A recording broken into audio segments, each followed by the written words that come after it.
It's the Mixed Martial Arts Hour with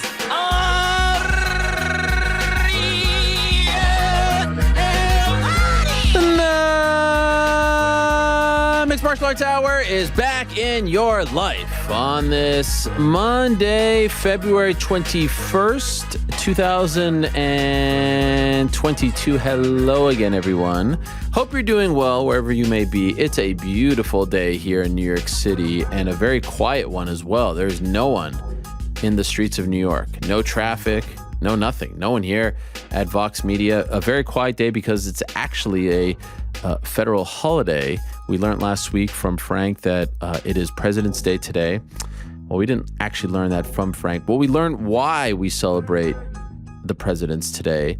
And I did my own research and I found out that Frank's reason for why today is President's Day isn't exactly, how do you say, up to snuff. What did you say again, Frank, last week? It's in celebration of a few different presidents' birthdays.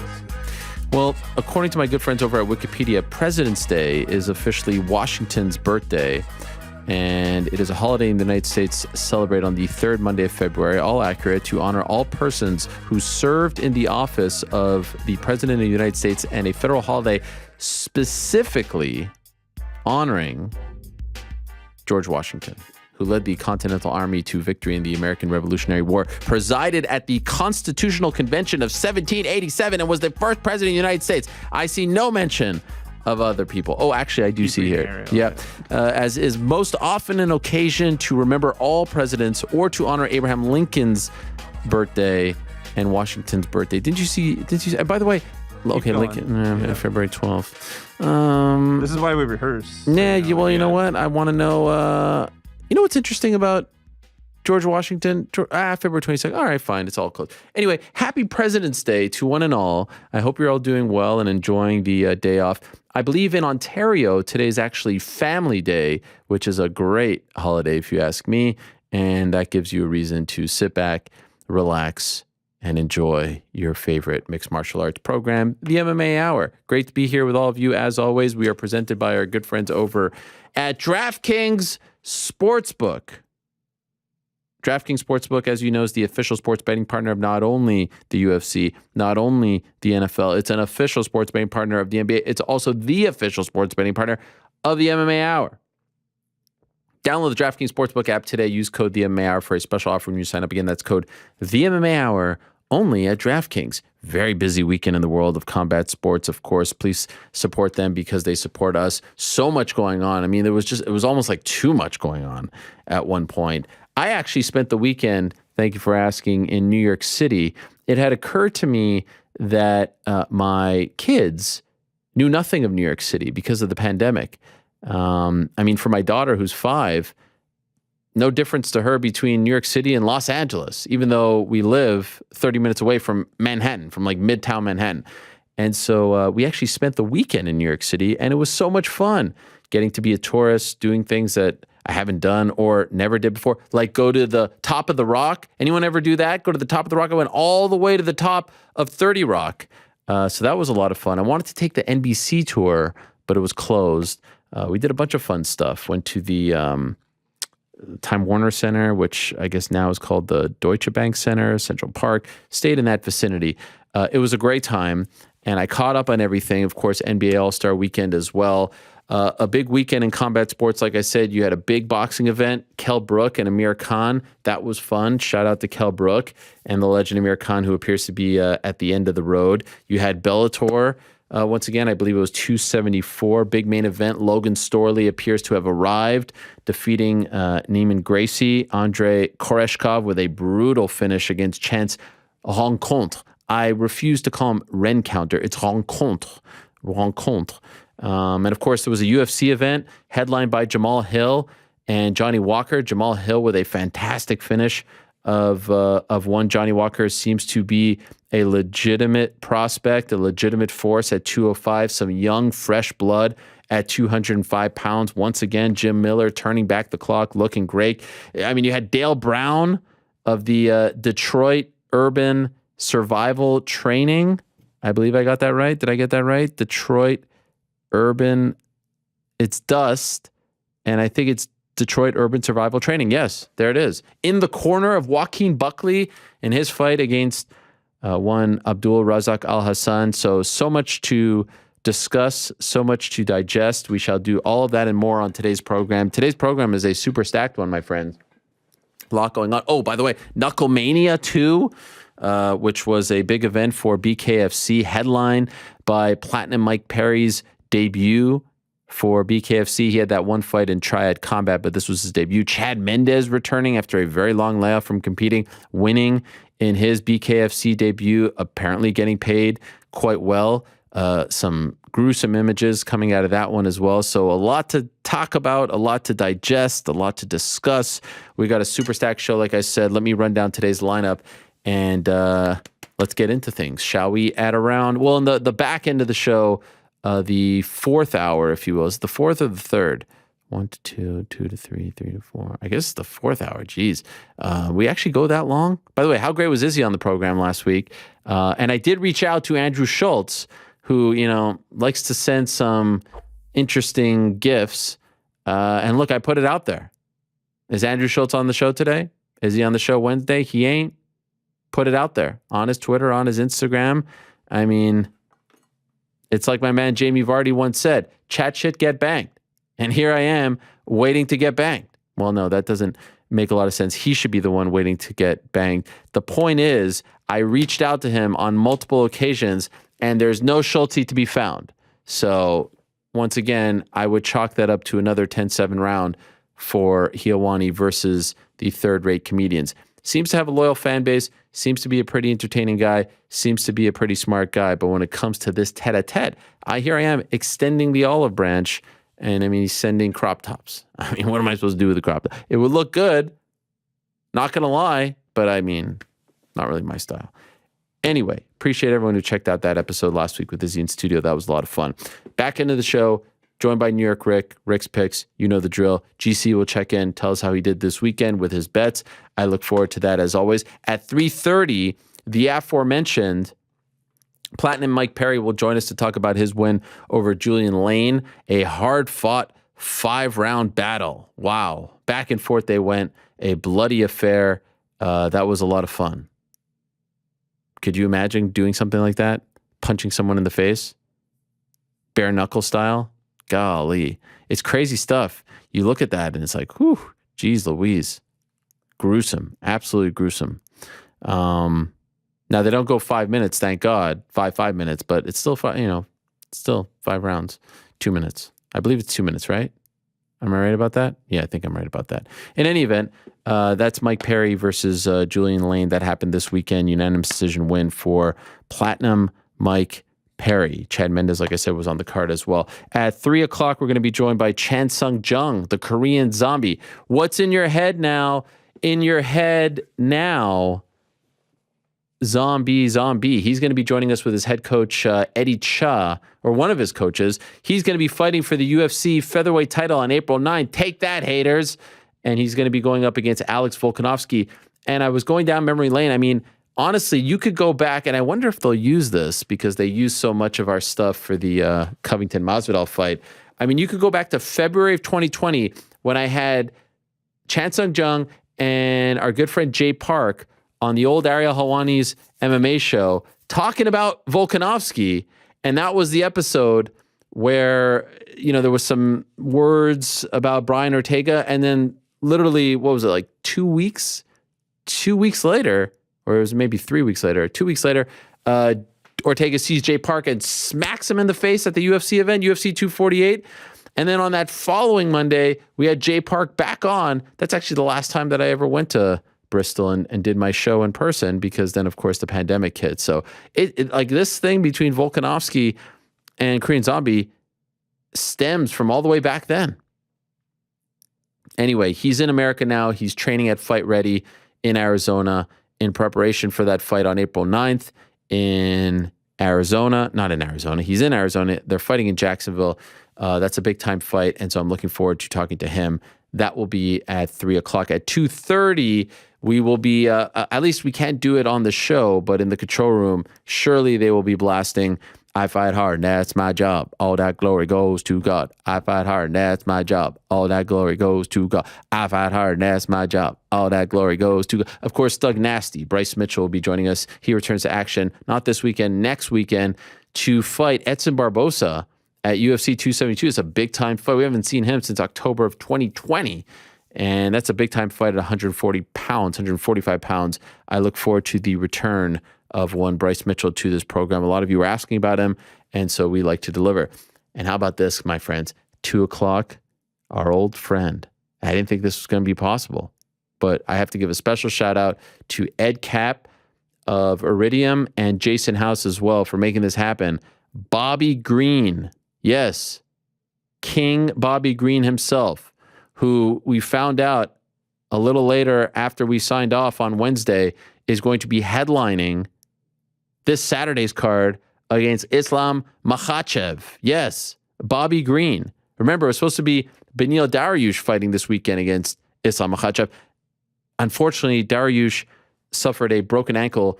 What I understand, it was a pretty gnarly one as well.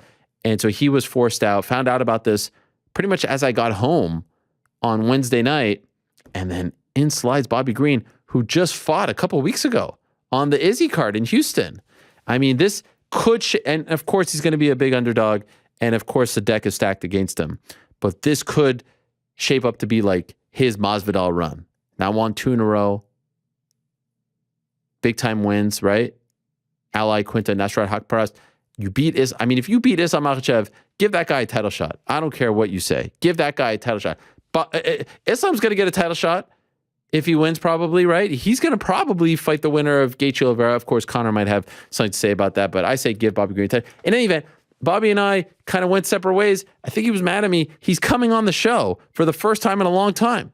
And so this is nice. I was looking back into the archives. Last time I spoke to Bobby Green was, I think, or first time I spoke to him, 2011. Been a while. So I look forward to that. Also, we're going to be joined by the aforementioned Jamahal Hill, talk about the big win. And in a matter of moments, we're going to be joined by Joaquin Buckley, talk about his big win. But I am a man of my words, my friends. Now, can you say I'm a man of my words or a man of my word? I guess I'm both, but I think the actual saying is a man of my word.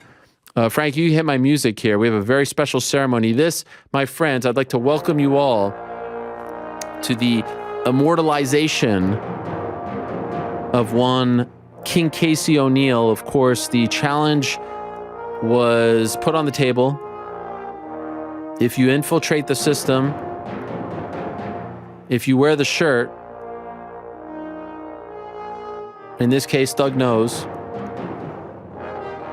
if you break through that barrier, you smash through that glass ceiling, you do what the gods of MMA, i.e. Virna Jandiroba, had done before, you get your place on the Wall of Fame, not a staircase, the Wall of Fame amongst the gods of mixed martial arts. Soon this studio will turn into the official International MMA Hall of Fame. We're building to that point, slowly but surely. And so it is my great honor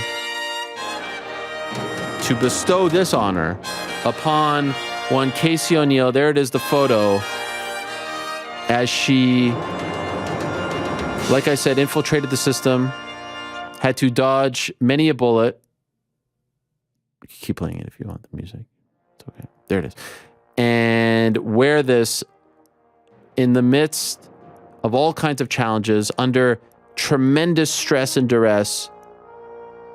Yeah, sure, she didn't wear it for any official interviews or any official duties, but there she is in the hotel in Houston, rocking the Thug nose. And after she came through and won, she's going on the wall. And so without further ado, let us put her on the wall. Here she is, King Casey O'Neill, rocking some pretty fly Nikes, I must say, in this photo. I didn't notice that before. Also with the pink nails, goes on the wall. Here it is for everyone. Please stand up, pay your respects. Putting her on the wall right now.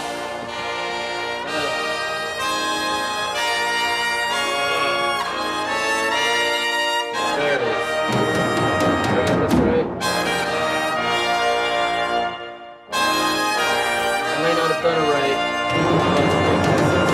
Oh, there it is.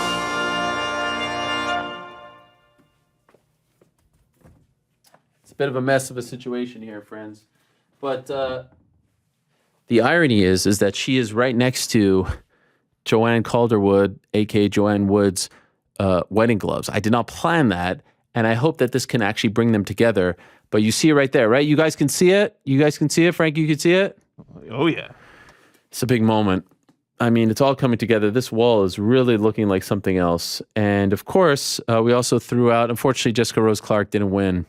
Hopefully she fights again and she walks out on a pay-per-view to the Heartbreak Kids music, and she'll go on the wall as well. Anyone out there, you want to throw something my way, you want to get on this wall, I mean, obviously it has to be special. I'm more than happy to oblige if it makes sense. If it makes sense for the show, if it makes sense for us, you know, this all makes sense. And so there she is right there wearing the thug nose. I mean, it's a beautiful thing. DC gets his spot. I think McAfee's still mad about me ripping the picture, but you know, these things happen in the heat of the moment. Okay. This is what happens when you're doing a live show. Okay. There was no ill intent, but these things happen in MMA. Oh, also there was a PFL Challengers series show, which was a little funky. I mean, I wasn't really sure what they were doing at the end there. I feel very uncomfortable when they do that Contender Series bit and they go to the back and it's like thumbs up, thumbs down. Let's get rid of this person. That makes me uncomfortable. This made me even more uncomfortable. I didn't think I'd find something that made me even more uncomfortable than that closing scene in Contender Series. This makes me more uncomfortable. You have like celebrities and all this. What? Josh Silveira doesn't get signed? What's up with that? Whole thing was a little weird. But in any event, congratulations to Casey O'Neill on getting immortalized. Congratulations to everyone involved. Thank you for making this happen. And I feel like the set is really becoming complete. All right, so let's get into things. Like I said, big win for our first guest of the day this past Saturday. Massive win.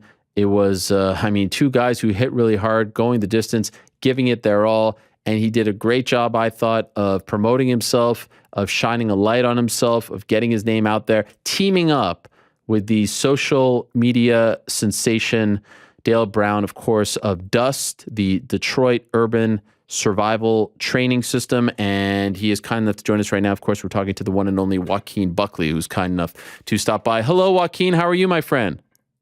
Hey, Helwani, how you doing, man? I'm doing great. Congratulations on the win. A hard-fought battle, my man. Were you happy with it? It was. I mean, I'm happy. I always want to finish, of course, but I feel like I did enough to get the win. I think that split decision bullcrap was terrible. You know what I mean? I went back and watched the fight, and I just seemed like, I definitely beat him up for the first 2 rounds. I literally got tired beating him up so bad, you know what I mean? So with my striking, with my footwork, and with my takedowns.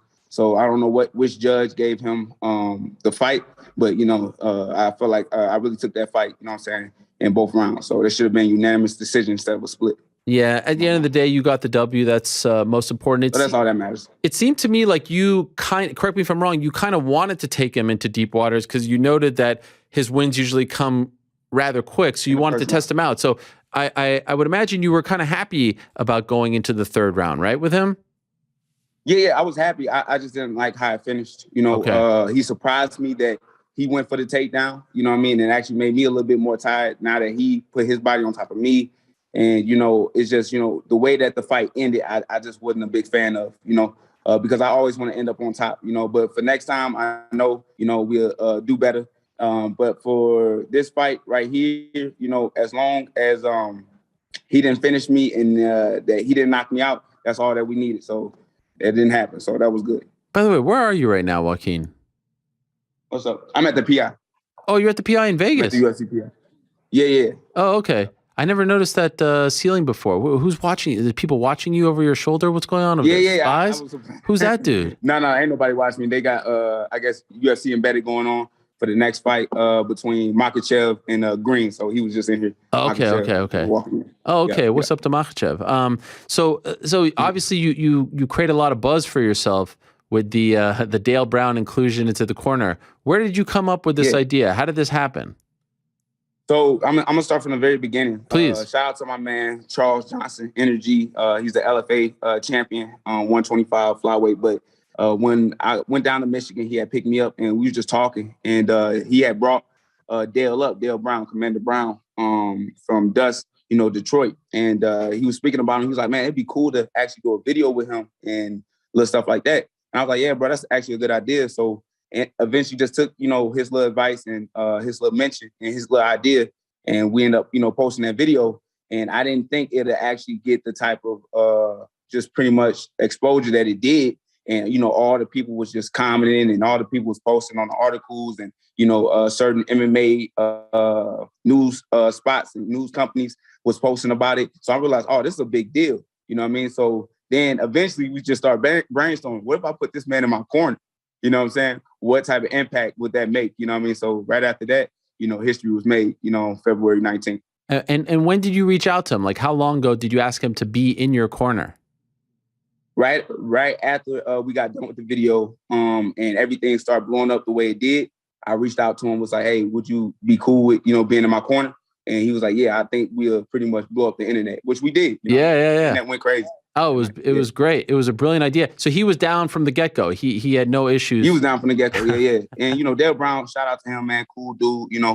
He gets a lot of, negativity about, the things that he's doing, but he's legit, man, been in the self-defense and security game for like 26 years, was a military paratrooper.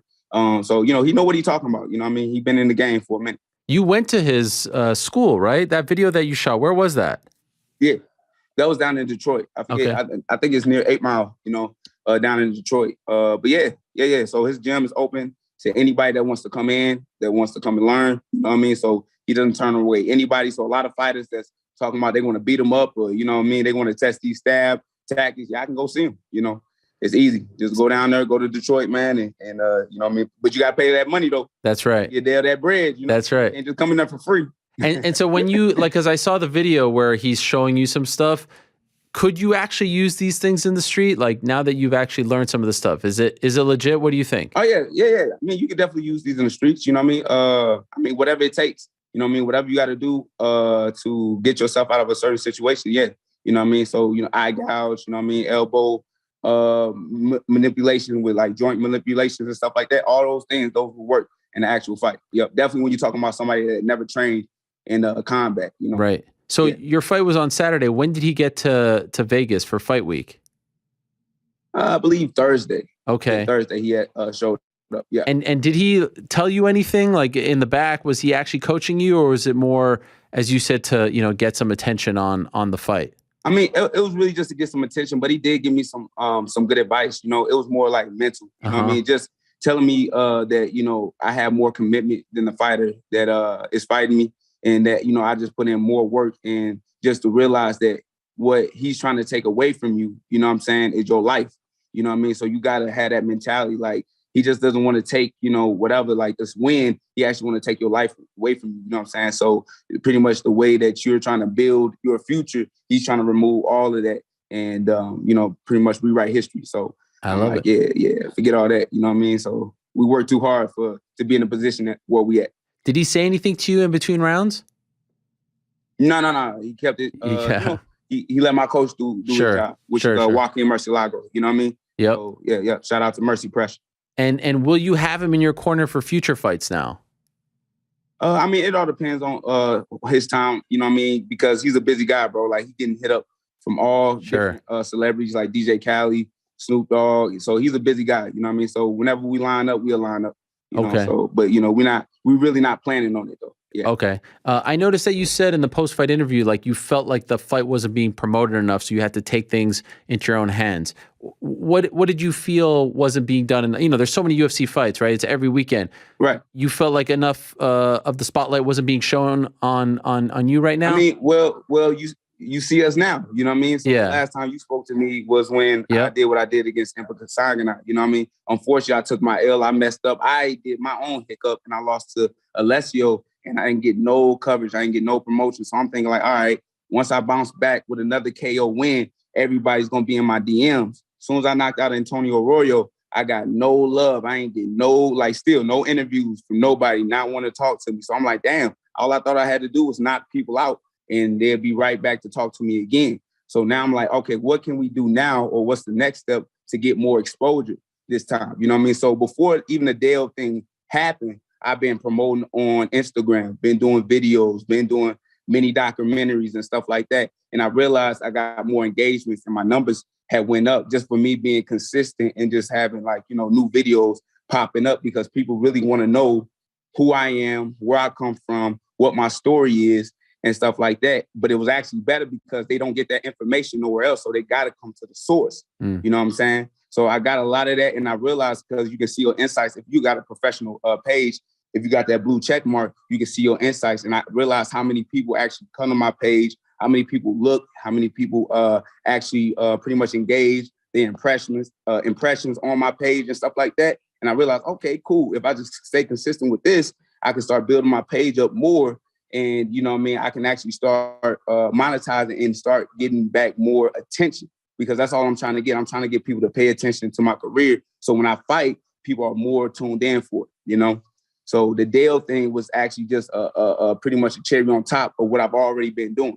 It's very smart. Very, very smart. Yes, it's the world of promoting, and you have to promote yourself. If no one else is going to promote you, you got to take it into your own hands. I remember when I spoke to you the first time, you talked about your job at Walgreens that you were very happy with, but you're not there anymore. Yeah. After the Alessio fight, you dropped that, right? Well, after I got knocked out, you know what I'm saying, put bad on ABC, I said, yeah, I probably got to, because in my mentality, I didn't want to just rely on UFC checks in order to get money. Yeah, UFC checks are good and all, but they're not consistent. You know what I mean? So I was just like, hey, having an extra check, even if it comes from Walgreens, that's cool. You know what I mean? But me not realizing that I'm taking time away from my actual training and from my actual career as a fighter, because a lot of these guys that are fighting, even if they're not that good, they're staying consistent with their training and they're making sure they're working on the little things and the little basic, subtle techniques, whatever, to be better in the next fight that they have. You know what I mean? So Alessio is not better than me, but he was more prepared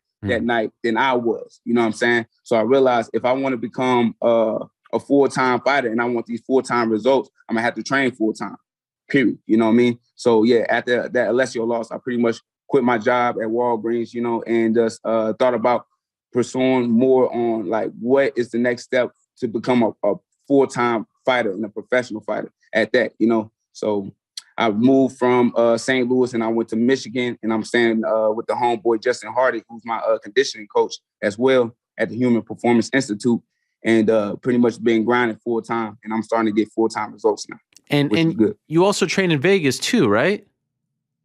Yeah, I trained in Vegas just to get, used to like the air here. Yeah. It's different when you fight in a different area, and also just, get connections with different people and different fighters. And then also they have the PI out here, obviously the UFC PI Performance Institute, which, my body was a little banged up. So I really need some attention because we really been working hard, coming up to this fight. So do you feel like a different that's the only fighter? Reason why I came out to Vegas. Now that you do this full time and you don't have the other job, do you feel like a different fighter in training? Do you feel like a different fighter in the gym? Let me ask you a question, Ariel. Do I look like a different fighter? What do you mean by look? Yes or no? The way I fight, you know what I'm saying? So yeah, you get more comfortable. Honestly, you looked great before. If I'm being 100% honest, you looked great before. I appreciate that. You know what I mean? A lot of people just have that notion that I only move forward, that I only throw crazy shots. Right. You know what I mean? Like, I never got the thing about being a good fighter, just a powerful fighter. You know what I'm saying? But I think people are actually starting to see that, I got fight IQ, you know what I mean? I work well under pressure, and that I can definitely take a shot, because a lot of people think my chin is pretty bad. You know what I mean? I can take shots too, but I wasn't fully prepared when I fought those fights, when I did get finished by Kevin Holland and by Alessio, because I wasn't a full-time fighter. I was doing other things, you know what I mean? Because at the end of the day, when I got signed to fight Kevin Holland, I was coming off a fight already, and then and including, so not even having time to prepare for Kevin Holland, I was still working a full-time job. Wow. You know what I'm saying? No choice but to work a full-time job. Like, I couldn't just be like, I got to call off this time real quick. You know what I mean? So all those things I was dealing with, I wasn't able to prepare the correct way in order to get those dubs. But now that we got the time and now that we got the money, we can do all the things that we need to do. I was going to ask you about that. Do you feel like you can live comfortably with just having this one source of income? No. So that's where the social media comes from. I still feel like I got to work. I still feel like I got to grind and put myself in a position where, I don't need the UFC checks. You know what I'm saying? And then we can negotiate certain numbers when we get there, but we're not there yet. So Okay. we're working on that. Okay. Yeah. The knockout of Impa, which was, in everyone's mind, including my own, the knockout of the year, one of the greatest knockouts in UFC history. Is that kind of like a blessing and a curse, in that blessing that it got you on the scene, everyone, but you kind of want to try, now there's like this expectation and you want to try to top, no, it's not. No. Okay. All right. No. It's a blessing and it lives on. Like, that knockout goes nowhere. Right. You know what I'm saying? Once my career is over, once I'm dead and gone, that knockout stays here. And that's my biggest thing, is just having that longevity and having that name to live on. So I'm glad it happened. And it also started, when I knocked him out, it gave me attention and it showed people like, okay, who Joaquin Buckley is, and the name at least, you know what I'm saying? So that's the hardest thing a fighter can do, is build a name. I had it. So now it's time to create it and build it more, you know what I'm saying, and expand it and see what we can do with it later down, the future. And do you don't feel any kind of pressure to try to top it, to try to do something, like Pettis had the Showtime kick, and then, there's always that expectation to try to top. You never think that way, right? No. We just in a state of flow when we fight. So whatever happens, you know what I mean, it's going to be spectacular. But I never force it, because I'm just an exciting fighter, period, and I'm creative at all times. So, I know that moment will happen again. Like I said, it wasn't my first time. Like, people thought that was my first time being on top 10 for, knocking out Impa. But I was on top 10 before for Bellator, for doing my little rampage slam. You know what I'm saying? Like, so, and people never thought I'd be on there again. I did it again. People thought we wouldn't go viral again. I did it again. You did? Yeah. February 19th. So it's just, we working, baby. You know what I'm saying? We working. And by the way, like, you hold, honestly, people like me, I talked to you after the Impa fight, and now you say I don't talk to you, for a couple of fights, and you hold a grudge. You're like, yeah, where you been? Now all of a sudden, do you hold a grudge? It's like when you asked me about Tyrone Woodley, you know what I mean? It's nothing personal, bro. It's just business, you know what I mean? Right then and there, the attention wasn't put on me. People really wasn't focused on me, because they thought, Joaquin not washed up, but he's not as good as we thought he was. You know what I'm saying? That's my fault. I did that. I can't be mad, but now I got to figure out what can I do to bring the attention back on me, and then have people respect me after the fight, in which I think people do. I wish I would have got the finish.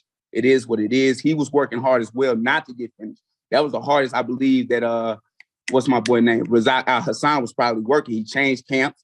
He went to a different team. You know what I mean?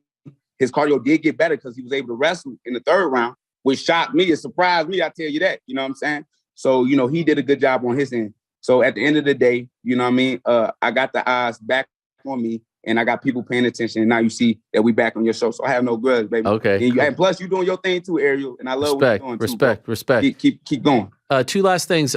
You and Woodley, did you guys ever clear the air, or after all that, or no? We never, like I said, there's no issues. Okay. All right. No beef. Like, one more try to fight my man. No. I just thought maybe putting it out there, maybe he reached out, something, said come train or whatever, but. No. He told me, he said congrats on my win on Instagram. Yeah. So, he showed love in that manner. I think because I shouted him out in my post interview talking about I'm gonna beat his ass. Yes. In one of my interviews, whatever, and saying they was like channeling my Tyrone Woodley. So, it is what it is, bro. St. Louis here, bro. St. Louis is here. Yeah. You gave your opponent on Saturday, Abdul Razak Al Hassan, a card on Friday. What was the card? Was it a Valentine's Day card? It was I don't know. I think it was a sympathy card or something. Get well card. It was something like that. Okay. But it had like a little dog in the front. You know what I'm saying? And it was like, sorry things got so rough. And it's dog and rough. Gotcha. But what I wrote in the card was, "I beat your ass. I'm gonna beat your ass." Oh, yeah. So I ain't gonna lie to you, right? His reaction was hilarious because he just started bugging up. You know what I'm saying? As soon as he read in and opened it, and everybody that he showed and stuff. So it was, it was a good little moment. All right. It went viral for the UFC. So yeah, I like the way you think, my man. When do you want to return? I still got time. We just got a nice little check. Okay. From the UFC. So I got time. I want to spend time with my son, Isaiah. And when they come calling, we'll be ready. Anyone you want? We'll be ready. Anyone that comes to mind? I got a couple names. What you got? Trust me, bro. I got a couple. What do you got? But I only want to fight. See, at this point now, it's just all about business, right? Okay. I don't want to fight nobody that only got like 10,000, 30. You could be a good fighter, But if you ain't got your numbers up, I don't want to fight you. You either got to have the same followers as me or more. That's it. You know what I mean? Okay. Because at this point, it's not about trying to prove how tough I am. Y'all know how tough I am. I done gave y'all 6 fights. They know how tough I am. Now it's about fighting the right people that's going to help me build my platform even further, and that's what I'm looking for. Do you want to share any of these names? I got a couple names. Huh? You want to share any of these names? Huh? I ain't about to say nothing. Nah, right. Bro. We keep that on the wraps, bro. All right. Yes, sir. Okay. How many numbers do you got? What are your followers at? I just gained like 15,000 before. So hold on, Matt. I'm glad you brought that up. You know what I'm saying? So I had lost a couple thousand followers when I was posting my little videos and everything. And I think I was at like 129,000. At first I was at 130,000, whatever. But anyways, I was able to gain that back 10,000 before the UFC even helped promote me for this fight. Before they even helped me promote. Yeah. And then after that, I gained an extra 5 after my win. Okay. All right. So we're at what, like 145 or something? Say again? What are you at, like 145 now? Yeah, 145. All right. Okay. So Yep. So I was able to gain 15,000 followers, which is a good thing, you know what I'm saying? In a short amount of time. But I seen that me promoting myself on my own, what I was able to gain. Yeah. And then I got the UFC help. And then I won, and then I gained that extra little 5. All right. You know what I'm saying? So the numbers are still going to go up on its own. But I'm just saying the consistent work that I put in is going to pay dividends, at the end of the day. So to any fighter out there who wants to fight Joaquin, 145 or don't even come talking to us, okay? Your numbers up. All right. Congrats, man. Thanks, man. That was great stuff. Great win. Hard-fought battle, and I loved what you did with Commander Brown. Before you let me go, though, before you let me go, I got to say this one thing. Please. If y'all listening to this right now, if you guys want to see me fight more often, I need y'all support, because y'all support and following me and then, buying my merchandise and everything like that, me having those checks is going to help me be able to fight even harder for these next little fights. You know what I mean? Because that support will help me with my training camps, will help me with my nutrition, will help me with my video content. So everything will get better with the more supporters I have. So please go follow me on New Mansa 94. That's my Instagram page. Mm-hmm. And then also on my TikTok, New Mansa UFC, and also my YouTube page, Joaquin Buckley Official. You know what I mean? Damn, look and at also you. Got my website coming out tomorrow, and y'all can purchase your own dust merchandise and solid foundation. It's a nice little collab that we got going on. So make sure y'all get that. But I appreciate the love, Ariel Helwani. And I know y'all busy, so I'm going to let y'all go. You're the man. You're the man, Joaquin. Congratulations. Keep doing your thing, my man. Thank you.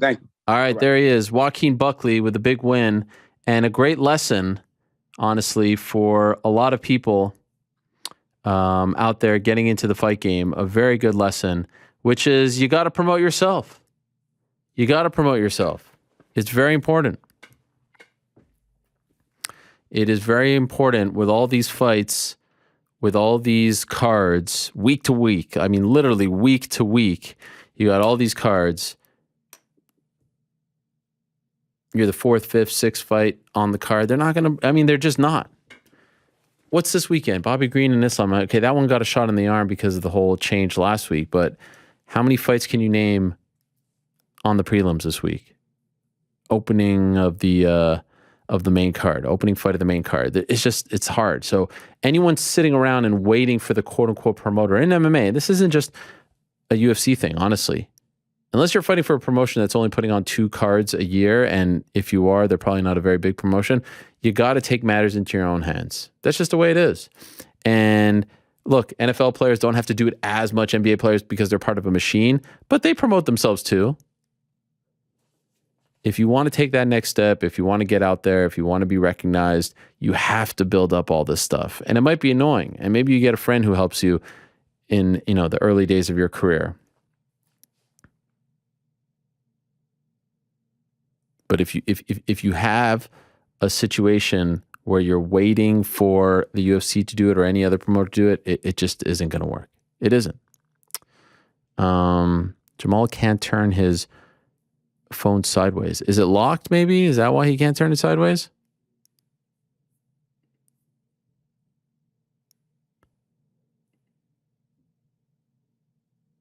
Is it locked? No? All right. We good? Oh, okay. All right. Well, without further ado, let us say hello to our next guest. He won in the main event on Saturday. Massive win over, Johnny Walker. I mean, that was incredible stuff. There were a lot of people wondering, okay, what is Johnny Walker going to do? What is Johnny Walker going to do? It was all about Jamahal Hill. And that's one of the best knockouts of the young year so far. So without further ado, let's say hello for the first time to Jamahal Hill. There he is. Jamahal, what's up, my man? Going on? How you doing? I'm doing great. Congratulations on the win. Thanks for coming on. That was a pretty big moment. You've had a few big moments so far in the UFC, but considering, getting bumped up to the main event and all eyes on you, did you feel like that was the biggest moment of your young career so far? I guess it's finally getting me on the show or something, huh? Come on, man. On the show this time, huh? What, we beefing or what? Yeah. We beefing, Jamahal? Yeah, man, look, bro. I pay attention to some stuff. I seen my man's on your show last week. Yeah. I ain't get no call. I've been making my noise around. I ain't got no call. One of my quotes that made it on your show and shit before I did. Come on. It just had to come from somebody else, I guess, B. Wow. Okay. Listen. They reached out to me after the bump up. I mean, I don't want to throw it on your management, but they didn't reach out to me to have you on after the bump up. I mean, why do I have to always come calling? I mean, where's the...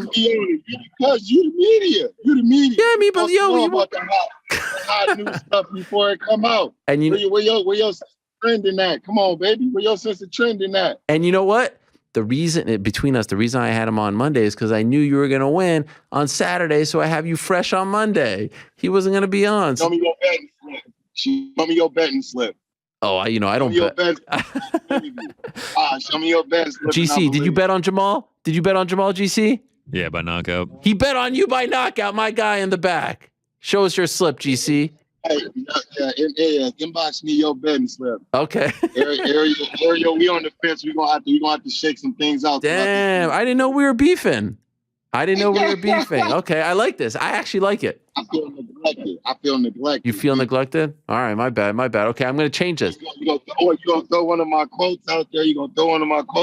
But you ain't going, you know what I mean? Which quote? Which quote are you talking about? Which quote? The same thing you've been sleeping on me, and now the doctor steady waking people up, bro. Oh, man. That's showing love. Yeah, sure, but you gave it to you said it whenever it was quoted by my brother. When my brother blew it up and made it famous, Man, if I'm being honest, I don't know what you're talking about, but you know what? I apologize. You remember the quote, sleep on and let the doctor wake him up? Yes. Oh yeah, that was a good quote. That's the greatest post-fight quote. What was wrong with it when I said it, Ariel? What was wrong with it when I said it? I don't know. You just had to say it for it to be the greatest post-fight quote ever. Is that why you're doing this interview in the car? Is that why? Because you're like, I can't be bothered with this crap. I mean, I'm too busy for this Ariel guy. I'm moving around. I'm doing stuff. What? You're on the move? Yeah, I'm on the move, right? Oh, I got my. Who do you have with you in the car? Laying on there. Oh, what's up, man? What's up? I saw the hair poking through, so I had to.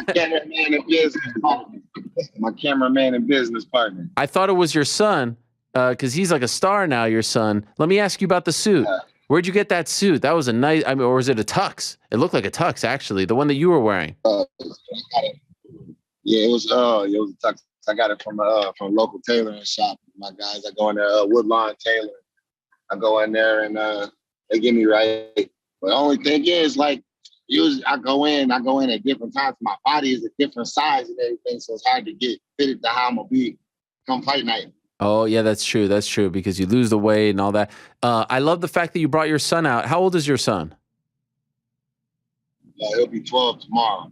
12 tomorrow. Happy birthday to him. Was that the first time that you brought him out to an event?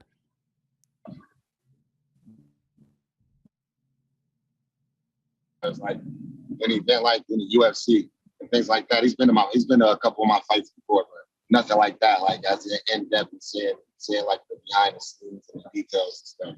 Right. And why did you want to bring him out for this one, to experience the whole thing? I was already gonna bring him because it's his birthday. His birthday was coming close, and I felt like it was a good time for him to get out and experience it and understand. He's getting older. He's 12. He's a preteen. He's about to be a man and stuff. I wanted him to see what his dad does, see the work that his dad puts in, and then, the rewards and everything like that for him. It's great. It's great. By the way, you're 30, right, Jamal? Yeah, I'm 30. Man, you had your son young, huh? You became a man early. I ain't even he's not even my oldest. He's got a sister. He's got a sister that's older than him. How old's your daughter? His daughter's 15. She'll be 16 this year. Man, look at you. Respect. You had to grow up real fast, huh? I had to. No choice. What was your childhood like? What was your teenage years like? It was pretty smooth, bro. I mean, I had my daughter when I was 15. So like I went to school, grades, I did my sports, and then I came home and I got my daughter. You know what I mean? Wow. Dad, I was doing my homework, feeding my daughter, change the diapers, stuff like that. And then if I wanted to go out and do something or whatever, I had to make sure my daughter was situated, good, sleep, whatever I had to do, and I was able to go out and do what I had to do. I mean, damn, you have to mature real fast. I mean, at 15, I was playing video games. I mean, I guess some older people play video games, but yeah, I know. That is true. Well, I still play video games now. You know what I mean? It's all about balance, man. You know what I'm saying? I had a good support system. You know, my mom was there. She had my back 100%. But she at the same time, she said, "It's your job. You made this. You know, you decided that you was ready to be a man or whatever. So you got to step up to that. That's what I did to the best that I could as a 15-year-old. Right. How many kids you have? 2? 6. 6? Bro, you behind, bro. You late, bro. You look. See, now you sounding crazy asking these questions this far along. Bro. Why do I sound crazy?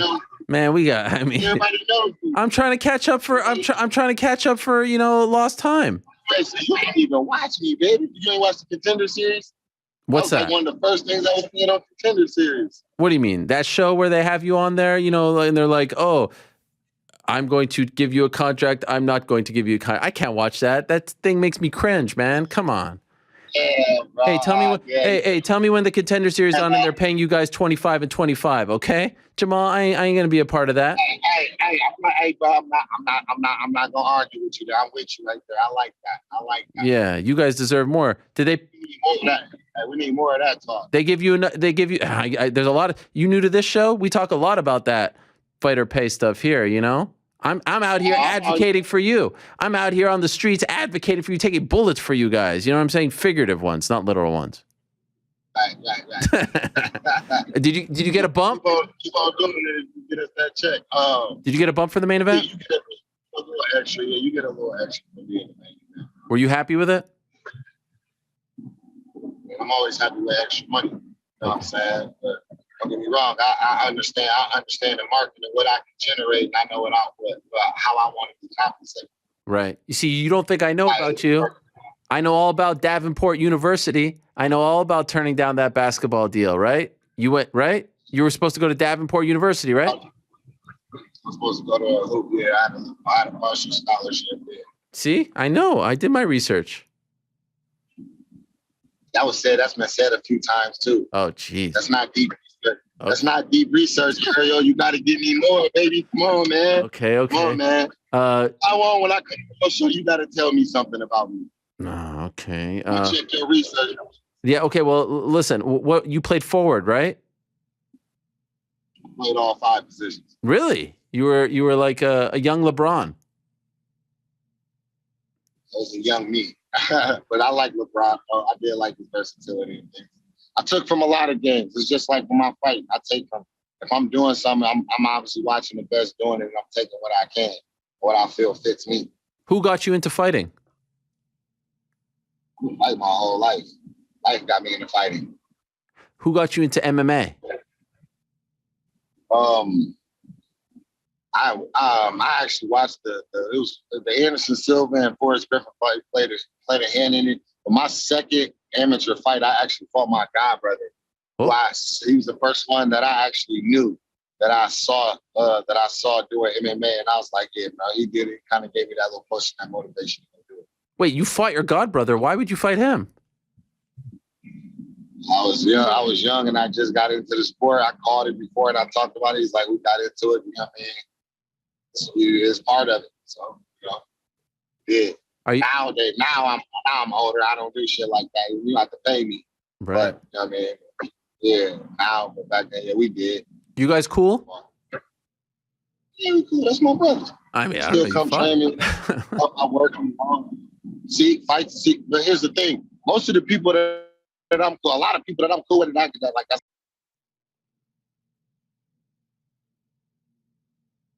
Oh, I lost your audio. Wait, I don't hear you anymore. Do you hear me? Do you hear me? Because I lost your audio. Oh, you're back. Yeah, man. Somebody's calling my phone. Come on, don't they know you're on this show? I mean, it's a big deal. Hey.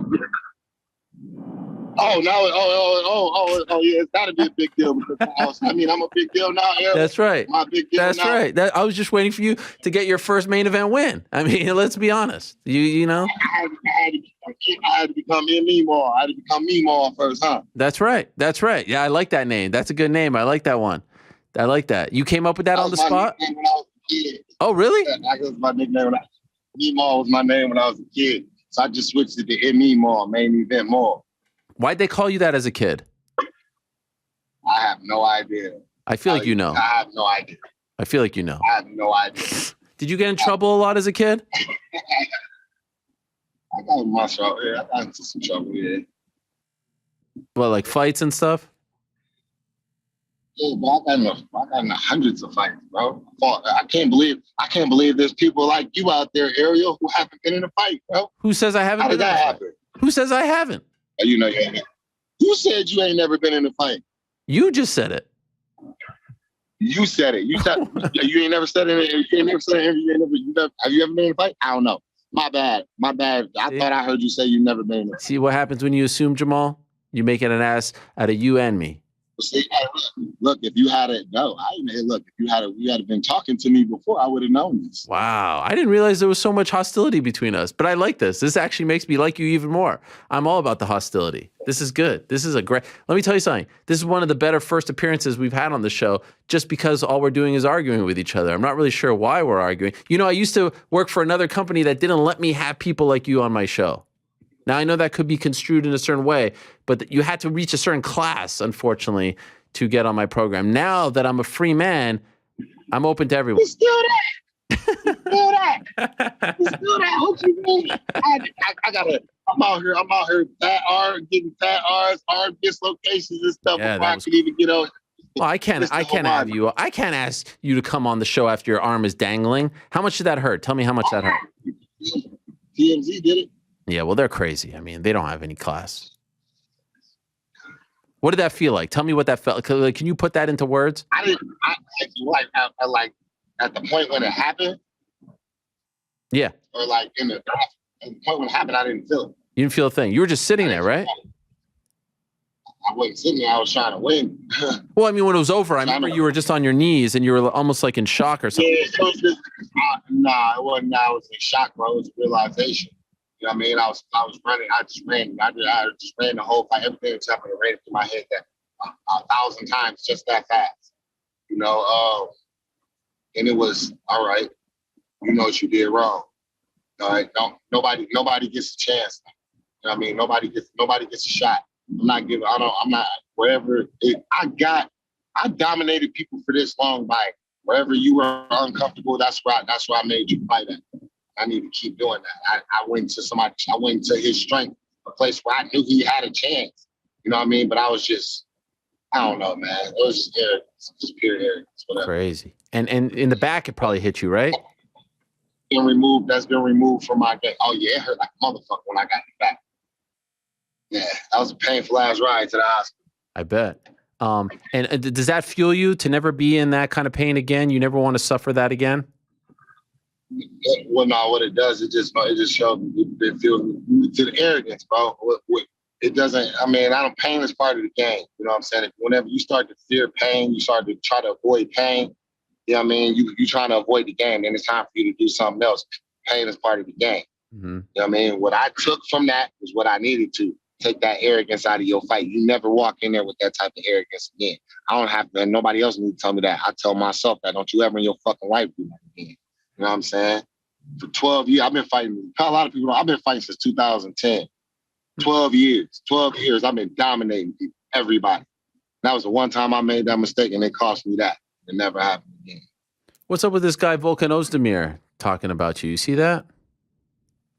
I don't know, bro. He must not be. He must have ran out of melatonin or something. Must not be sleeping too well at night. He might need some help.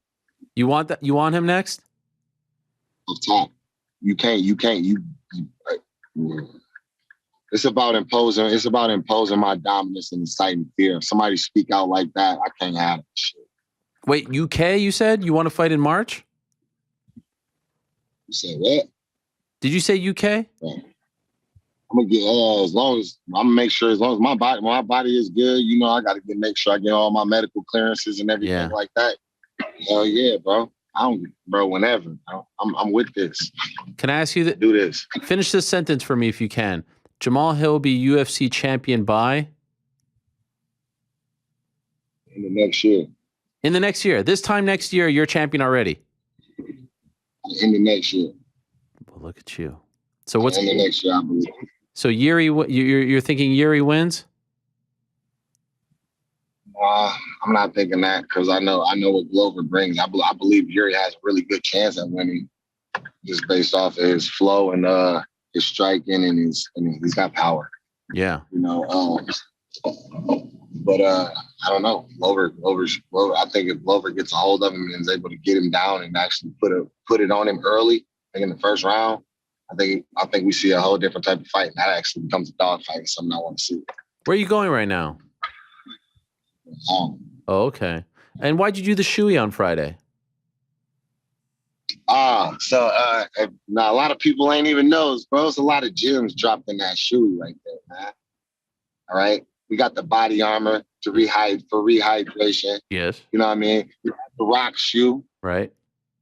Nobody peeped that. I even dropped the people's eyebrow for him. And you know, it was a test. And the test is in the shoey works. The shoey fucking works. All right.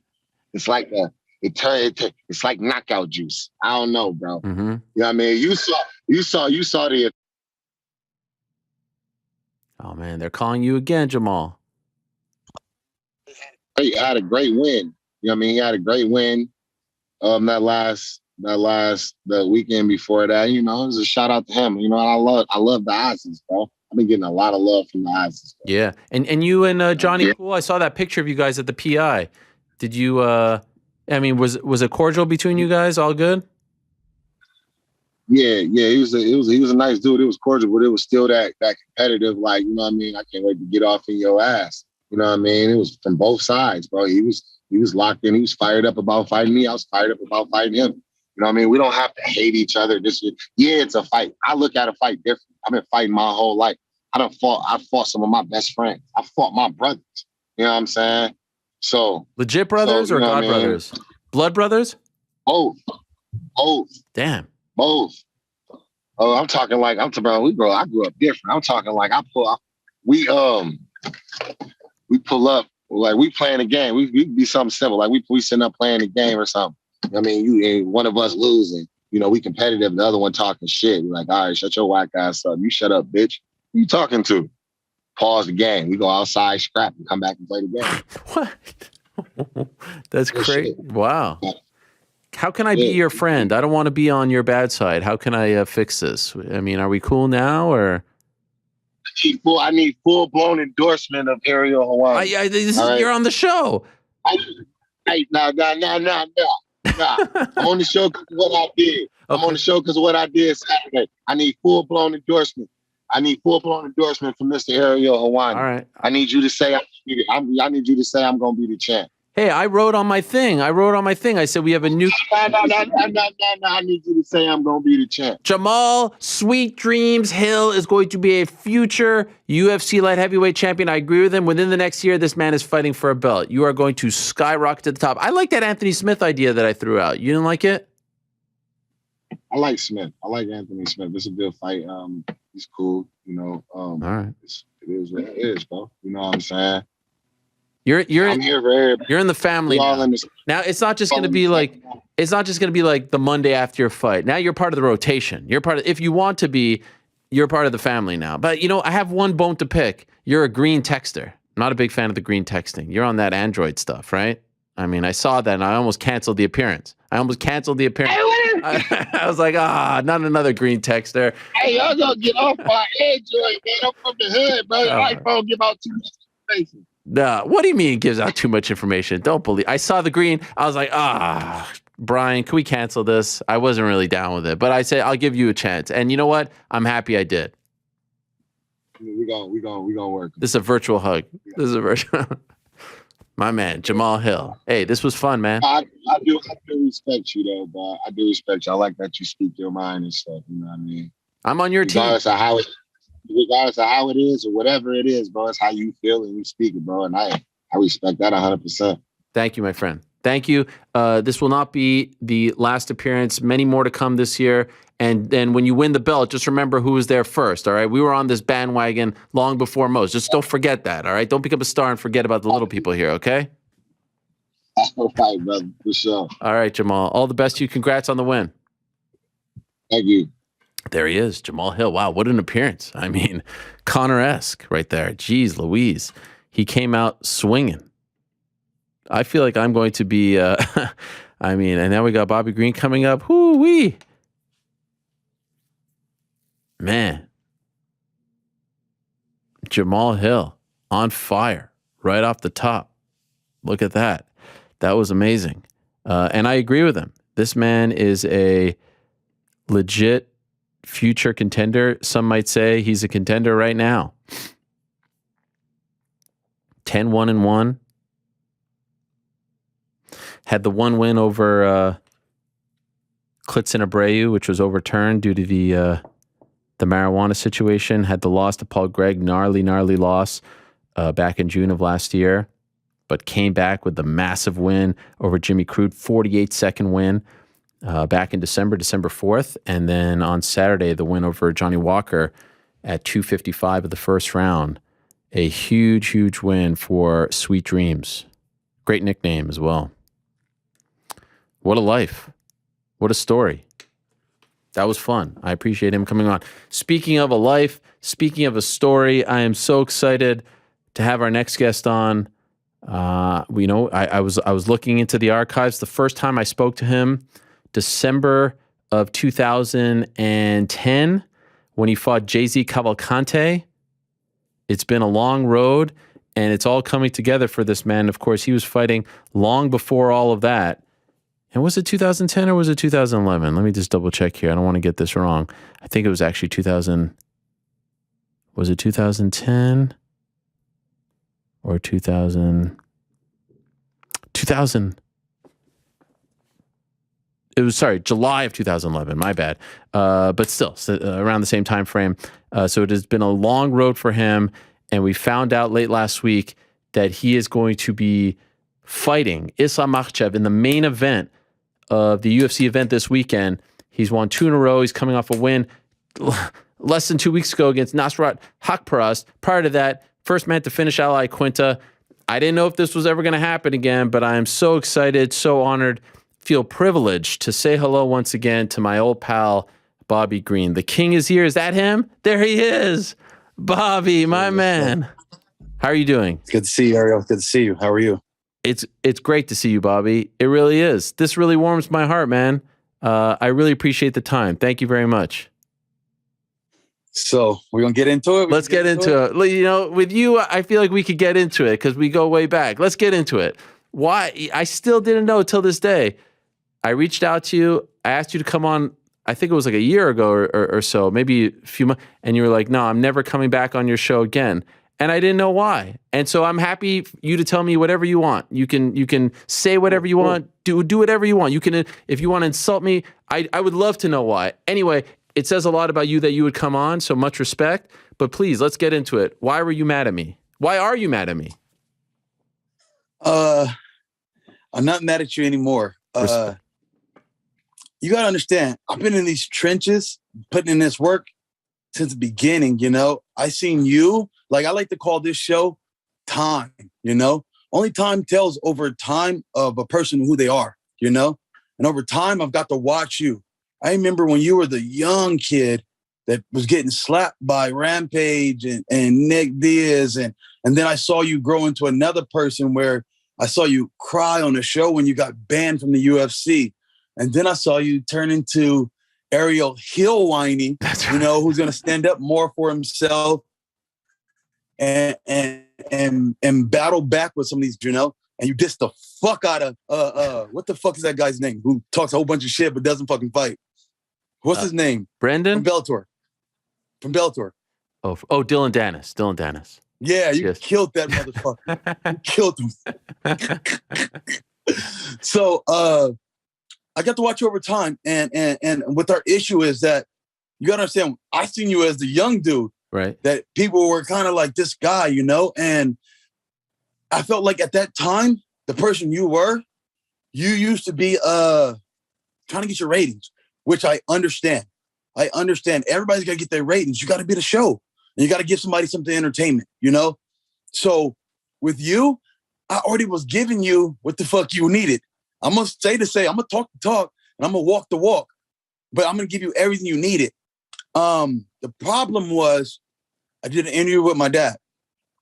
And in that interview, he made a mistake. So first of all, he made the mistake. He made the mistake of saying something about Alaquinta's camp.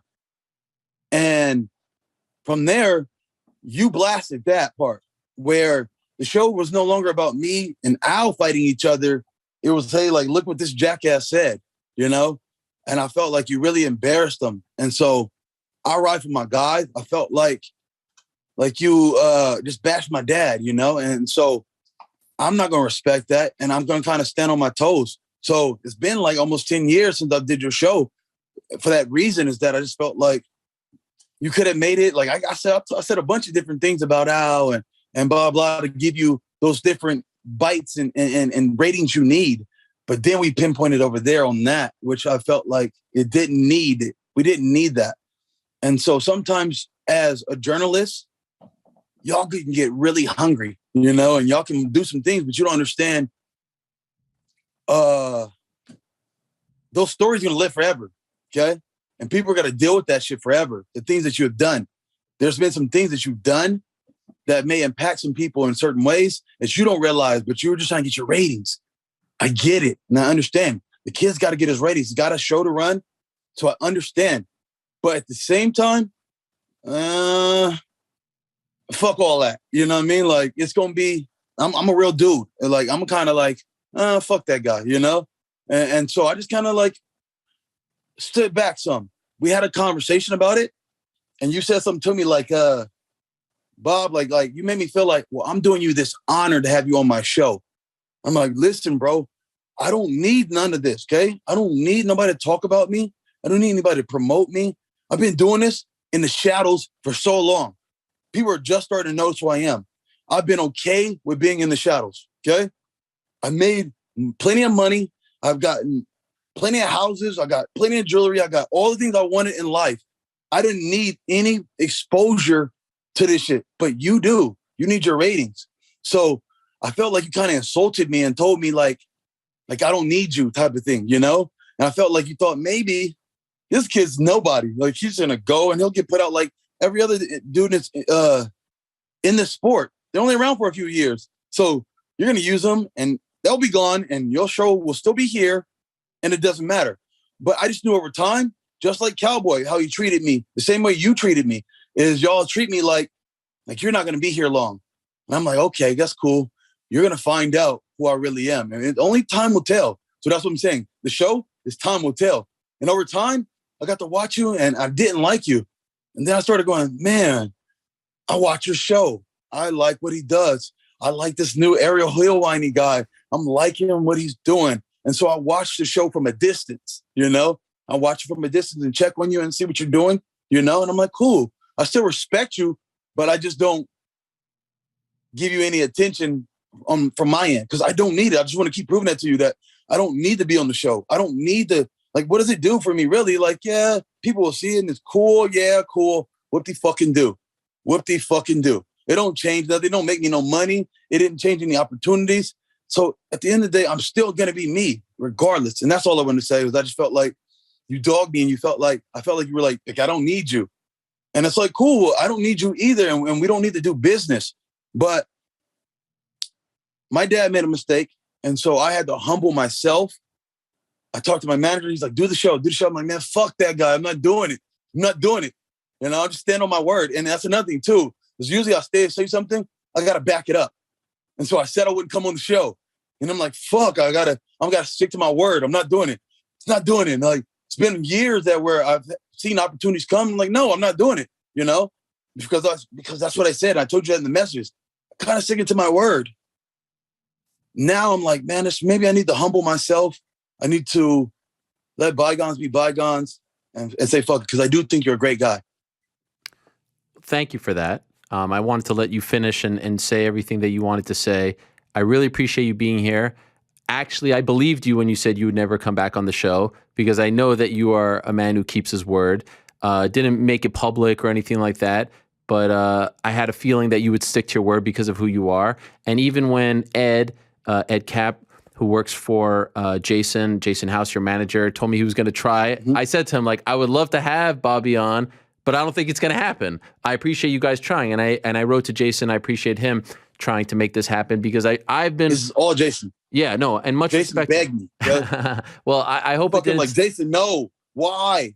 And then he just like fucking do the shit. Jason's like my fucking big brother. So my hat's off to him. He made this shit happen. Continue. I'm sorry. I appreciate. I want to go back to the interview that you talked about with your father and when he said the stuff about I Quintus Camp. Honestly, I know that you feel like I have to do things for ratings. I've never been about that. Did I help maybe like magnify or retweet or post? Of course, because that's, part of the show and the promotion of the show. But I have never said to anyone privately, you need my show. It's your honor to be on my show.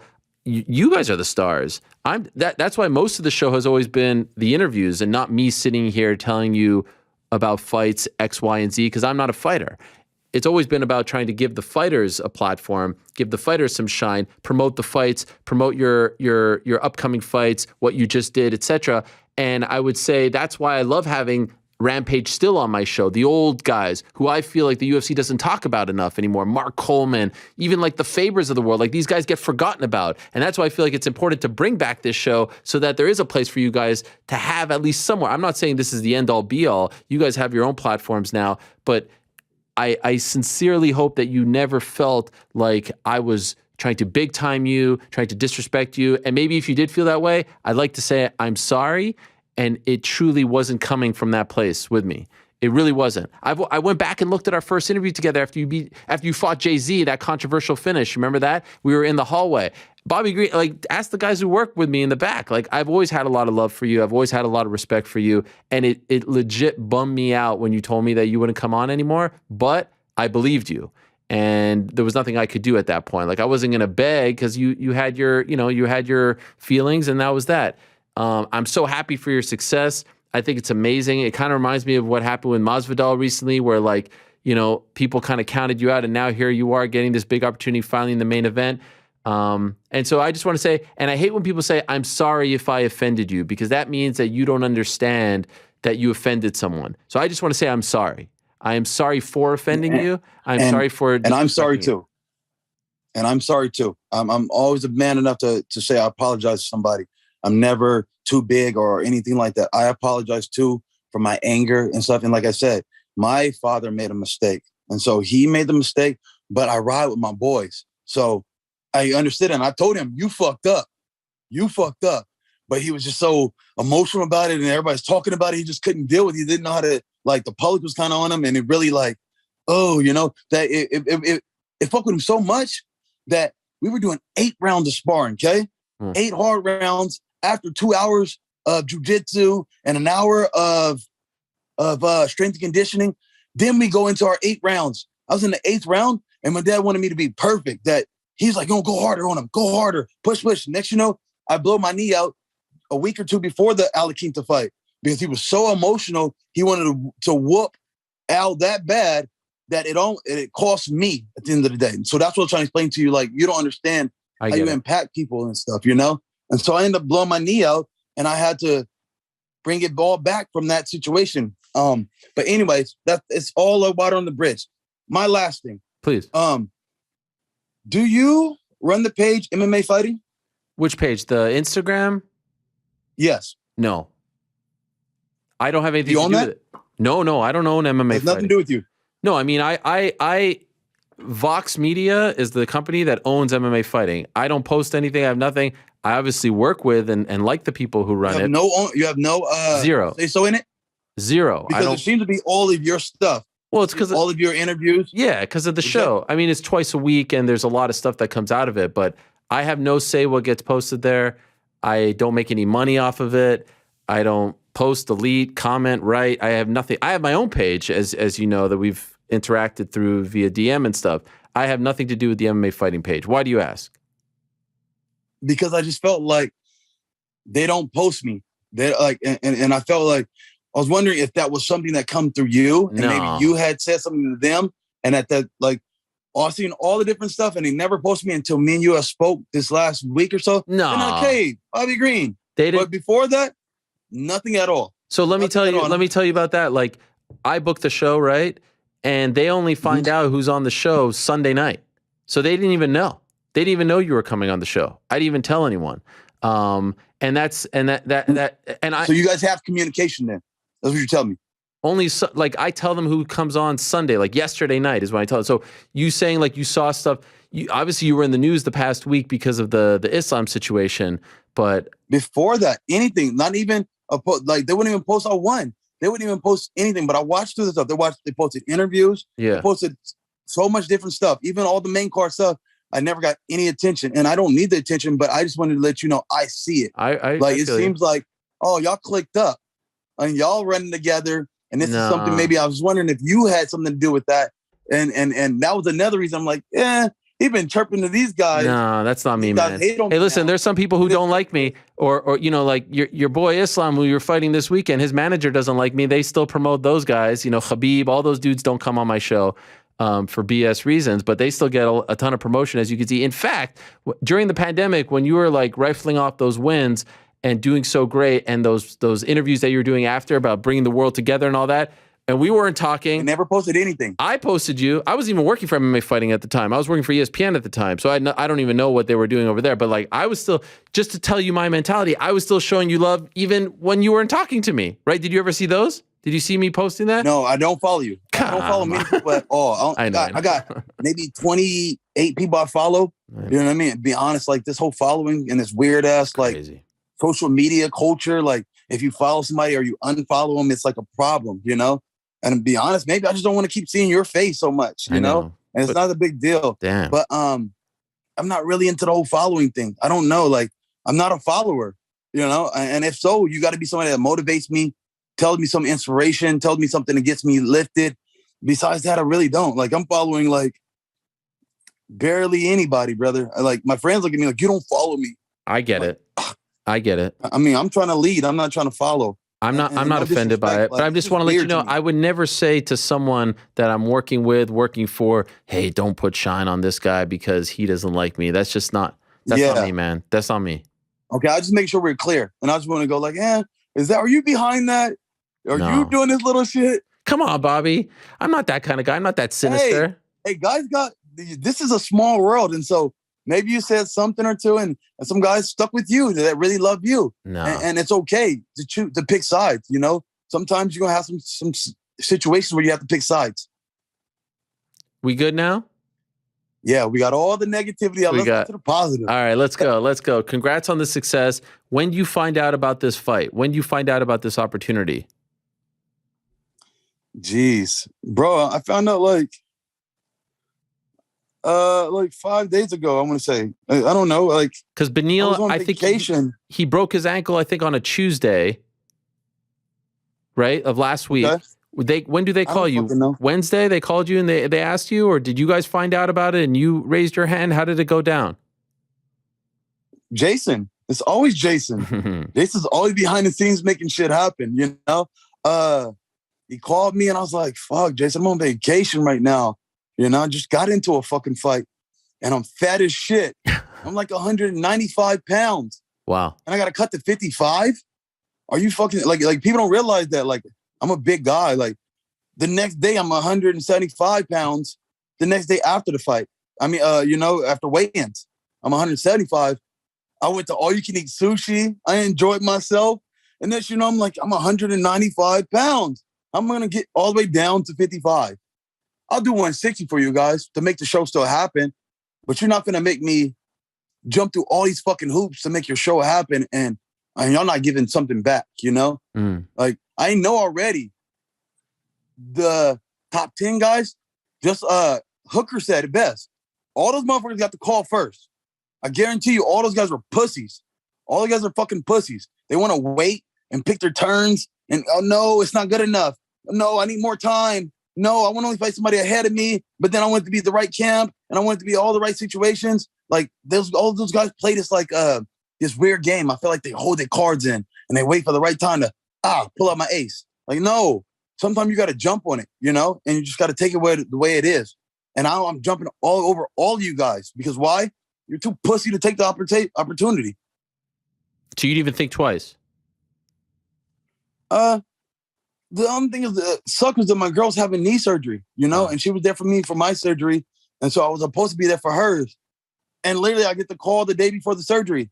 And I'm like, fuck, Jason, like I got this going on. I got this. I work too, okay? I fight, but I got other jobs. I got other businesses I have to do. I sell shirts. I got a bunch of stuff that I'm doing that is actually like I still owe a bunch of people shirts that I need to send out that I don't have time to do because now I'm doing a bunch of training. I'm trying to lose a bunch of weight. All this shit all at once is all crammed in. I've had UFC guys follow me around and it's fucking weird as shit. They want to get in my car. They want to talk to me and ask me the same fucking questions over and over. Like this shit is like, what the fuck? Man. Main event Bobby, this is the attention that you bring when you're the main event, right? You like it or not? It's a little too much. So, but I think if it wasn't just crammed into 7 fucking days, right. Or 10 days, if you want to count it as 10 days. Yeah. Now, when do you go? They want to shoot 3 days here and 3 days there. That's 6 days of the 10. Right. And they're like, yo, we need you to shadow box and we need you to do this. And then I'm like, well, listen, I have training. I have to go to these places. I got things to do. Well, we don't want to get in the way of it, but could you do this? Yeah. I'm like, well, no, I don't want to do this. What? No, but could you do this anyway? I'm like, well, you're not getting in the way, but you're getting in the way. Right. When do you go there? When do you go to Vegas? I'm heading out right now. I'm packing my bag as we speak. Oh, you're going today? Yes, sir. And how is the weight situation? How's the weight? I done cut already like 20, 25 pounds. Damn. In 3-4 days. Wow. Wow. It's crazy. Nobody understands. Like, I'm trying to tell. Like, I heard Chael Sonnen saying something like, why does Bobby Green want to catch weight? Because you have no idea what I do on my off time. Like, I'm an all-you-can-eat sushi guy. So I'm going to go and put it all back on. I'm a big 55er. And now you want me to throw this on? He's like, well, you just fought. Yes. But I also, I know I make this shit look easy, But there's always some things, there's always some damage, there's always some little things that you have coming from those fights. And now you want me to take it back and run it back again? Like, this is nuts, okay? But I want to show people I'm not crazy. I'm fucking nuts, okay? I'm fucking nuts. I'll show all you pussy motherfuckers, this is how I'm going to do this shit, okay? Let me show you some real G shit. Get in there and do this shit with the highest guy in our fucking division. I'm going to walk in there like a gangster and punch that guy right in his fucking face. Okay? I love it. Keep hitting him in his face until he go down. And all he's going to do is try to wrestle. And that's cool. He's going to wrestle. Cool. Wrestle and wrestle and wrestle. I can wrestle too.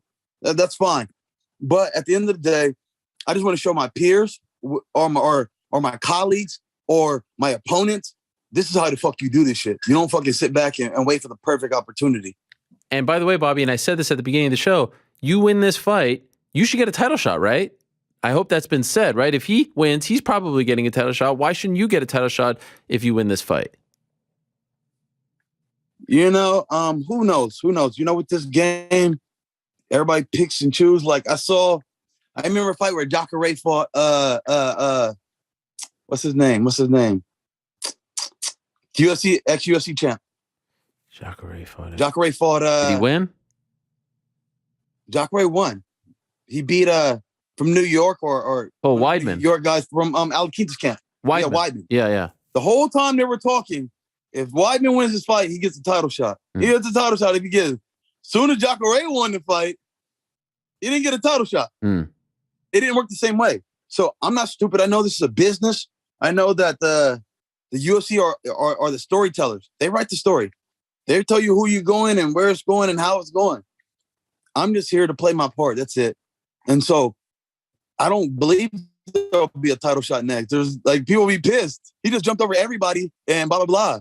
It doesn't make sense. Well, he wasn't ranked and blah, blah, blah, and blah, blah, blah. And he only has 2 or 3 wins, blah, blah, blah. They're going to have every excuse on why I shouldn't be. And I don't care. I just want you to put me in front of somebody next and keep this money rolling in. That's what all it's about is the money. Okay? That's it. Are they taking care of you for taking this on 10 days notice against the guy that no one wants to fight? Are you getting taken care of? Of course. Business is great. Long as money keeps rolling in for my family, I'm not tripping about nothing. I'll do whatever my bosses need, Yes, and you said a very nice thing prior to your last fight where you said the UFC took care of all the expenses for your brother's funeral, that a lot of people talk about the things that they don't do, but you wanted to let people know that they take care of that.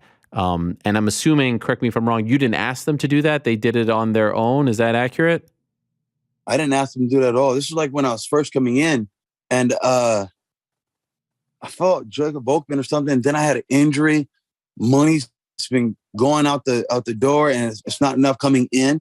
And I have enough money to pay for my brother's funeral, He got killed tragically. And the UFC stepped in, decided to do this stuff. Like Jason called me, was like, hey, they said they're gonna do this. And I'm like, I'm just so appreciative for that. And I just want to share that for people to know that I know that we're always dealing with what fighters should be getting paid and blah, blah, blah. But at the same time, like for me personally, when you do some shit like that for me, bury my little brother with my fucking heart, I'm going to always fucking stand up for those guys, They did something that I didn't ask them for. They didn't need to do. They just did it out of the kindness of their heart. And so that's so big to me, Fuck the money, fuck the bullshit. Like at the end of the day, I'm still just a real raw person. When somebody's standing next to you like that, you got my vote. You've been doing this for a very long time, Bobby. Your debut was January of 2008, your pro debut. For it to all come together now for you, first UFC main event, I think you win this fight, you should get a title shot. I know you say like you don't care, you don't think whatever, but it's all coming together. It doesn't often. It is very Masvidal-esque, if you know what I mean. Like you've bounced around, you've been all over the place, you've seen it all, you've done it all. What is it like for you to now be in this spot, to finally kind of see everything come together? Do you view it that way, or am I wrong in how I'm assessing this whole story unfolding, in front of our eyes? I guess you can say it's like the Masvidal situation, respect to him too. Like he finally got all his love and shit, I just I feel like it's kind of weird for me, like I've been here for a while and people are kind of just finding out about me. Like since the Fiziev fight, people are like, whoa, who's this guy? I'm like, listen, ain't nothing changed but the day. I've been fighting this way since Strikeforce, since the beginning of the UFC. Like I've gotten, I want to say 7 like fight of the nights or performances, this is what I do. I'm an entertainer. I bring that energy every time, because I don't want to waste people's money. So it's kind of weird for me a little bit that like the same people that sit next to me last week and was just looking at me like, well, who the fuck whoever that guy is. Next week they like they just like want my autograph, they want the picture, and I'm like, we was there at the last fight with you, and you were sitting right next to me, and you didn't even talk to me, Like, and now it's just weird, it's just kind of weird. Pac said it too, like how some people change up on you so quick and it's like all of a sudden they see you. I don't know. I'm just dealing with it, brother. Yeah. It's kind of cool. Yeah. I mean, but I would imagine, I was going to ask you, there's probably a part of you that's like, I've been here for over a decade. Where was all this love before? But it feels like for whatever reason, like just your state of mind, the stuff that you were saying in the early days of the pandemic. You are one of the best stories in those early shows in 2020, right? Like that stuff that you were saying after the fight, it was amazing, man. And it all felt very genuine coming from the heart. The world needed that. I thank you, brother. That's my whole intentions. That's why I felt like, especially when you first met me, I was a little angry kid, I was broke. Didn't have a mom or a dad.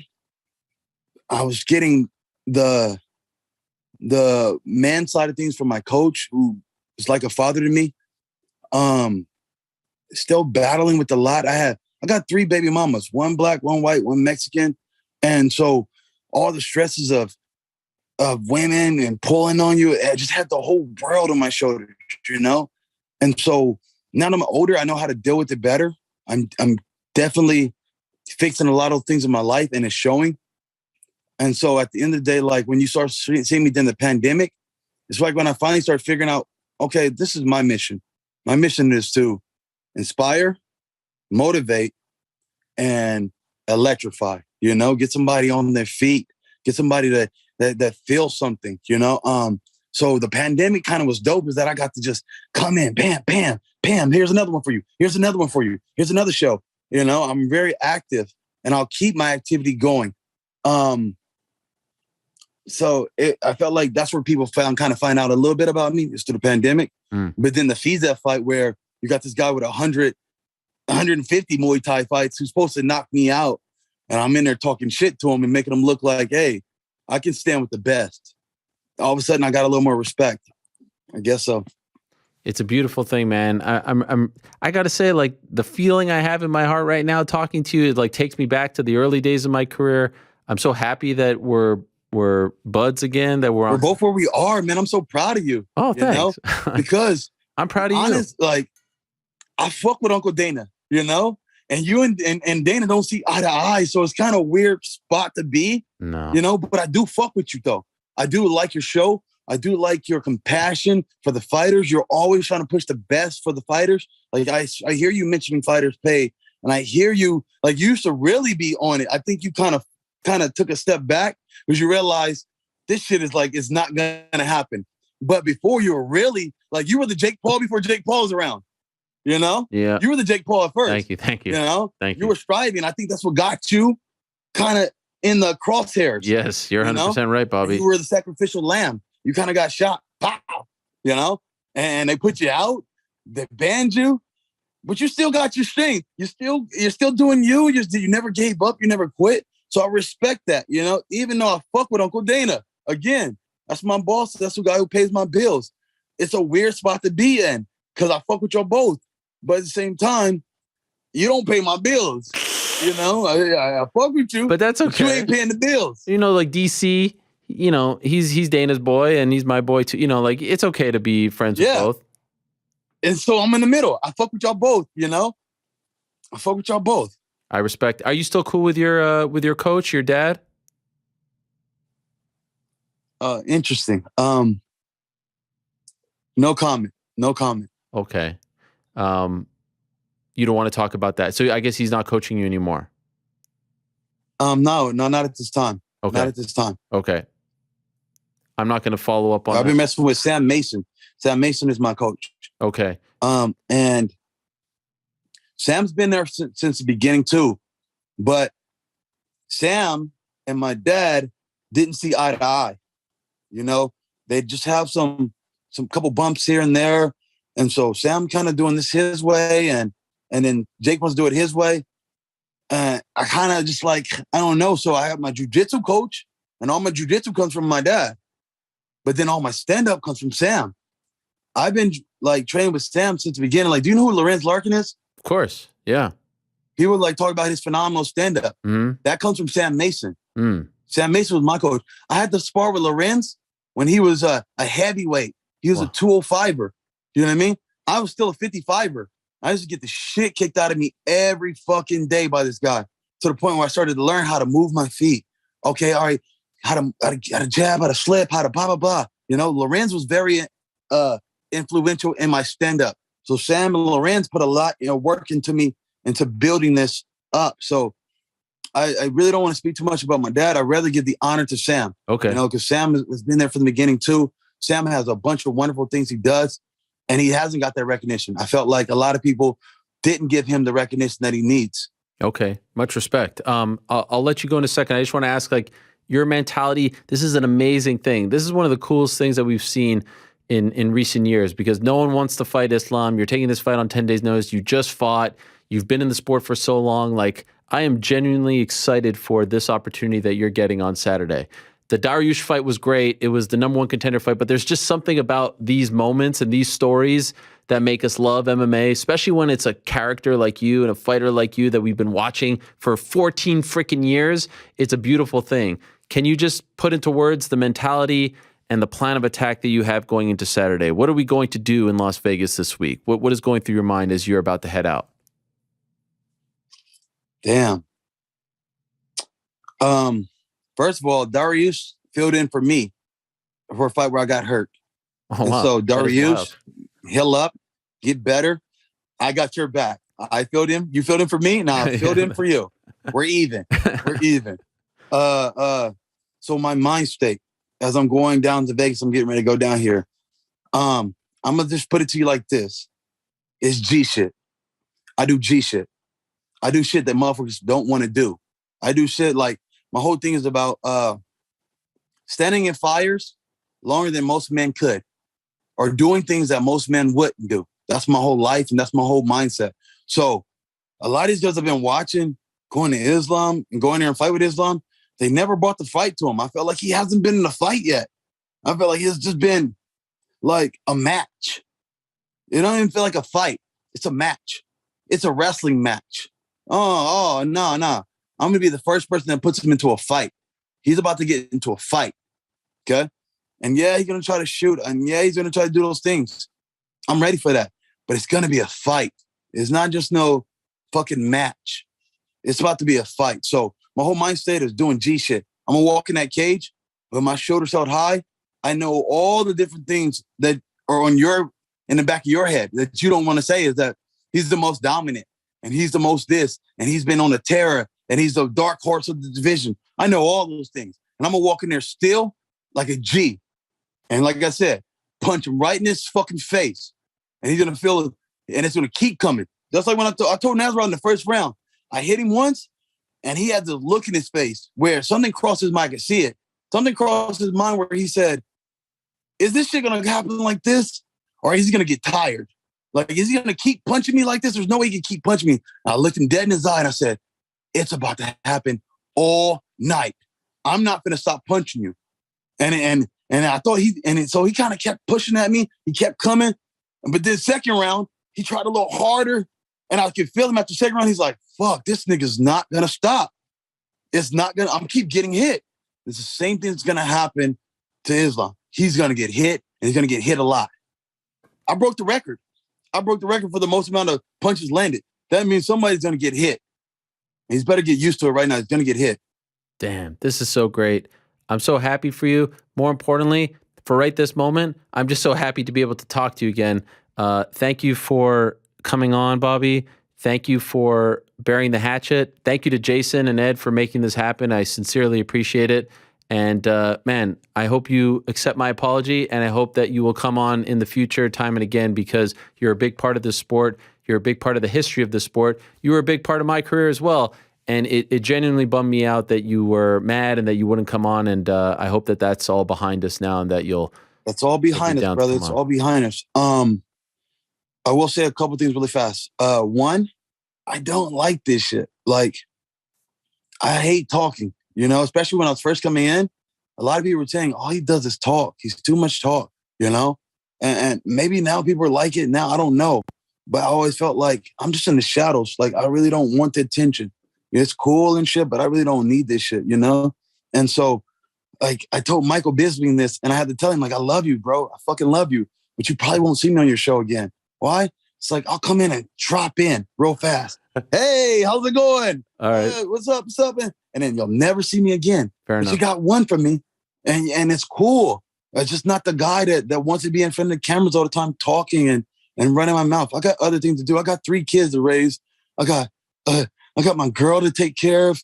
I got businesses to run. I don't want to do all the interviews and the talking, but I love you and I really respect you and I love everything you're doing. And keep that Helwani shit going. All right. Fucking keep your foot on these niggas' necks, bro. You know what I mean? Don't let them disrespect you.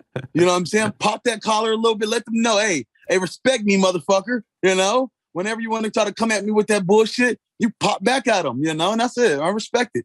All right. I got Bobby now. I got Bobby's got my back. I got your back, Bobby. We go into Vegas on Saturday. We shock the world. We take that microphone. We say, I got next. Title shot 2022, Bobby Green. Let's go. Let's manifest that shit, Bobby. Let's manifest it. You know what I'm saying? Let's fucking go. My man. Good luck to you. I'm out. Much love. There he is. Bobby Green. Wow. That was amazing. Holy smokes. That was amazing. That was incredible. This is why I love this show so much. For moments like that. Man, that was so great. I feel like we had a real moment there. We had a real moment between two old mates. That was really nice. It's hard for me to even... I was so bummed when he told me he would never come on the show. He said he made a promise to himself that he would never come on the show. I was like, what? I still don't... I mean, I didn't get it. But I didn't want to push. Look, you don't want to come on the show. You don't want to come on the show. But I'm so happy that he came on the show. And again, I want to thank his manager, Jason House, and Jason's PR guy, Ed Cap, who, in my opinion, right now is the best in the game. As far as the ones who work for the fighters and the management teams, there's different kind of levels of PR, but Ed is just the best. Anytime one of Jason's fighters wins or, is in the news, I'm always like, oh, yes, I get to go with Ed because he just makes things really easy and pleasant. So really thankful to them. That was amazing. I can't wait for Saturday now. I suspect you can't wait either. That is going to be incredible. And that's one of my favorite moments since we came back. That was truly amazing stuff. All right. Thank you to Bobby Green. Let's move on now to our next guest. We keep the train rolling along with another great character in the sport. He returns to action, not this Saturday, next, UFC 272, back in Las Vegas, March 5th. To me, other than the main event, this is the most interesting fight on that card. It's Edson Barbosa. It's Bryce Mitchell. It's Thug Nasty back on the program. Hello, Bryce. How are you? I'm doing great, brother. Can you see me good? Can you hear me good? Yes, just fine. Perfect. I appreciate you doing this. I know you don't do a lot of these days, so I appreciate you doing this very much. Well, brother, I so much appreciate you, and I would like to switch it up. I would like to do something that ain't ever been done today, and I need your consent for it. Okay. I think it's okay. I'm not really sure what you're going to ask me, but let's let it roll. I want to interview you. You want to interview me right now? I'm tired of talking about all this fight stuff. It's trivial. It's nonsense. There's bigger issues in the world. You have millions of people listening. I want to interview you, brother. I've got some stuff to ask you. I care about what you think. Oh, okay. And I love your... I appreciate that. Ask you something? Yes, I just want to say before you interview me, before you ask me whatever you want to ask me, I was listening. You know what I was listening to when I came in today? Maybe some Pastor Fire? I fight hard and it's my job. All that glory goes to God. I fight hard and it's my job. All that glory goes. I love it. It's great, man. Are you going to walk out to that on Saturday? Is that the song? No, sir. I got some other stuff. Okay. I got some good walkouts. But it's your own? Is it your own? It's got to be your own, right? No, sir. It ain't. What? How are you not walking out to your own song? It's good, though. Maybe in the future. I'm a little bit disappointed. I mean, we have 10 days to figure this out. Bryce, you got to walk out your own song. Your stuff is great. You're the best rapper in MMA. Hey, I'm glad somebody thinks so, brother. So this is what I really want to talk about today, brother. So all right, here we go. Do you live in Canada? I do not live in Canada. I am Canadian, but I do not live in Canada. I live here in America. Okay, well, I wanted to ask you about what you think about these Canadian trucker protests. Okay. What do you want to know about it? I want to know what you think. I know you probably have family members and friends. I want to know how has it affected their lives, and what's your stance on this, brother? Well, this is a huge issue going on in your country. Yes. I want to know what you think. Okay, so it's obviously a very interesting time in Canada. I will say that, how should I put this? So I think everyone, and I've said this before, like even if we don't agree on the same issues we don't agree on the same politics, whatever, sport, whatever it is. I am actually more attracted to people who are on the opposite spectrum of me than people who agree with me. So I'll just put that out there. So I believe that everyone should have a say. I believe that everyone, as long as you're not offending anyone, as long as you're not, being offensive, being racist, being sexist, everyone should be able to say how they feel, choose what they want to do, choose how they want to live their lives within reason. And so people want to speak out and say that, they don't like certain mandates, they don't like certain things. I think there's a misconception with the way it's being reported. I think it comes down to the mandates, and you correct me if I'm wrong, because I know this is a topic that you're, you feel very strongly about. The truckers are speaking out about the mandates. Canada has been very strict, way stricter than here in America. I think they have been, dare I say, too strict. I mean, I had to quarantine. Yes, sir. I had to quarantine for 2 weeks to go see my parents. It was not very fun. And this was like not that long ago. So I think they were a little too strict, if I'm being honest. I think there's actually a misconception. The vast majority, I think what I read, and you may know otherwise, I think it's like 85 to 90% of the truckers are actually vaccinated. But there's what people will say, a vocal minority that are speaking out. And as long as they're doing it in the right and respectful way, I don't have an issue with it. It's when things get a little bit like, when you start to see the swastikas pop up and stuff like that, that's what I have an issue with. I obviously feel a strong way about that. But if it's people saying like, hey, enough is enough, we need to live our lives, we need to transport goods from one part of the country to the other, I'm okay with them speaking out. Me as well, brother. And then I love your opinion on that. I also, do you live in America? I live in America, yes. Okay. Do you know what these guns are for on either side of me? I do. I mean, do I know what they're for? What do you mean by that? What's their main purpose, these guns, in this country, America? One of the freest countries in the world, if not the freest, the last beacon of freedom for everybody out there who's being oppressed. Do you know what these guns are for? Would you say to protect yourself? From what? Bad people? Bad things? What's the number one thing? What's mentioned in the Constitution? The government? The government. That's right. These guns are here to protect us from the government. I just want to tell you, in Canada, this gun's illegal. This gun's illegal. Mm-hmm. This pistol right here, I believe even pistols are illegal. Okay? That's the problem, is the people have surrendered their guns. The government can do whatever it chooses now. And I believe you're Jewish, correct? I am Jewish, yes. Which I think it's awesome that you express your faith and you're proud of it. But before the Holocaust in 1938, Hitler banned Jews in Germany from having guns. There's a reason he did that. He wanted to disarm the population before he rounded them up and killed them. So, when I talk about why these guns are important, you've got to know why we have these guns. Of course, it's to hunt. Of course, it's protect ourselves from people that break into our homes. But the reason that they're really here is protect ourselves from our own government. It's to overthrow a tyrannical government. And these guns on either side of me, that's the reason that in Arkansas, they don't have forced vaccines. They don't have forced mandates. You can't force it. They don't have the power. If you go up and down my street, every single one of me and my neighbors is armed to the teeth, brother. I mean, I could sit here and name, well, you got the Underwoods, you got the Mitchells, you got the Palmers, you got the West, the Browns, the Smiths, the Jameses, brother. We're on the Harrises. We're armed to the teeth, brother, and we will not let this government inject what they say is medicine into our body without our consent. And I feel that a lot of countries don't have these freedoms that I have. And, like in Australia, they're doing lockdowns. People can't leave their homes.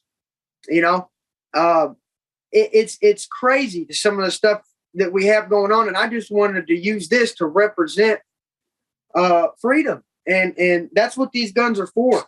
And that's what this flag is all about, brother. You see the 13 stars on that flag? That was 13 colonies back in the day. And they said, if we do not get together and we do not fight this oppressive government, we're all going to die. So all 13 of these colonies formed together and they fought a government. They wanted their religious freedom.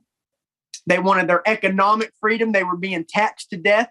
They were forced to kneel to the throne. And people were saying back in the day that the king was chosen by God. He had divine power. They were using religion to corrupt the system. It's sickening. And history will repeat itself. They will try it again. And the only thing that will stop them, of course, is God and these guns right here on either side of me. That's the only chance we have. And in Canada, I know these guns are illegal. And I just wanted to tell you, if these guns were legal in Canada, you wouldn't have such a big problem with forced vaccines. Could I ask you, Bryce, do you feel as though those guns that you're talking about and other guns are abused and sometimes used by the wrong people in America?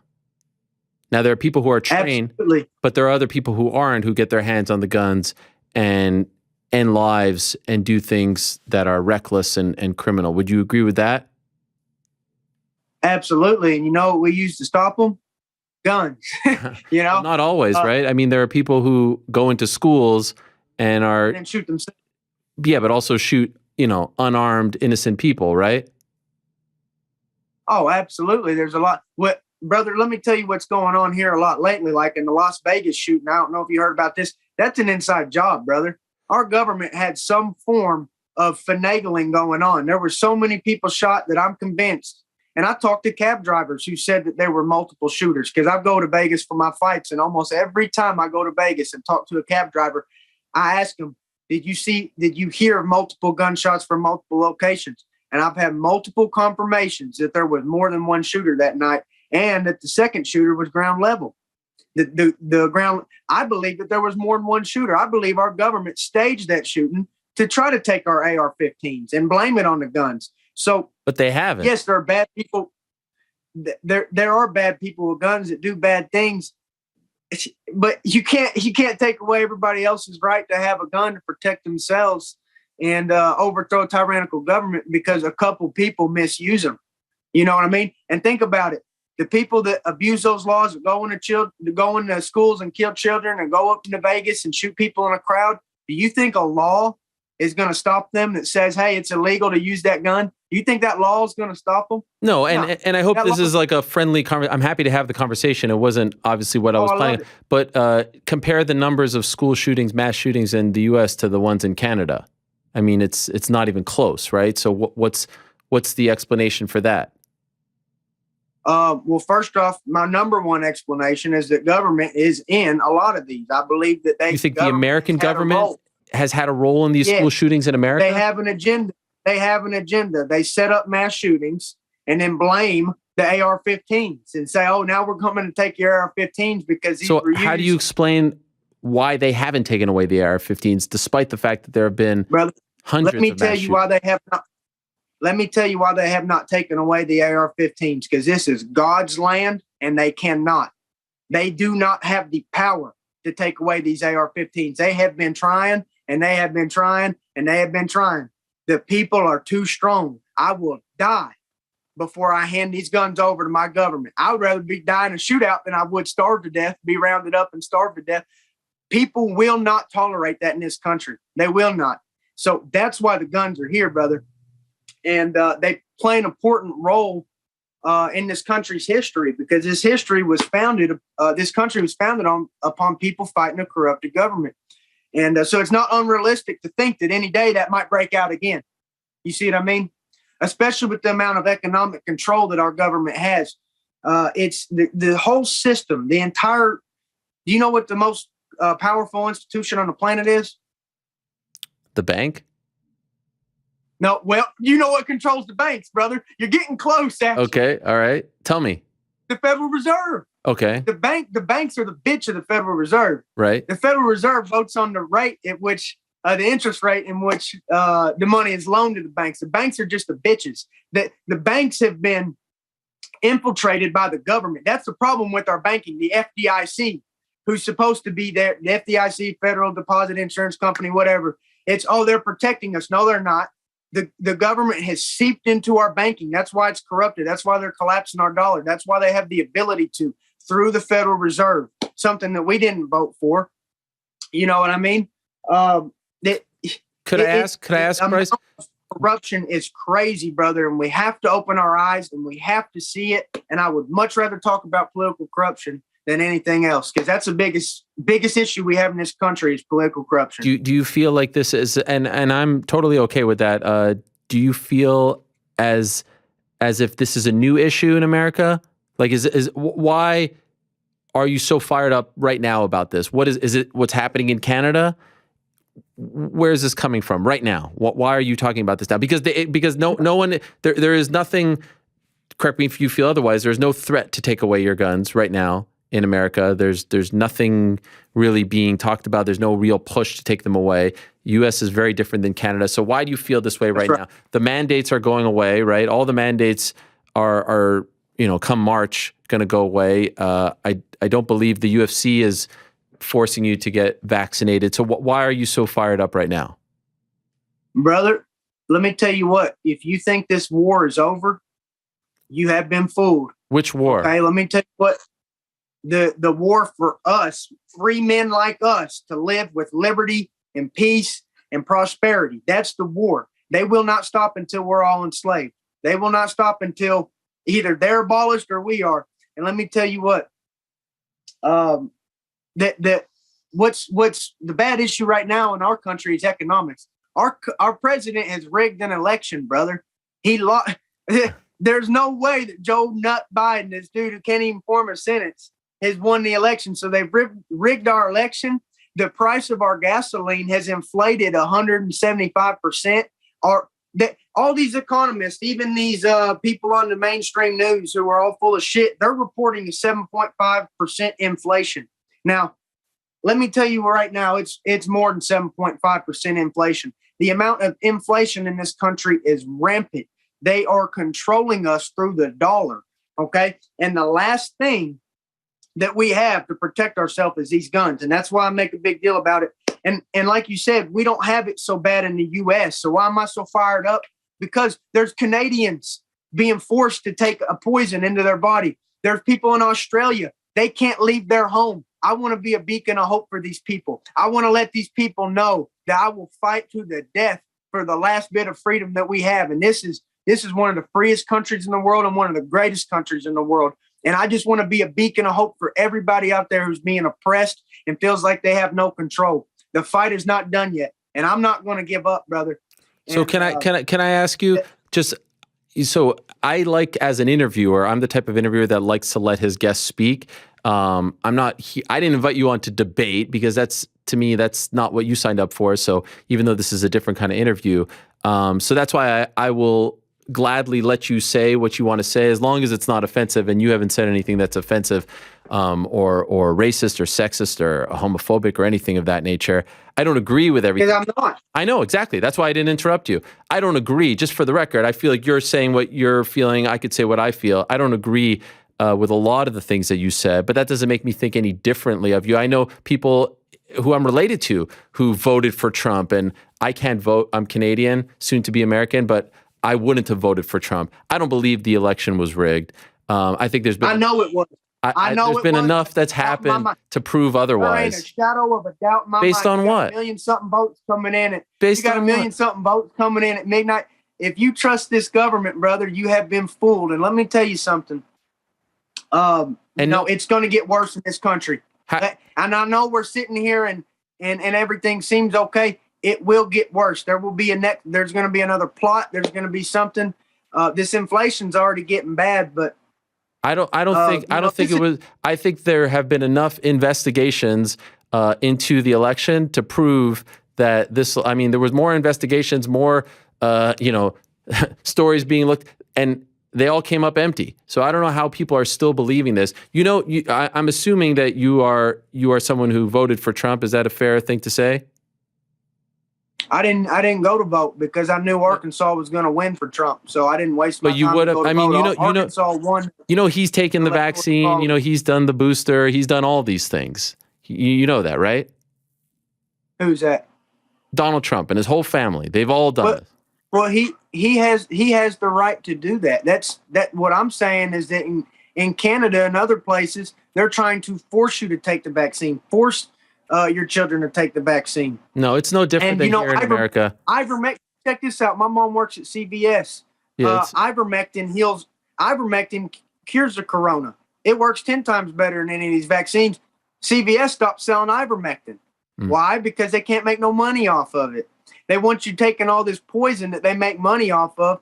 These pharmaceutical companies, brother, they can't make money if everybody's healed. Okay? They want to keep you sick. Ivermectin is the cure for the corona.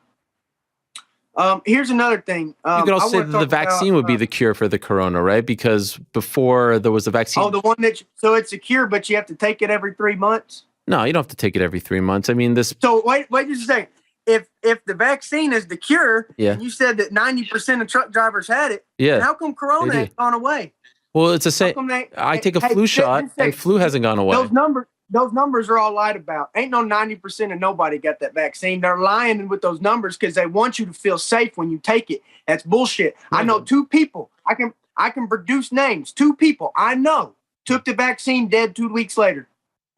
I mean, 40 years old. Is it possible that they were dead from something else too? I mean, it doesn't cure everything. Well, they both died from heart attack.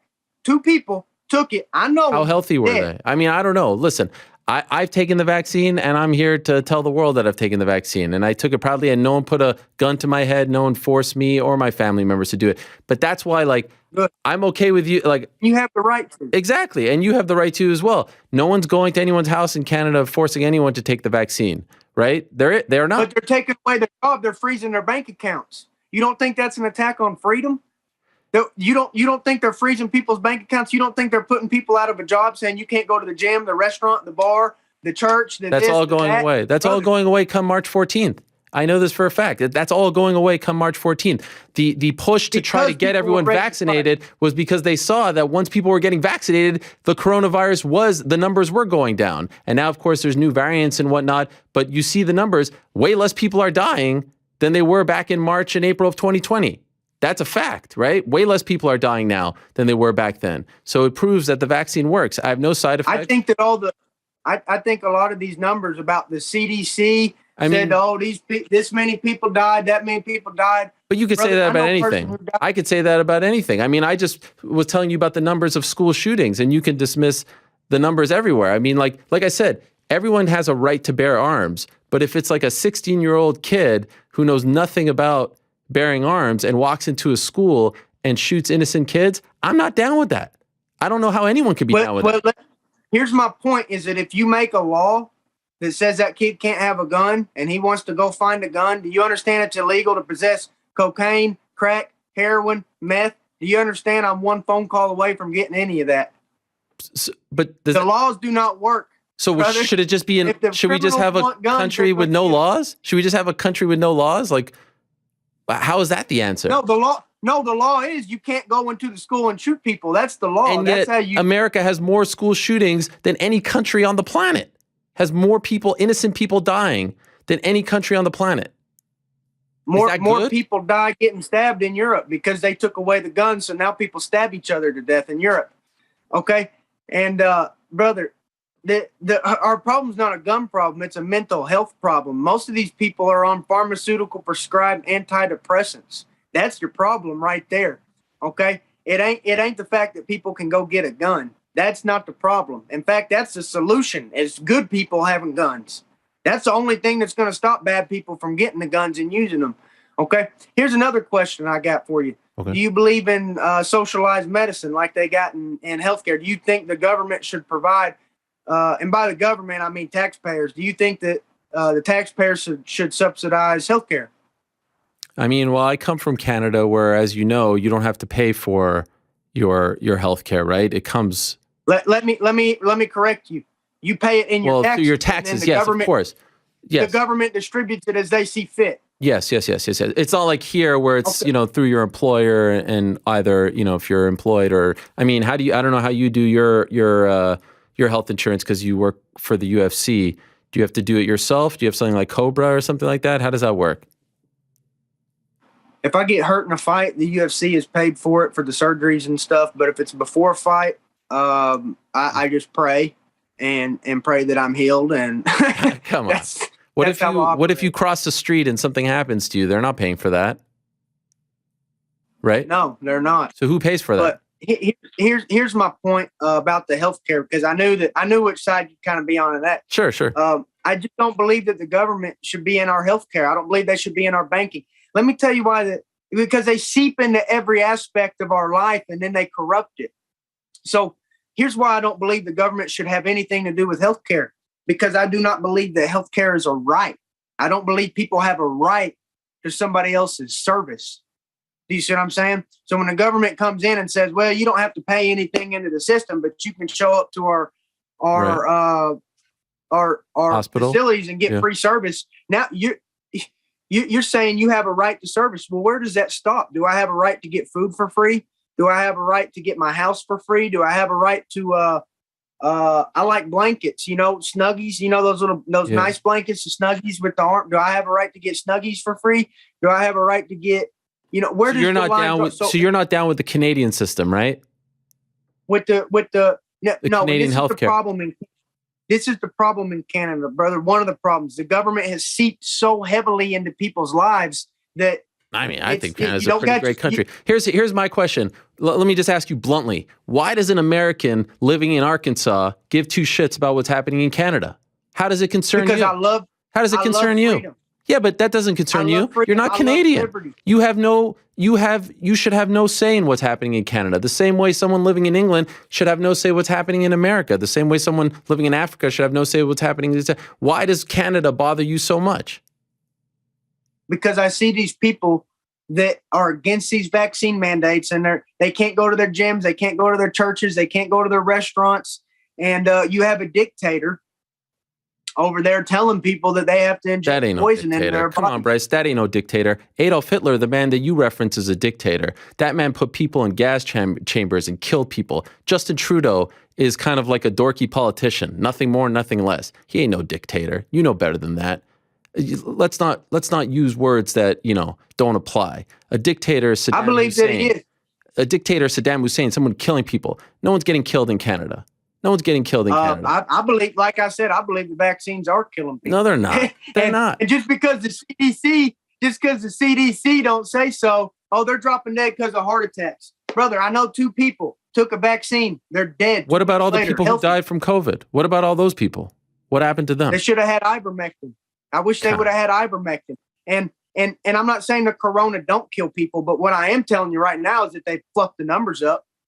They're using scare tactics. The CDC, I don't trust them, brother. I don't trust any of those lying motherfuckers. Listen, you don't have to trust anyone.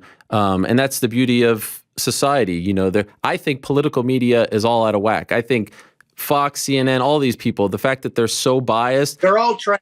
Yeah, I agree with you on that. We'll agree on that one. They're all trash. They all want to tell you, CNN is trying to sell you something. Fox is trying to sell you something. I'm not down with any of that. I just want the truth. I don't necessarily agree with you that the numbers are fake. I don't believe that the vaccine kills people. I think it protects way more than it hurts. And I think it's an interesting debate, but I will just say this. Life is pretty good in Canada. I know because I have family that lives there. I think you're seeing a lot of attention. I wanted to hear. I think you're seeing a lot of attention on a vocal minority that's doing their thing. I don't know if you're down with the guys walking around with the swastikas and whatnot. I don't know how any of that has to do with what's going on with mandates, but I think that's a little wacky if you ask me.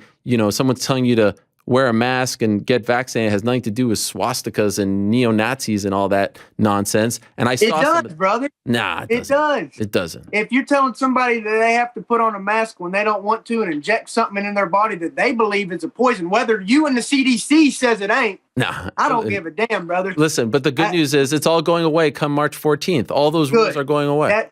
So victory for all. That's what we need, and that's what these guns are all about, brother. Is the right to be free, have liberty. I think it's great that in Canada you can't have those. What makes me mad though is that y'all's country you can't have these guns. Yes, I think I'm down with that. I'm down with it. You know why? Because a lot of dumb people have those guns, and they do a lot of dumb things. I'm not down. But brother. If smart people had it, the guns either way. You know why? Because I don't know how to drive a truck. You know why? Because there's a special license to drive a truck. I can't drive an 18-wheeler. I have no idea, right? I can't go and buy an 18-wheeler right now and drive it, correct? The same way, I shouldn't be able to have that unless I had a special license for that, right? I don't deserve Absolutely that. incorrect. Why? If you want to know, if you want to see true freedom, you come up to Arkansas, you go to a gun show, go to a gun show, and you say, I want that gun, and you hand them the cash. And then what happens? Get that gun. And then what happens? And then you have a gun. And then the government can't tell you can't have it. And then we have Columbine. And then we have Sandy Hook. Ain't no school shootings down here, brother. No, I'm just telling you, there's a lot of crazy people doing a lot of crazy things, and it's not cool. I know you're not down with that. You're down with protecting yourself, but I'm not down with innocent people dying. I think this was a great conversation. I wasn't expecting it. Thank you for the curveball, Bryce. Unfortunately, we have to go to our next guest, a guy that you might be fighting in the future, the Korean Zombie, in your weight class.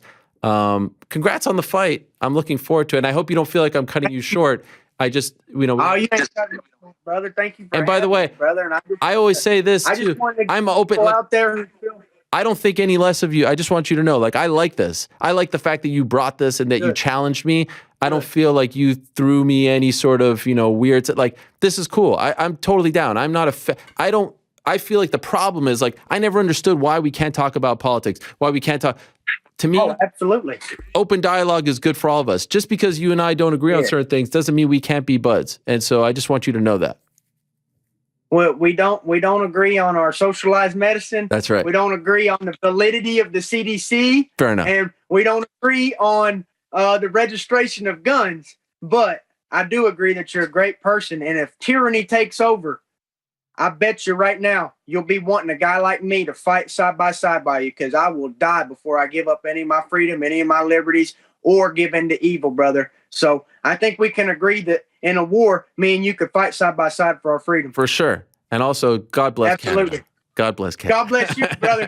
Thank you for having me. All right. Thanks, Bryce. Good luck. Good luck March 5th, my man. All right. Take care. There he is. Okay. Bryce Mitchell joining us. What?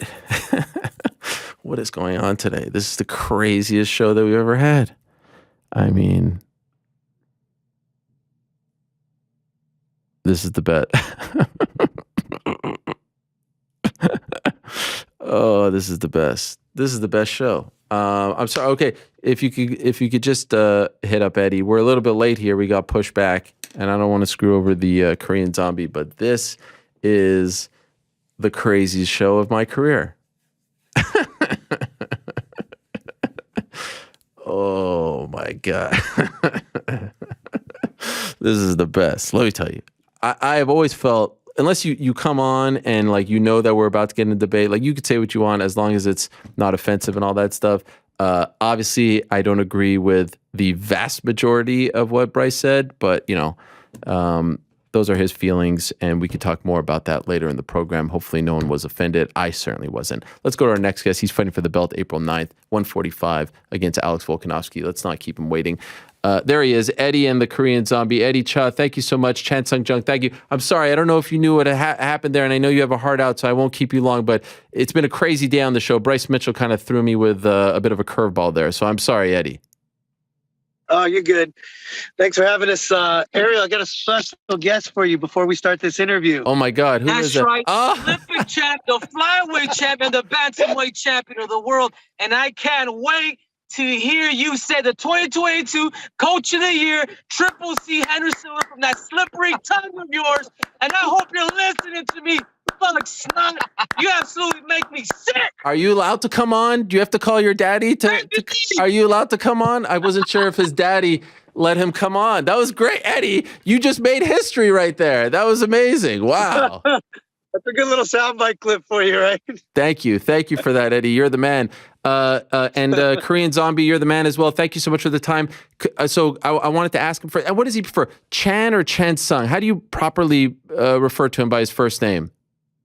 He just likes being called Zombie. It's Zombie. easier, so Perfect. you don't Okay. kill his name. All right. Yeah.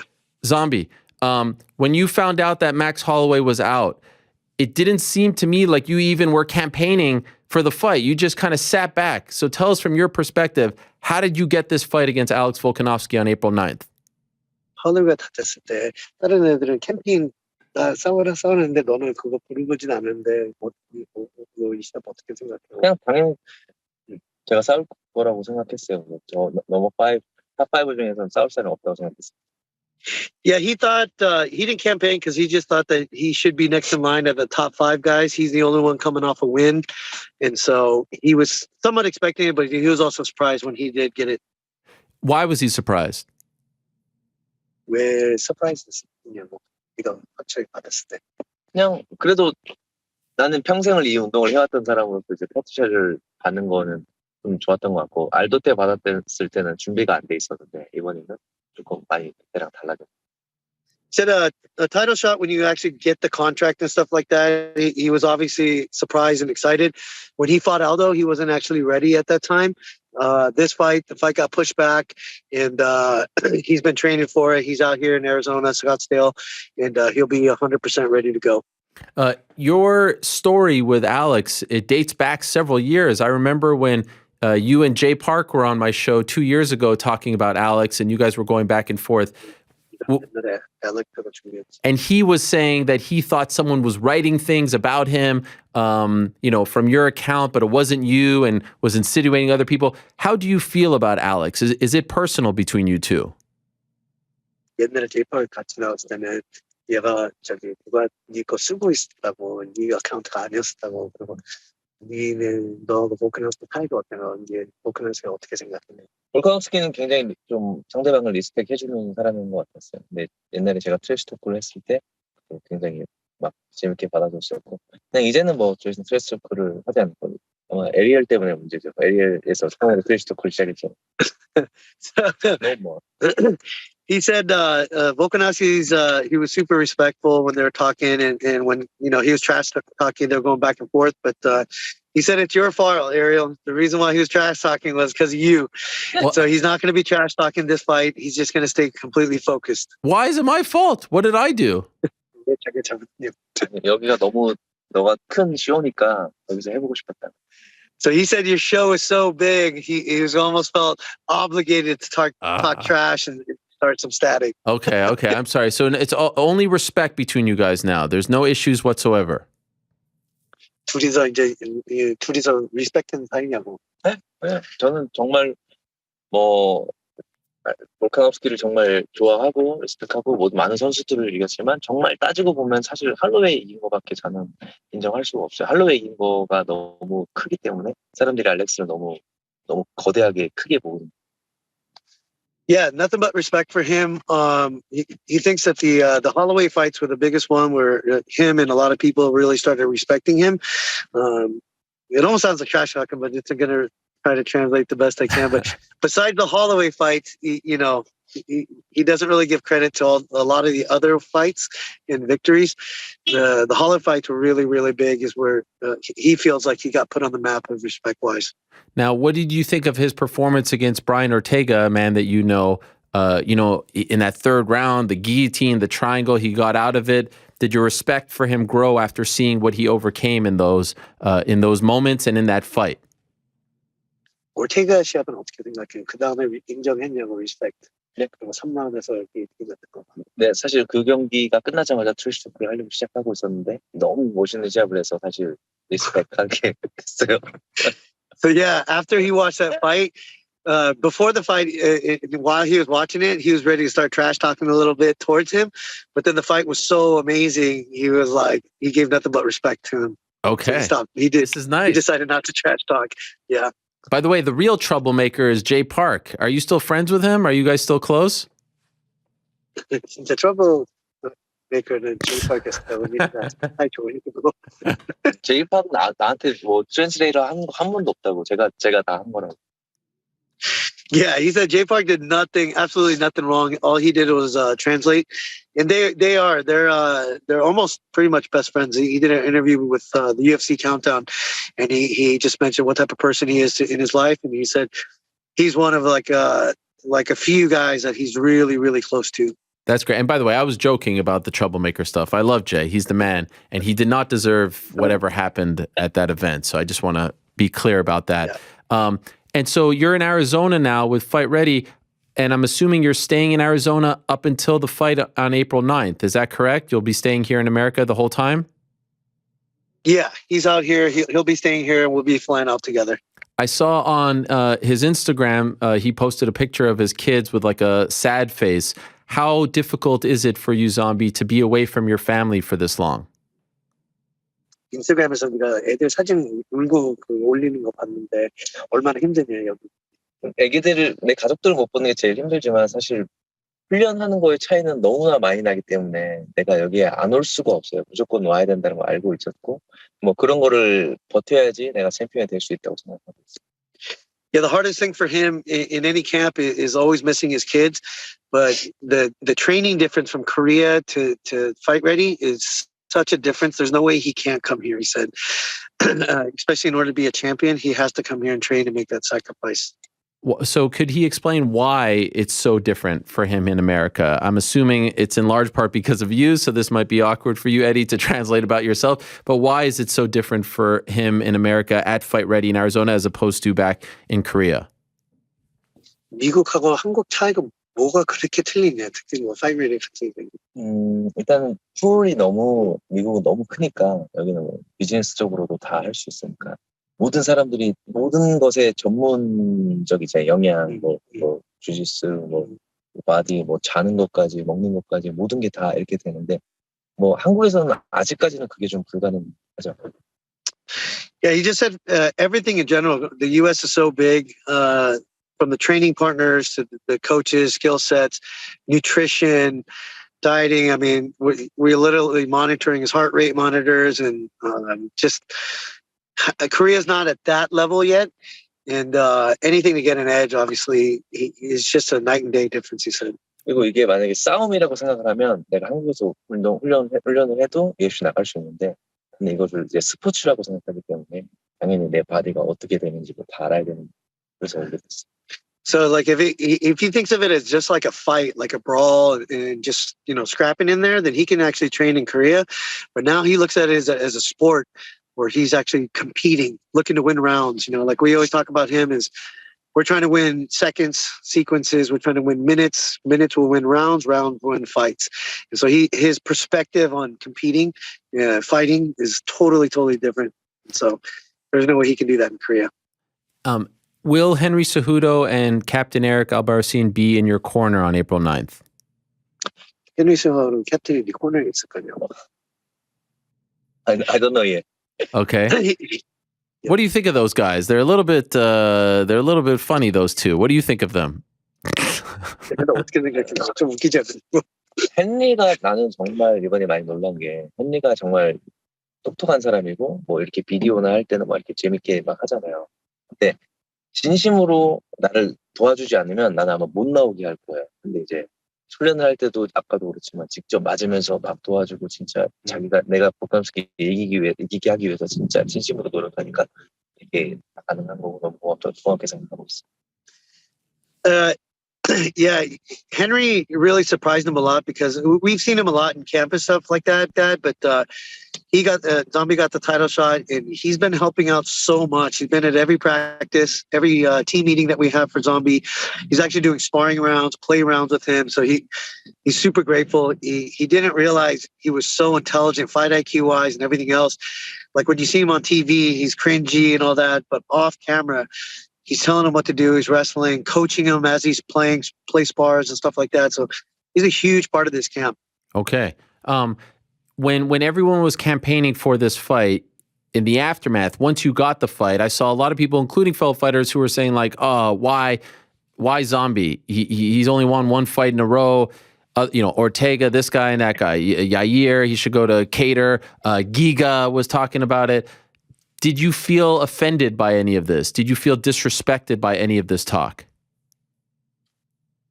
시합 잡을 때 전에 다른 애들이 다 내가 싸워야 된다. 왜 뭐 야이도 싸우고 케이를 뭐 이런 애들이 왜 그냥 넌 한 번밖에 안 이겼는데 네가 좀 disrespect하면 기분 나쁜. 뭐 전혀 없어요. 이제는 그런 걸 전혀 신경 쓰고 있지 않고 사실 나는 그들보다 정말 내가 메인 이벤트 경험이 많고 파이브 라운드를 이렇게 많이 오래 준비한 사람이기 때문에 내 경험이 아마 가장 큰 무게가 될 거고 내가 받아야지 받는 것 같아요. Yeah, he wasn't too worried about that. He's saying like he's prepared for so many 5-round fights. I think he had 8 main events in a row or something like that. Like you said earlier, he was the only guy coming off a win. He didn't really worry too much about who got the fight, but he just felt like he was next in line. And so with this situation, you getting another title shot almost 9 years after your first title shot, which is pretty amazing when you fought at 163 against Jose Aldo. And I know you took that fight on short notice and you didn't really like the time that you had to prepare. Was there ever a part of you that worried that you would never get another shot at a belt in the UFC? And did that bother you, the idea of not being able to get a proper camp in order to train for this goal of yours? Did it bother you, the idea that, oh man, my one shot was a short notice one, I wasn't fully ready, I was younger in my career?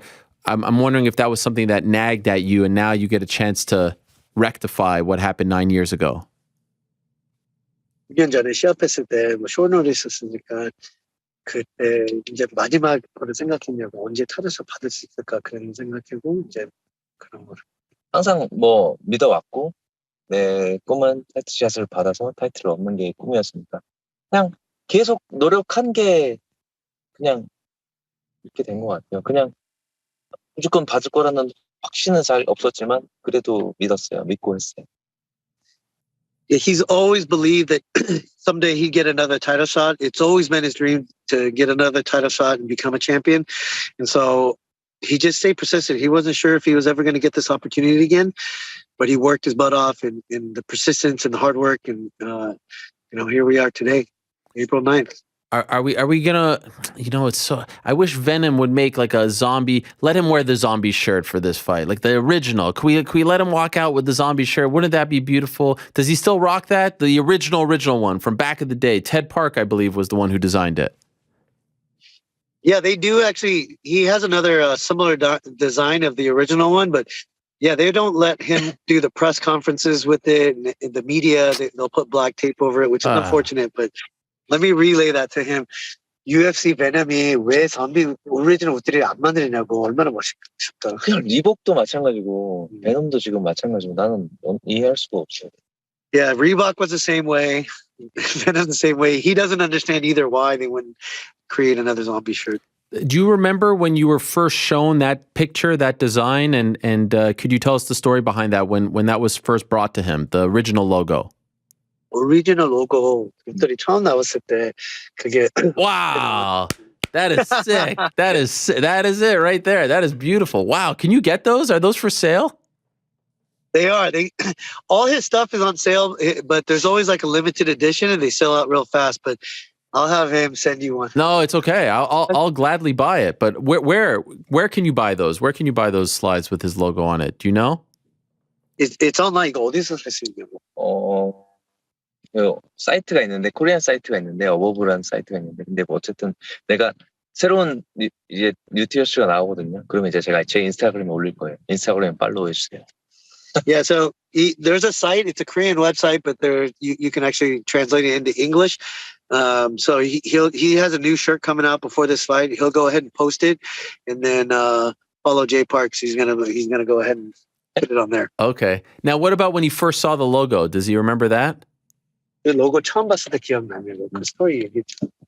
처음 봤을 때 트라이콜 그 회사에서 처음 봤을 때 이게 난 좀 너무 별로였어요. 근데 이제 어쨌든 이게 데나 화이트가 입고 나와주면서 너무 대박이 났었죠. 지금은 이게 너무 좋아요. Yeah, first he saw the logo, he actually didn't like it, and then Dana White wore it on a press conference or something like that, and then it just went viral. So then it started growing on him. Now he loves the logo. Wow, you didn't like it at first? That's amazing. Did you know that Daniel Cormier didn't know about your shirt, and I taught him about it? He knows that, right? That I told Daniel Cormier about the best logo in MMA history. He knows this, right? I did not know that. Come on. Daniel Cormier가 이 로고 몰랐대. 그래서 자기가 알려줬대. 이거 아니냐고. 다니엘, 와, 보면 안 되겠다. 얘는 야. 이거는 모르는 게 말이 돼? He's like, how did DC not know about this logo? Last time we saw him in Abu Dhabi, Zombie gave him a yes. shirt. You know why? Yeah. because I did my show with him earlier in that day, and he's like, I don't know about this logo. I'm Daniel Cormier. And then he saw you guys later that day and was pretending like he knew about it. And then you gave him the shirt. Come on, dude. Yes. 옛날에 UFC 팬엑스포라고 있었거든요. 그때 나는 이제 이 로고 때문에 되게 유명해져서 데니엘 코메이랑 같이 팬 사인회를 했거든요. 데니엘 코메이 옆에 있고 난 여기 있었고 나는 한 300명이 있었는데 데니엘 코메이는 앞줄에 한 명도 없어요. So he said long time ago, back in the days when this thing first came out, him and DC did a fan expo signing together.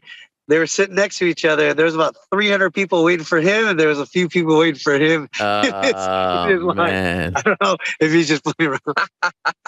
And you're saying that there were 300 people waiting for Zombie, right?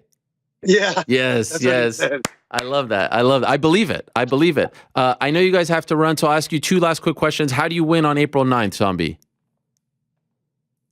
8월 9월 때 시합에 어떻게 이길 거냐? 지금 모든 걸 다 준비하고 있어요. 뭐 every minute 다 준비하고 있고 뭐 레그킥, 펀치 카운터, 레슬링, 뭐 심지어 지금 마인드셋까지도 멘탈 코치도 써서 내가 어떤 마음을 가져야 되는지 이런 것까지도 훈련을 하고 있어요.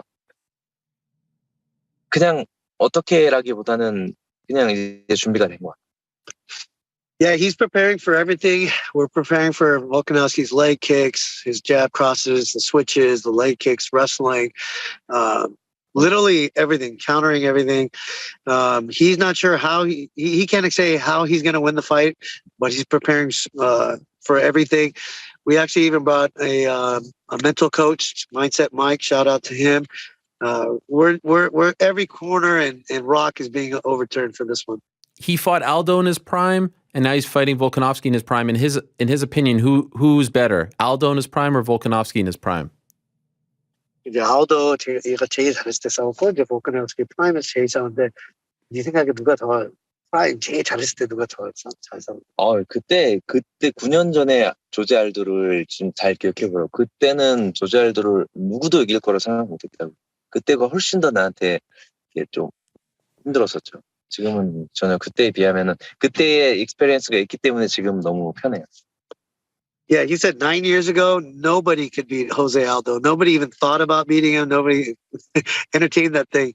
And he's so happy he was fortunate enough to fight him because he has the experience now to actually step up and win a title shot.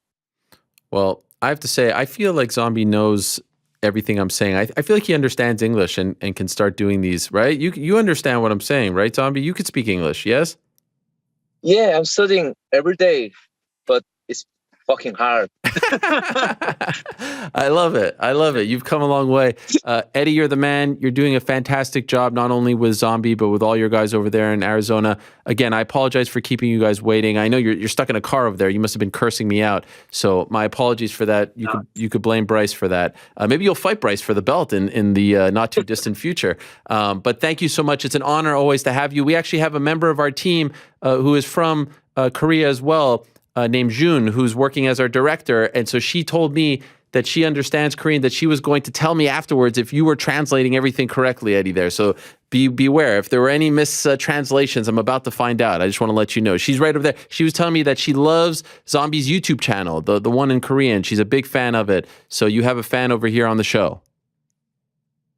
That's awesome. 예, 검도 저희 디렉터가 한국 사람인데 여자분인데 이 큰 팬에서 유튜브 채널도 잘 보고 있고. Wow, thank you. No problem. Yeah, go check out Zombie's YouTube channel. He has over like 600,000 subscribers. Literally, it's gone viral. He's got some cool stuff. His latest show right now that he's doing, it's kind of like a bully beatdown.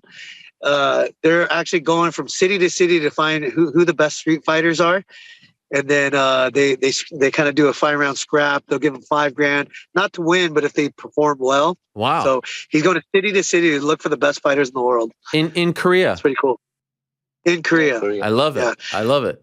Yeah. Keep it up, my friend, and good luck to you. And thank you for the time, and thank you, Eddie, as well. I appreciate it very much.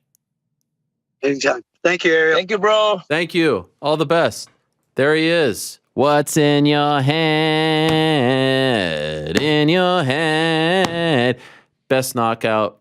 I mean, best walkout. Has also had some incredible knockouts. Reminds me that Peter Queally is out of the fight on Friday. Bellator, he also walks out to the zombie song as well. There's few better walkout songs than that one. The Cranberries. What's in your head? What a crazy day, and it continues. It continues. It news. Thank you to News. Thank you to Eddie. Thank you to Zombie. That's cool. He doesn't mind if you refer to him as Zombie. Can you ask Frank Yoon on my behalf? Would the proper thing to do to call him Chan or Chan Sung? I think it's Chan Sung, right? Chan Sung. Yeah, Chan Sung. That's what I thought. She said it more eloquently than I did. Yeah, we expect that. Probably more eloquently than I did as well. Okay. It's been a crazy day when, the calmest guest that we're about to have is our next guest, Mike Perry, Platinum Perry. He just won this past weekend in his BKFC debut against Julian Lane. Yes, the Let Me Bang Bro guy. And it was quite the battle. It went the distance. It was a 5-round affair, but in the end, Platinum Perry won, brought a lot of attention, a lot of buzz, a lot of hype to the event, brought a bat to the press conference as well. And I can't wait to see how he looks after what was surely a bloody and brutal affair on Saturday. And so without further ado, let us say hello to the Platinum one, Mike Perry. Wow, there he is. You're looking great, Mike. Oh, hey. How you guys doing over there? Not bad. How are you? Oh, I'm doing all right. What are you reading? The Rolex magazine. Because you're living large? I'm doing all right for myself. Congratulations. Thank you. Thanks for having me. How do you feel? I feel great. How does your face feel? I feel better than I look. Trust me. This is all cosmetic. Surface damage. Yeah. Surface. Yeah. Come on. I tried to hit deep internally. Mm-hmm. So first time doing the BKFC. I know you had the Triad event, but that was a little bit different. What did you think of it? This was your highly anticipated debut. Oh man, it was a fantastic experience. Okay, why? Well, it went well. I got to have a great fight. I had to drop him in the first minute and then continue on to have a good fight. Shows I was up against a tough opponent with experience in the league, in the sport. And, I got to go through the gist of it, like with getting the time in the ring. I wanted time in the ring. And, it's funny because I went through it in a hell of a way where the last 4 rounds, I didn't really have the ability to punch him. So I still pulled through. And I believe that in my next one, I will be a totally new, person, athlete. I will be different than anyone has seen. I know they saw me in the ring, and other opponents might think that they have an idea of what it might be like. But I'm going to be 100 times better next time I step in there. Why couldn't you punch for the last 4 rounds?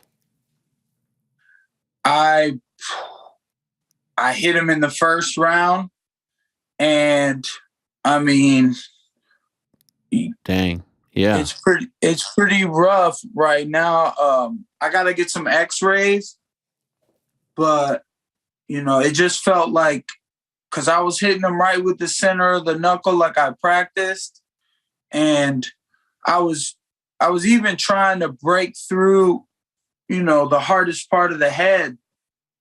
I was literally trying to, I think about the MVP knee when he hit that guy, and all this broke right here. I was trying to break that, and maybe my knuckles crumbled underneath it. And the boss called me, Dave Feldman called me today, and we spoke for a moment. And he said, you know, making a fist as tight as you can be helpful.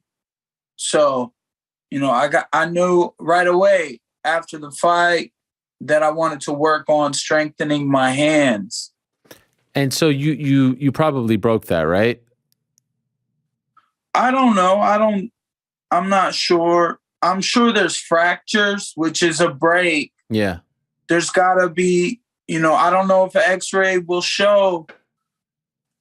Sometimes you need an MRI. Sometimes your shoulder's out of whack, your neck, things like that, like insurance companies want you to get an x-ray. And if it doesn't show up on x-ray, they're not paying because, you know, it's deeper than that. There are lots of things that the body can do and lots of ways it can run into problems. So, you know, I don't know. Obviously, maybe an x-ray should show if there's a crack in a bone, but who knows, man? I got to get the x-rays and then I'll text you. I'll let you know. They could be fine, though. I'm sure this is normal. A lot of these guys deal with this. This was my first little taste. Yeah. So can you compare it to your experience in MMA? Like, what do you like better? Which sport do you like better now that you've gotten a chance to do both? I definitely like to box. I like to stand up.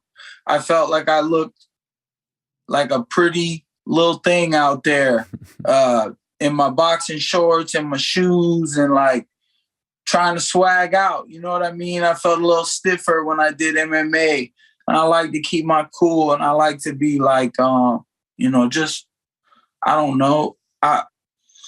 Even my dad texted me. He was like, you know, don't be such a stiff white boy or something with my head up high. But, you know, it's just, like I said, surface damage. I want to do the deep damaging shots that last a while. That's why I knocked him down in the beginning. You know, I try to hit inward. So it's whatever. At the press conference, you made a lot of noise when you showed up with the bat. Why did you bring a bat to the press conference? To be honest, I wasn't just thinking about fighting my opponent. I was thinking about fighting other people too. So I was like, you know, I'm going to have my own bat. I don't know how security is going to be. I don't know how quick they're going to be. Sometimes you see with these organizations, some fighters expect the guy standing in the middle of them to break them up. And then one gets kicked in the face and they're like, well, why did you step in? No, I'm protecting myself. I got to take care of me and also who's around me, as well as we got to watch each other's backs. So, you know, outside of the ring, it's not fair. We ain't fighting fair. I had a plastic wiffle ball bat. If that's really an upper hand, like handicap or whatever, you know, you'll be all right. You was going to get, you know, a little smack to the face with it. No problem. Was it annoying to walk around with that in your pants? Nah, man. Nobody knew I had it on me. It was funny to me thinking about it like that. Like, yeah, nobody know I got this bat, boy. I pull it out, get 3 feet of reach on your ass real quick. Are you and Julian cool now? No, we can fight again. Okay. I mean, but I want my opportunities first. And then, you know, also, like I said, it was a learning experience. I got some ideas of what I could work on to be better. But, you know, that was the ex-title challenger, the last one to challenge for the title. To me, in my books, you know, I came out on top. I had I said on Twitter earlier, I deleted it because I spelt one word, or I put one extra word in there. And then I just left my sponsor post up there because it was better anyways. But, we all have our own battles and no one is like another.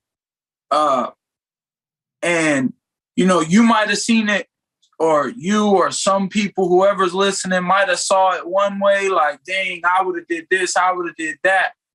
But it's different for me. When I wake up in the morning, for me to roll over, get my phone, or get out of bed, get my shoes, or go brush my teeth, it's different for me. I woke up today, with the marks on my face, but I earned these marks with victory. And you can't walk in someone else's shoes. You got to walk in your own shoes. So to me, I felt like there was a lot, especially as that was probably my first time being such a favorite that I succeeded. It's like opposite for me. It's like in my world, the way it has happened over time in the past, it's like when people expected me, I wasn't able. I felt like there was too much pressure or too much on my shoulders, and I took that pressure this time, and I enjoyed it, man. I went forward. I brought the fight to him, even when my hands was crumbled. After the first 2 minutes, the next 4 rounds, every time I hit him, I was like, damn, I gotta find another way to hit him, because if I hit him like that again, I don't know. I can't imagine what that felt like. 4 rounds of that. I made it, bro. And just to make sure, is that your left hand or your right hand? Because I don't know if the screen gets. This my left. Okay. My right's pretty good too. I mean, both. But 3 combat sports in a year's time. Not bad. Am I the first person to do that? I don't know, but I mean, it's pretty damn unique. That's what the award is for. I know you guys don't really like each other. Who's that? But I need an Ariel Helwani award up here somewhere. But wait, who don't I like? You and the Schmo. Oh, nah, I got no beef. Listen, let me tell you something about the Schmo line. Performer of the Year. No, gay man. Respect. Thank you. No, I'm okay. I'm glad to hear y'all don't have beef. No, that's cool. He was trying to get the rub and pick a fight, but as they say, we in the beef business. Homie don't play that way, He's too smart, huh? Yeah, I mean, lion, sheep, you know that old saying? No, it's all good. It's all good. It's all good. I only have respect for people who are out there hustling, doing their thing, trying to get by, trying to be unique. And so I thought the whole thing was pretty silly. But I'm very happy for you. And I'm wondering now, are we done with MMA?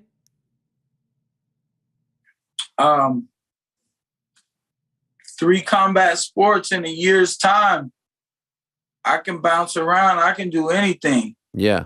So you're free to go anywhere. You're free to do MMA while you're still with BK. Like, what do you think your next combat sport will be? The next time we see you compete?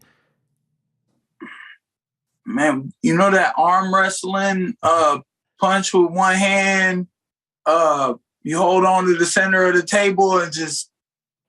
You want to, Yeah, I know that one. I've seen that. Where they tie you up.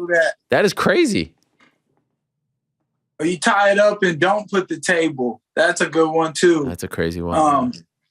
No, I don't really want to do that, but whoever's paying, somebody want to pay me $1 million to do some crazy stuff? Let's go. You don't have to, I don't want you to tell me the exact number, but could you tell me multiples of how much more you're making now as opposed to what you were making in the UFC? Well, I think I made more in Triller. Than BKFC? Yeah. Okay. And but there was more light on us in the bare knuckle, as well as good money.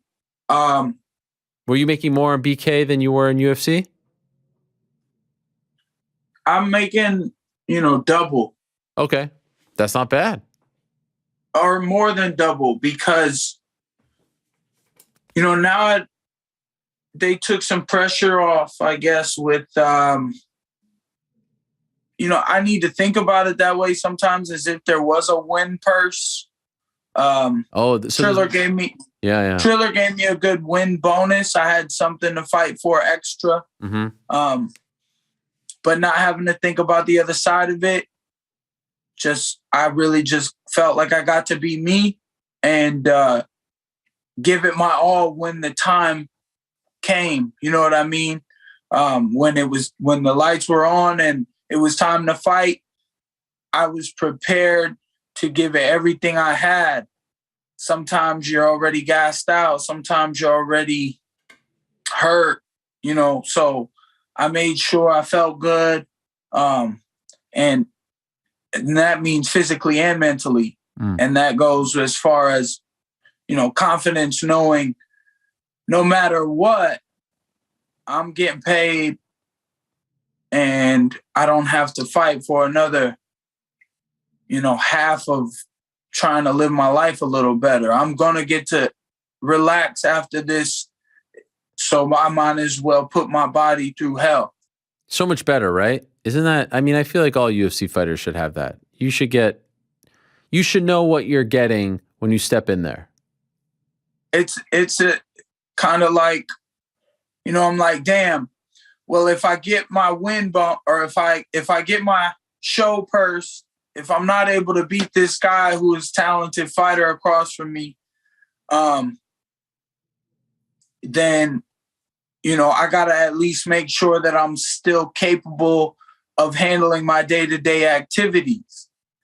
And when you don't have to worry about that, you can be like, I can sacrifice my hand and foot and I can lay down for a month after this, thankfully.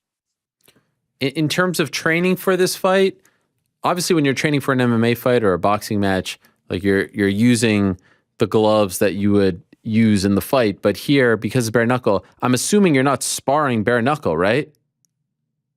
No. I should spar with a little bit smaller gloves. I've been sparring, but that's hard too. Right. Because, guys like me and the guys that I spar with, if we were sparring with 8-ounce gloves, like we need to be getting paid good for that shit because we're going to hit each other pretty good. Mm-hmm. 16-ounce gloves protect us and give you a big oomph to the body. The body shots were more effective in there than I thought they would be. I'm just saying, like, was this your first time actually, you're going in there and it's a different experience, right? Yeah, because it never had a street fight last 10 minutes. So right, crazy. How long do they usually last? Or did they usually last? I don't, when I was younger, right, I guess they were a minute max. Right. Crazy. Were you surprised that he came back from when you dropped him? No, I expected him to be tough. I expect to be up against myself in there. I just want to fight off of, when I got knocked down, I cleaned up completely. I did everything technical and proper after getting a little anxious, a little overzealous, and leaving myself vulnerable. So I expected it, Do you get a lot of MMA fighters who hit you up now and say like, "Oh, what's it like? Tell me what it's like. Are you happy there?" They're, the ones that are kind of looking over at BK and seeing if it's a good fit for them. No, I don't think a lot of people want to put themselves in that situation. You gotta have to need to, and mine was a little mix of both want and need. Mm-hmm. It was like, if something is scary, if something looks, intimidating, then I want to go see why am I intimidated by it and go feel that rush. And there was a hell of a rush. And I got to show what makes Platinum Perry different. I got, what I have a skill that a lot of people wouldn't, be able to. Probably don't want that to be their best skill, but you know what? I'll take my attribute and I'll put it up on a pedestal and be like, "Yup, that's me right there." And my attribute is toughness. Respect. I don't think anyone doubted that even before this fight, if I'm being honest. But you put it on display once again. Yeah, but guys go in there and it's different. They get hit with their bones and they break open and they feel that blood and they, it shakes them up. They fall down. You see guys who win in BKFC, they get knocked down first. Mm-hmm. And then it's okay, my back's against the wall. Do I fight back or do I cower and curl up? Those are your options in there. And I was so far from cowering or anything like that. That was never a thought in my head. I would not touch that floor. I didn't touch the stool. I stood up for 5 rounds straight. I never did that in my career. Why'd you do that? Good teamwork. Coach made a choice. What are those boots behind you on the shelf there? Those are sick. What is that? Is that blood? Yeah. That's from Saturday? Yeah. Damn. Those are sick boots, though. I like to think I have more of his blood on me than I had of my own blood for sure. And we both bled, but the middle of his face was leaking. Yeah. You enjoy that? It was fun to see. It was nice. Because I told myself before the fight, as long as he bleeds. Right. And I saw that blood and I just kept hitting the middle of his face I wanted more and more. Damn. No disrespect to him. No. He, you know what? I chose to do the business with him. And we both learned things from each other. And that's why we were able to say hello after the fight. And, it was respectful after, but that's because we people after you fight it all out, fighting is for in the ring, especially for guys like us, because we don't want to fight somebody who doesn't mean anything, who's not worth anything. And that's kind of one thing about Julian Lane. A lot of people wouldn't have wanted to had that fight. That's where I feel like a lot of pressure was on my shoulders. I was favored to win. A lot of people were like, fighters mostly want to fight a guy who, in their mind, if they can think, well, if this guy were to beat me, people can't say nothing about it because he's got credentials and he's done this and he's done that. And, people want to act like they can make jokes about me or Julian Lane, but we're the ones in there. And he brought it as far as talking trash, being there in the fight even after I heard him. He tried. He brought it. He wanted to win, and I didn't let him. And, had it gone the other way, no one would have been able, that would have been it for me. Like, you can't lose to that guy. Close or not, that's the pressure that was on me. That's why no one is like another, because no matter how good you thought I was going to be, no matter how fast you think you would have been, how good you would have moved your head or feet, when you get hit with those shots, that's what makes the difference. That's why I was the one in there bleeding with him. And we was bleeding. We was the ones fighting. And, I got the win. So now I called out the champ. Sounds like he wants to do it. There's a couple people who might, feel otherwise, but who have they fought? I fought the last title challenger, and it makes sense to me. And I think stylistically, I got a good game plan for how I would go to get the belt. When do you think realistically you return? Well, I need 1 month to see how healing goes. Right. And then I need another month to work on strengthening. And, from there, the business can be done wherever.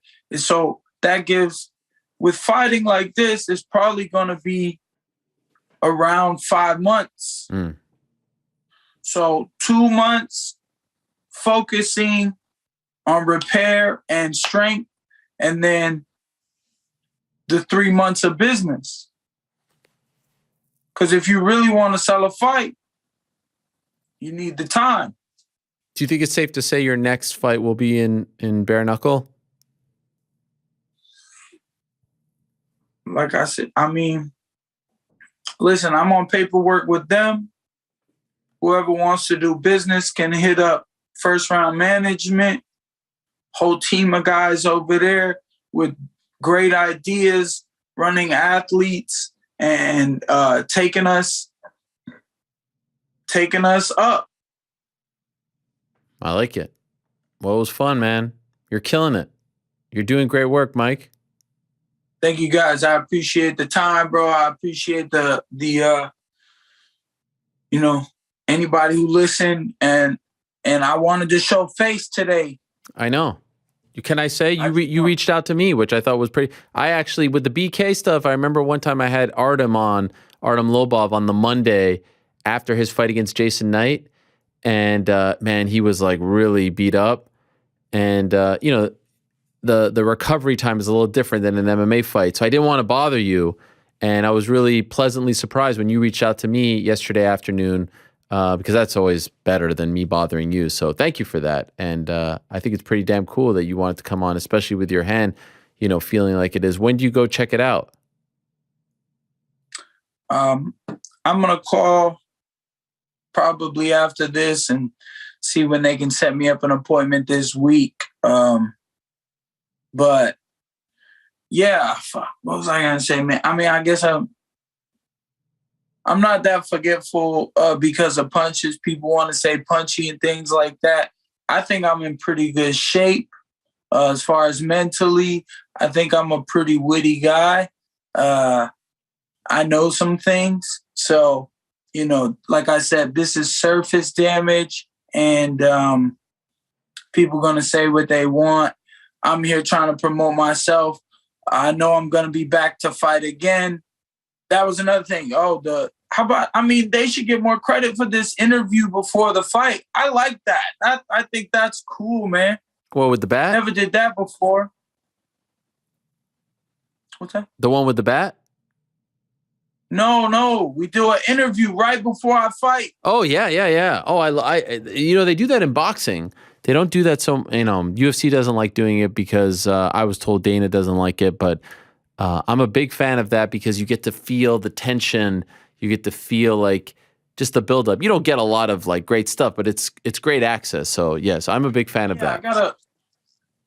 For sure. And I'm also, I guess it's just the boxing. I really do like boxing. I don't watch too much of it. Some great fights. I like T-Dub Crawford, man. Mm-hmm.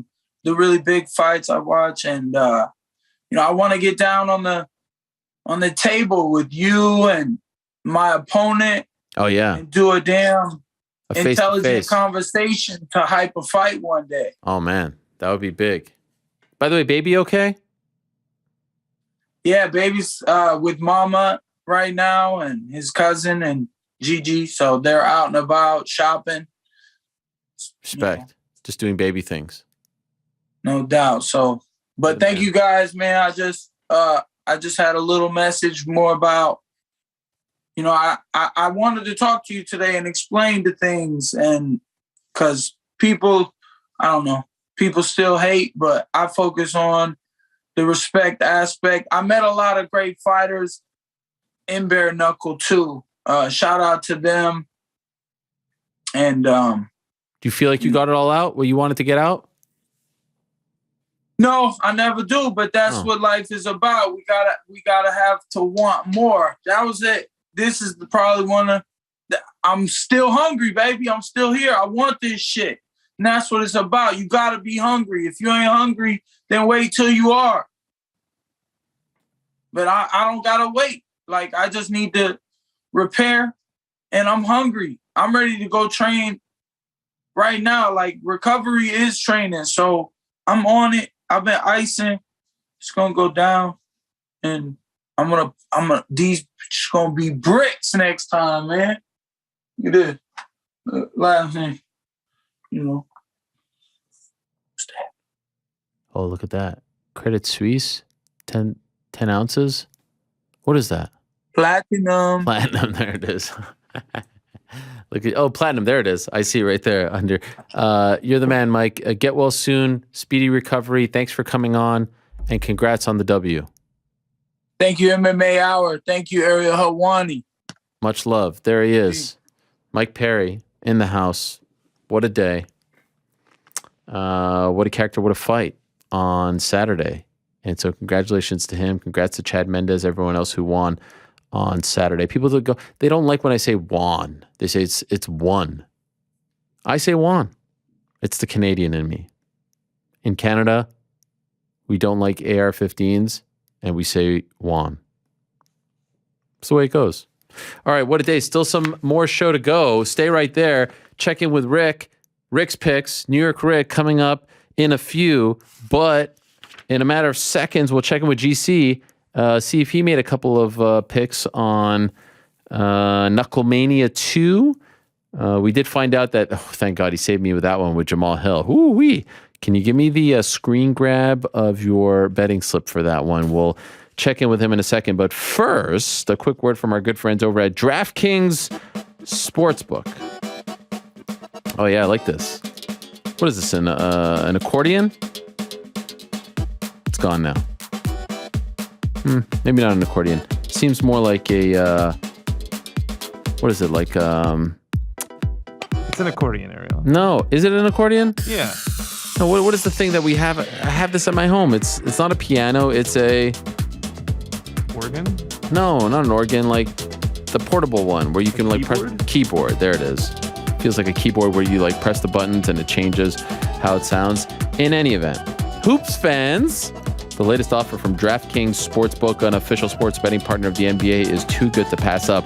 I'm talking between the legs 360 windmill good. New customers, listen to this, can bet just $1 on any team and get $150 in free bets if they win. It's that simple. If Sportsbook isn't available in your state just yet, you can still take your shot at a big payday. Everyone can play for huge cash prizes with DraftKings Daily Fantasy Basketball Contest. DraftKings is giving all new customers a free shot at millions of dollars in total prizes with their first deposit. Listen to this. All you have to do is download the DraftKings Sportsbook app now. Use promo code DMAR. Very important. So you know that if you're an MMA fan, you go to them, you type in MMA, they know that we sent you. That's big.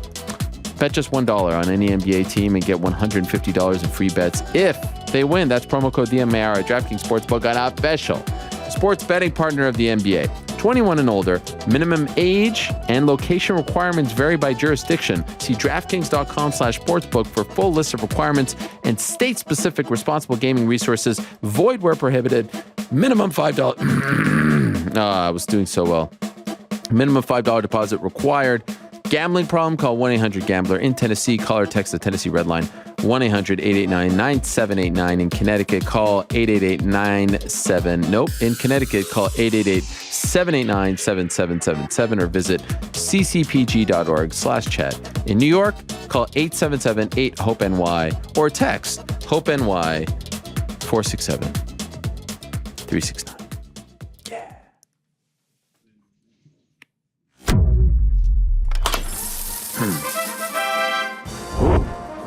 What do we got?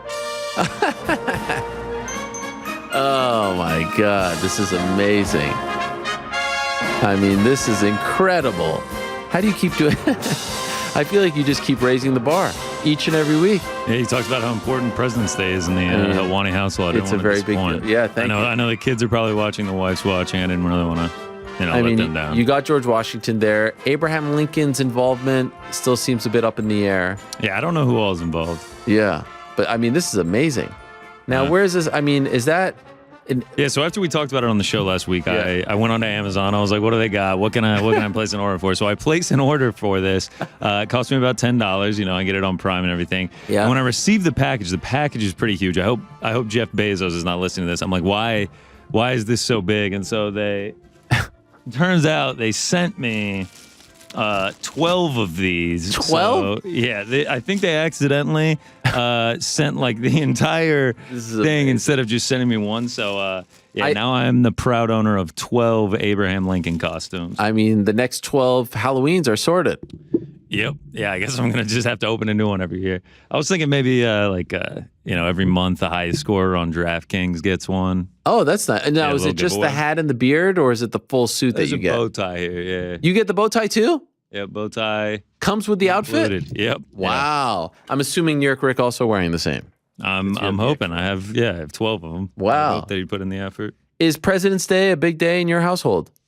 You asked me this last week. It's not, but you said it is in the Helwani household. I did. I respect that. I respect your observance of it. Yeah, no, it's huge. There's George right over there over your right shoulder. There's Abe as well. It's just them two, right? We don't care about any other of the. I don't know. I guess not. That's what I saw on like Wikipedia and stuff. I don't. Frank pushed for Obama. In Alabama, it's called the Washington and Jefferson Day. Yeah, then he pushed for Jefferson. Yeah, interesting. Yeah. So Frank pushed for Washington, Lincoln, and Obama. Just skip over the other. Yeah, it felt like Obama was too recent. Yeah. Interesting. By the way, what do they call it in Arkansas? Yeah. Quite the day for you here. What a day. What can we even say about this day? Yeah, what was the line on Mike Perry being the least crazy of the interviews? For some reason, the day was going so nutty that I actually felt like it was going in that direction, that Mike would be the calming force. Whew. Well, thank you for saving me with the Jamahal Hill. Yeah, how about that? He called it out. Yeah, I wish I'd had it ready to go. Grab of that, and I can send it to him. I'll crop out the name. Yeah, you did pick him though, right? Yeah, picked him inside the distance. I said by KO, which was actually a lie. It was inside the distance, but he cashed that for me. So well done. So how did we do? We did good, man. Another winning week. We've now had back-to-back ones. It feels like we're brushing off last year a little bit. Yeah. Yeah, we started off the weekend with the PFL Challenger Series on Friday night. That was something to watch. That was a sight to behold, man. It's kind of whack. It was a little bit whack. I'm on the record as saying, like, I like that they're doing this. I like that they have their own TV deal outside of ESPN. Like, they're making money, it seems like, from Fubo TV. Relatively easy to find. It was free, right? Could you imagine fighting? This isn't American Idol. This isn't So You Think You Can Dance. You were just involved in a fight. And then you have to stand there and have someone decide. Okay, well, here's what I thought the worst part was. They all stood there, and then they had two of them step forward, and you thought the ones that stepped forward were the ones that were going to get the contract, and they were like, you guys gotta go. They kicked them off. Did you bet on that? Yeah. Wow. Won on it. Silvera? Silvera was in my Bellator PFL Challenger Series cross parlay, and I had Taylor Johnson as a single as well, who had a fantastic third round. Now, Silvera didn't get the contract. Yeah. Which is like... Dude, I took Silvera at like minus 550. He got juiced up to like minus 1,500, minus 2,000 in some places before the fight. So like... By the way, how do you not sign that guy? He's 8-0. He's won 2 belts in LFA. Yeah. He comes from a very famous family. People know the name. His dad is royalty. How do you not sign that guy? Yeah. Like the whole thing, the whole Contender Series or whatever they call it, Challenger Series, to me is like a wash at this point. Yeah. If you're building that thing to not sign people like Josh Silvera, what the hell are you doing? If I'm Bellator, I'm signing Josh Silvera yesterday. Right. I mean, going into it, I actually didn't realize that it was like a Contender Series type thing. Oh, I guess I should have picked up on that by the name, Challenger Series. No, listen, back in the day, like 10 years ago, Strikeforce had something called Challenger Series. Guys like Tyron Woodley fought on it, etc. And it was basically just like, it's kind of like if you're a boxing fan, there's something called Showbox, where it's like the up-and-comers before they get to the big show. That's all that this should be. And they decide if they want to keep you or not. They'll sign you to a one-fight deal. This idea that like Ray Lewis, and by the way, I like Jeremy Piven, like, you know, friend of the show. But like, what are we doing? Yeah, Piven, Ray Lewis, and Tyron Woodley. They must have dropped some money on that. That was kind of impressive. Yeah, but yeah, I can't even lie. PFL was on a second smaller TV. I was playing GameCube on the other one. GameCube? Yeah, GameCube. Still got a GameCube. It was a good Friday night, man. Wow. What is your life at this point? That you're watching PFL Challengers, you're watching Bellator? That's what I said. I had a friend over. We were playing 2-player SSX Tricky, and I was like, I cannot believe we have the PFL Challenger Series on. Like, if you're not an MMA fan, you don't even know that this exists. It's amazing. So, yeah. Yeah, let's recap it, though. Let's go. We'll start off with the singles here. We do well, man. The numbers look good. We go 5-2. The only two we lose are 2 Bellator singles, which we've actually, Bellator Burks, we said he was dead. I mean, he is completely forgotten about. He's wiped from history at this point. I think I've missed like 7 straight Bellator singles. But clean sweep on the UFC singles in addition to the Taylor Johnson PFL Challenger Series. And then on to the parlays. We do well on the parlays. Also, we go 3-1. Unfortunately, the Buckley Al Hassan is the one that we missed. We had that doesn't go the distance. That was actually our biggest bet of the night, and we missed it. I'm actually 2 weeks in a row. I'm 1 pick away in UFC from having a perfect night. 2 weeks in a row, so that kind of hurts. I'm still chasing that perfect performance on a UFC night, but we do well. Shout out to the PFL Challenger Series Bellator Cross Parlay, Justin Montalvo, my guy Felix Perez that told me how great he was. He got the first round finish, so he did show out. The guy didn't have to pay me back for the bet that I made. Can I just say something? I have never gotten more feedback off of like a prelim guy than our discussion about Justin Montalvo, yeah. Yeah. I mean, he was great. Well, because I screwed up the whole thing with like, was he on the bus? Was he not on the bus? Irish? Oh, yeah. Well, see, I didn't know. We're going off our boy Felix Perez here. No, but he was on the bus. Yeah, so I had Quinta hit me up. He was on the bus with him.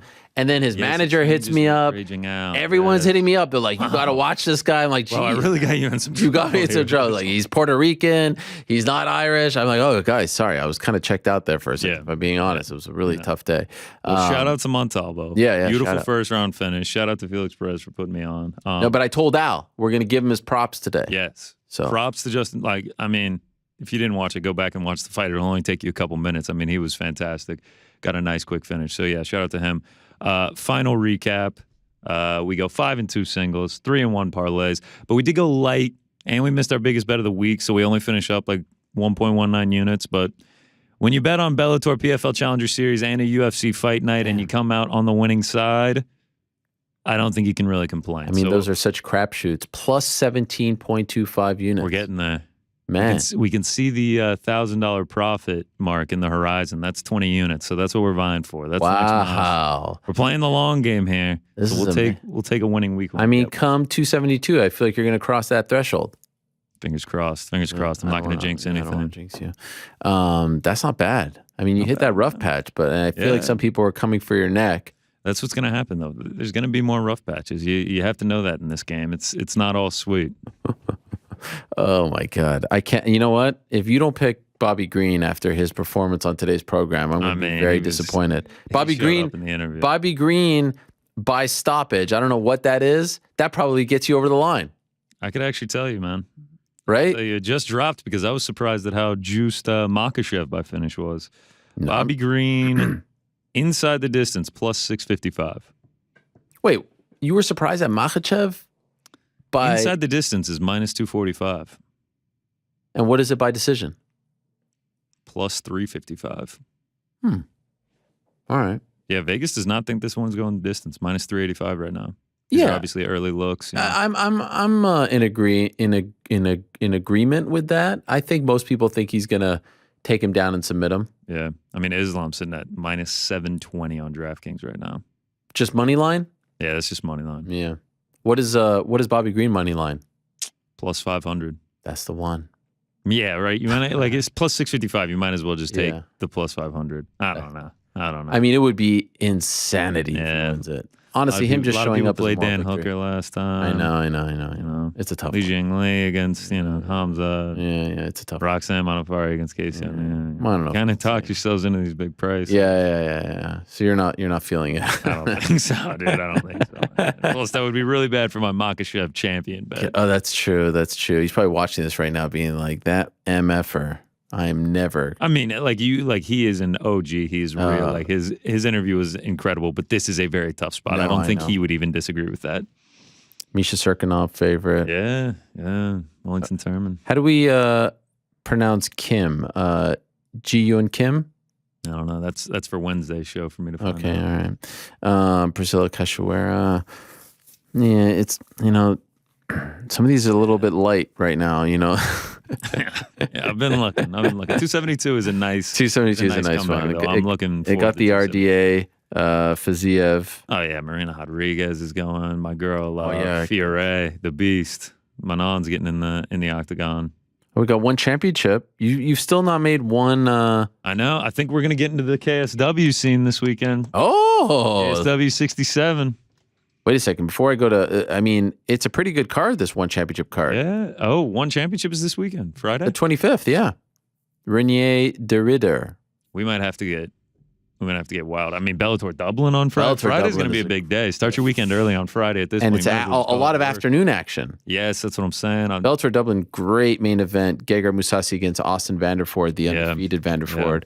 We're going to have to cook up a nasty Friday afternoon parlay. Yeah. No Peter Clearly. And you got PFL Challengers on Friday. And you got LFA, your favorite. Yeah, in Niagara LFA down Falls. there. Yeah, vacant strawweight title this week. Someone claims the throne. So Phil DeFries is fighting Darko Stoicic in KSW. DeFries is a great story who's been through a lot. KSW cards are always a lot of fun. Yeah, man. I thought this past weekend was busy. This coming one is even crazier. Busy.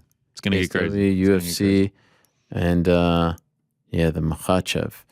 21-1 against Bobby Green, 29-12-1. Unbelievable. Yeah, it should be a good one. Looking back on this week. Yes. Oh, Terrence McKinney also on the prelim. Yes, yeah. He's actually an underdog. Is he? Yeah. Wow. Yeah, so interesting how that one is going to go. Any big hitters? Yes. What do we got? We'll start it out. Shout out to Ape at QPE on Twitter. He hits a 9-leg plus 8,260 parlay, turns $100 into $8,360. Egger, Anheliger, DePaula, Skelly, Pierce, Miller, Porter, Dawkins, and Hill. Hits all of them. I mean, that's just good for you. How crazy do you go when you win $8,300 on that Jamal Hill knockout? Like, you just have to lose your. I mean, lose it. And then we'll do a quick honorable mention here. I've said it time and time again. We do not unit shame on this program. We never have. We never will. Shout out to Real Joe Fenn. 4-leg plus 2,652 Bellator parlay. 3 dogs in there. He turned 6 cents into $1.65. Okay, now what if he would have done like $10?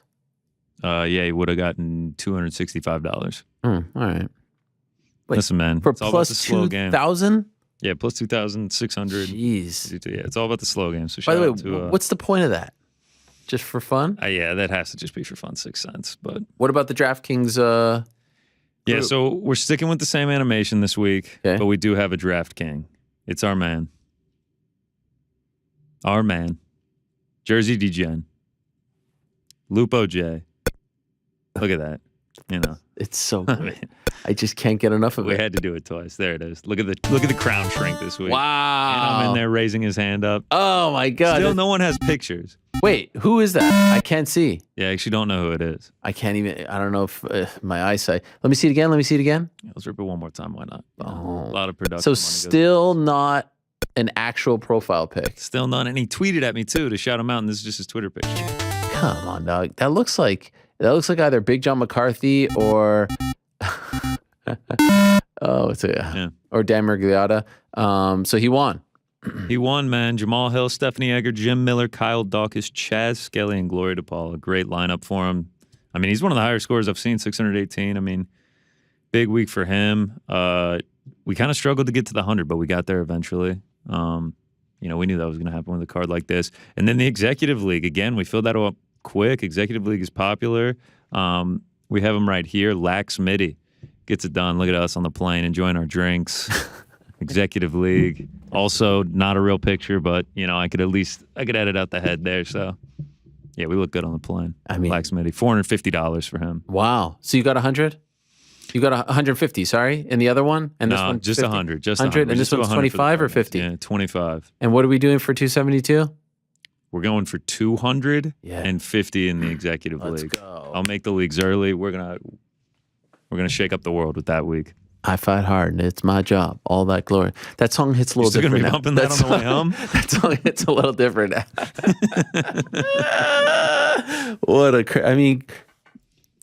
What if we... Sometimes in these moments, I wonder, what if I was still doing this show for ESPN? What would happen to me right now? Yeah. They probably would have cut it early. You handled it well. When he went off to the side there and there was a new setup, yeah, I was like, what are we multiple times. I was like, wow, this is... What are we getting into? What are we getting into? But I think all in all, it all kind of worked out. Yeah. I got some good messages. Worked here. out, whatever the definition of that is. This is just amazing. It's just this day in a nutshell is why I actually enjoy doing this show so much. Listen, I said it was a low-key good lineup. I thought, it was going to be kind of crazy. I wasn't expecting this. Great. By the way, we got some stuff planned for Wednesday. Yeah, I can't wait. Yeah, we got some stuff planned. Oh, what is going on? I'm looking forward to it. Yeah, it's going to be interesting. All right. Well, congrats. Yep. And we got more to come on Wednesday as far as betting. I mean, there's a lot going on here. Holy smokes. A lot going on. UFC, like I said, UFC, KSW on Saturday during the day, LFA, PFL challengers, Bellator 275 should be quite the scene. Unfortunately, they just lost Queeley, but that bumps up the people's main event of Sinead Kavanagh and Leah McCourt. That is true. That's the one that they're selling tickets for. Brett Johns on the prelims. Who else is on there? All we need is an Invicta Wednesday to make this a really great week. A what? All we need is an Invicta Wednesday to make this a really great week. I know. Unfortunately, we're not getting that. Did you watch Elimination Chamber on Saturday? No, but I saw it. That was going on as well. Elimination Chamber. I get in one time a year. I'm the Royal Rumble guy. Not even Mania. Maybe we can get into Mania. Summer, I'll be in a good mood. Unfortunately, it's April. Mania.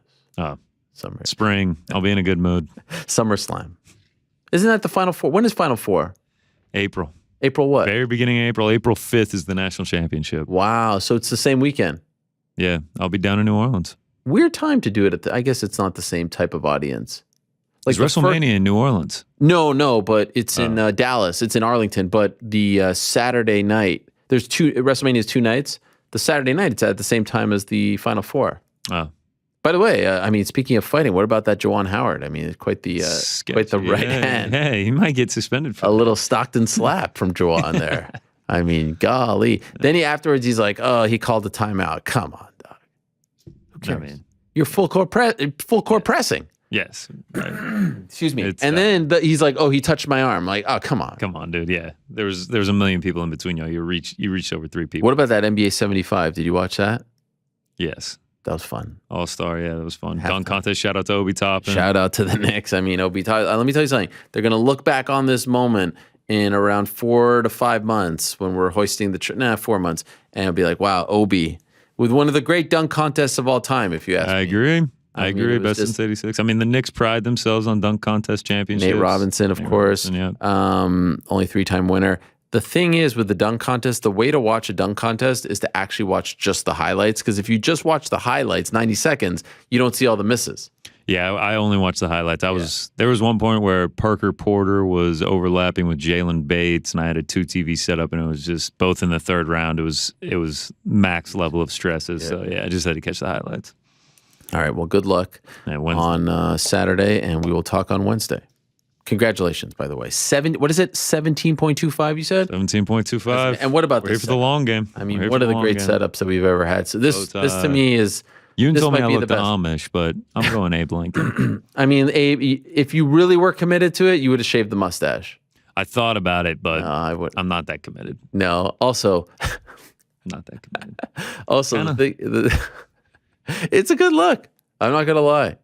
It kind of just looks like I'm wearing like a face warmer. Yeah, my face is itching just looking at it. It's great. We'll get you one, Frank. I got a few back here. We'll get you one. We'll get Ariel one. I would like to see a shot of the entire. I mean, right there, right now, with the mic covering your mouth, you looked actually a lot like a young Abe Lincoln. There he is, Abraham. And there he is, GC. All right. Thank you very much to him. Time now for everyone's third favorite segment of the week. It is time. And now it's time to open up your ears and your minds, MMA fans. It's time for Rick's Picks. Rick's Picks. Rick's Picks are lots of fun. My apologies. And his hair is in a bun. I forgot I was on camera there. You already know what it is. Rick's Picks. Ladies and the perfect way to end girls, the perfect kind of day. You've all been waiting for. It's the new craze taking the world by storm. Live from the Vox Studios in beautiful New York City, it's time for Rick's Picks. There he is. Hello. Hello. Now, other than my mom, I think you have seen. I mean, I would actually argue. I mean, there's probably some episodes that my mom has skipped. Yeah. You've probably seen the vast majority of the interviews in the history of this program. Yep. This is up there, right? Today's up there? On a whole, yeah. It was just from Jamahal Hill all the way to Bryce there. I mean, that trio was just, I felt like I was on guard. Like, I felt like I had to have my dukes up. I had to be ready. Go ahead. No, that was it. I just Did felt like I had to be ready. Going in that you were set up for that murderer's row? No. Jamahal Hill? I had no idea. I didn't know there was any kind of beef between us. Are you hearing some kind of feedback? Yeah. I see your lips moving. This is why we, Frank would say, this is why we rehearse. It may be because you're wearing that other thing.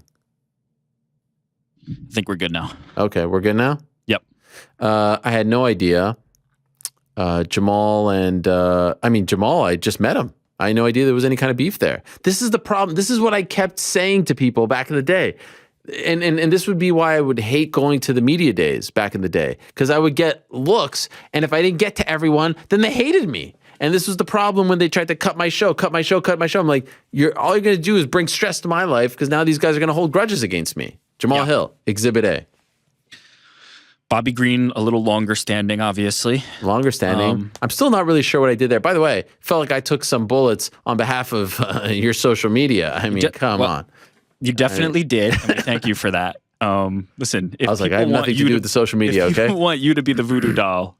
I thought it was interesting that he mentioned that, like, ever since, we agreed to do this, I was featured on the site a lot more. I mean, I feel like taking the Islam Makhachev fight probably gets you featured on the page more, like there was. Yeah, I mean, look, there's always going to be flimsy kind of justifications for the I see myself more, people will look for themselves more and feel like they were slighted.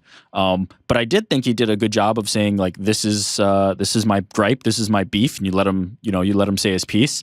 And then you guys came to a very amicable I thought it was nice conclusion, and I enjoyed that very much. And I think you and Bobby are on good terms now. I think multiple lessons were learned today. I think Jamal and I... there were certainly some lessons learned, and there were certainly some things like undone, maybe. Well, no, I think Jamal and I proved that, look, you can have some misconceptions, and you come in and you leave on good terms. I mean... Yep, now you're driving the bandwagon. Also, I was just about to say driving in the car and the phone sideways. Yeah. You have to get into all that. Bobby and I squashed multiple beefs, long-standing beefs. And then I think Bryce and I proved that you can come from different places and still walk away not on the same side of the fence, but shaking hands and being cordial about it. What do you think about that? That's certainly a takeaway. That is this my last episode? Am I done after this? That's a very rosy view on it. That's the way I feel. I mean, I wasn't necessarily offended. I guess not, there's a misconception about me. Like, it takes a lot to offend me. It's really just like family stuff. Once you get into the religion stuff, I get a little bit like, heated a little bit, but I don't get offended by any of this stuff. I really don't. Well, I'll say the one thing you're saying people say you're sensitive, right? Like you're, you know, you can't take it. The one thing I've always known you to do is, even if something is bothering you, you'll be willing to have the conversation, right? You'll say, come on the show, let's talk about it. Always. That has always been the MO, regardless of whether it's something that doesn't bother you, does bother you. You always offer the platform. You always say, let's settle it. And you did that multiple times today. In fact, I actually forgot one. Henry Cejudo making his... That's right. I mean, it's been a while since... The last time I spoke to Henry on the record was the Monday after his fight against Marlon Moraes. So, I mean, when was that? June of 2019? It's been a while. I feel like this was sort of a bit of... am I wrong? Branch? Was it or was it not? Listen, he's booking himself on the show. I think that means something. I think he is saying like, hey, you know, pay attention to me. I want to be back in your orbit. I think that's what that means. I might have offended him by saying if he asked his dad for permission, but you know, no, I think he's a big enough boy. All right, he'll be all right. You sure about that? I'm not sure about that. I think he is. I think Henry is. I'm not sure about that either. Let's not forget, his coach won't talk to me because I didn't give him the Coach of the Year award. I mean, golly. By the way, still stand by it. So far, I feel like this is friends of Cejudo. You know, that's true. Fair enough. The outer characters, not necessarily Cejudo himself. All right. Well, actually, now that I think about it, the entire Cejudo orbit is kind of in one. Not position. Eddie Cha. Eddie Cha's the man. I like Eddie a lot. Yeah, and not Korean Zombie, obviously, who I thought was great. How about the English busting it out at the end? Oh yeah. What did Yoon say? Were there any mistranslations, Yoon? Thumbs up, thumbs down? She's saying no. She's saying no. It's great. He was accurate. Eddie was accurate? Eddie nailed it. That's good. And she loves the YouTube channel, and the shout out was much appreciated. By the way, what is Jamahal Hill talking about with the quote? You're more tapped into all of this. I believe there's a few people that like have recently said a variation on that. I think Euros Medic is somebody who did like the doctors here like put him to something along those lines. I believe that also Jamie Pickett. I don't remember referencing any of these said quotes. Something to that effect about, waking them up because they've been sleeping. And I think he was basically saying that you prioritized other people who have said it over him. That's what I'm off the top of my head saying. I don't think I've ever said Jamie Pickett or Euros Medic's name on this show. I think it was like, back in the day? Back in the day, they said it on, there was a social thing and maybe you retweet it. You know what I mean? Like I think you're being pinned down. Yeah. Here. Happens a lot. But listen, you guys don't undo the progress. I know. No. We're in a great spot. We're in a great spot. What a great character. The bandwagon. 205 I like characters like that. Yeah, I think he's good for that division, and I mean the results speak, man. That dude puts people out.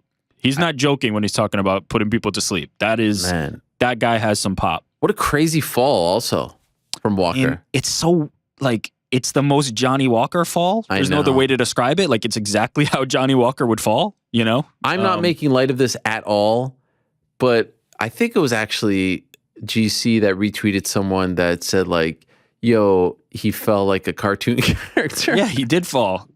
He was doing Matrix bullet time. He fell like a cartoon. I mean, there's probably 10,000 memes out there. Like, it's so mean, but it was like, damn. You know what? It's not. It's mean if it's coming from a place of trying to like dunk on somebody in their lowest moment. And this is tried and true. Like you can go like Rashad, after the Machida. Like this goes back. Like we're all of the worst ones kind of get this treatment.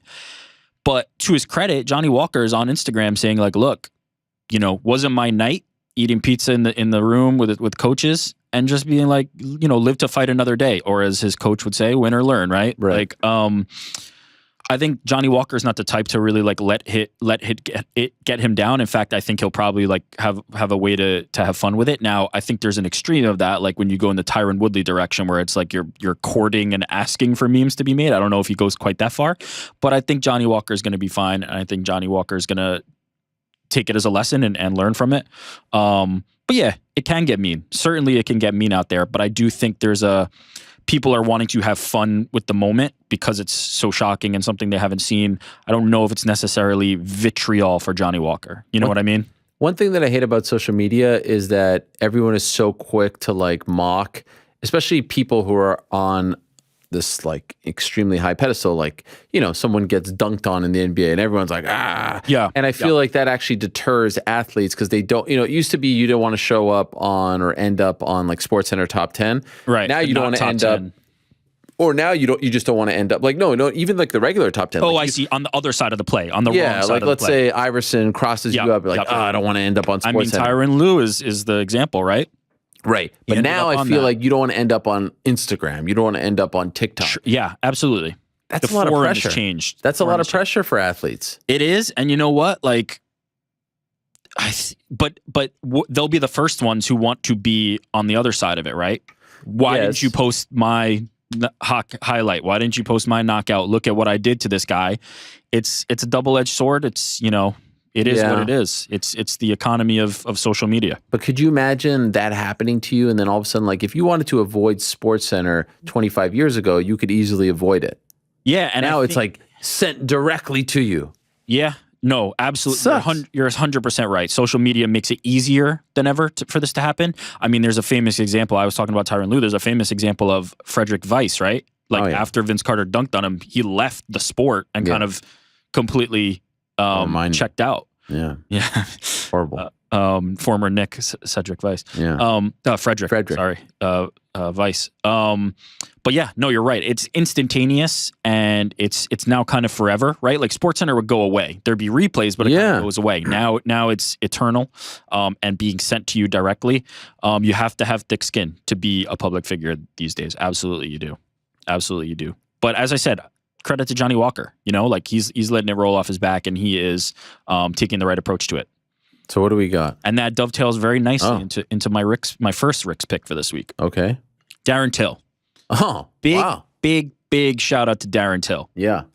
Going to Sweden to train with Khamzat Chimaev at All Stars Gym, putting himself in a bit of a vulnerable position, right? Like everything that people talk, and you know, obviously he's training with more than Khamzat Chimaev, but Khamzat Chimaev's kind of like the centerpiece of this, right? Like the number one, and they're taking all the pictures together. Khamzat Chimaev is notorious, and people have known him to be the one who like breaks people in training. Alexander Gustafsson came on this show and said he trains 5 times a day. Like you're putting yourself in position to get what we're talking about, to get dunked on, right? But Darren Till's letting it ride because he wants to make those improvements. And I think, and you'll see some of the assets coming out. Khamzat Chimaev saying the same thing. He wants to learn and learn from the best, improve his striking with the help of Darren Till, and Darren Till improve his grappling. So shout out to both of them, but in particular Darren Till, because I think he's the one, you know, riding a little lower right now, having to rebuild a bit and taking it in stride and saying, you know, embarrassment, whatever it is, be damned. He's here to learn. I respect that a lot. And he's doing what he needs to do.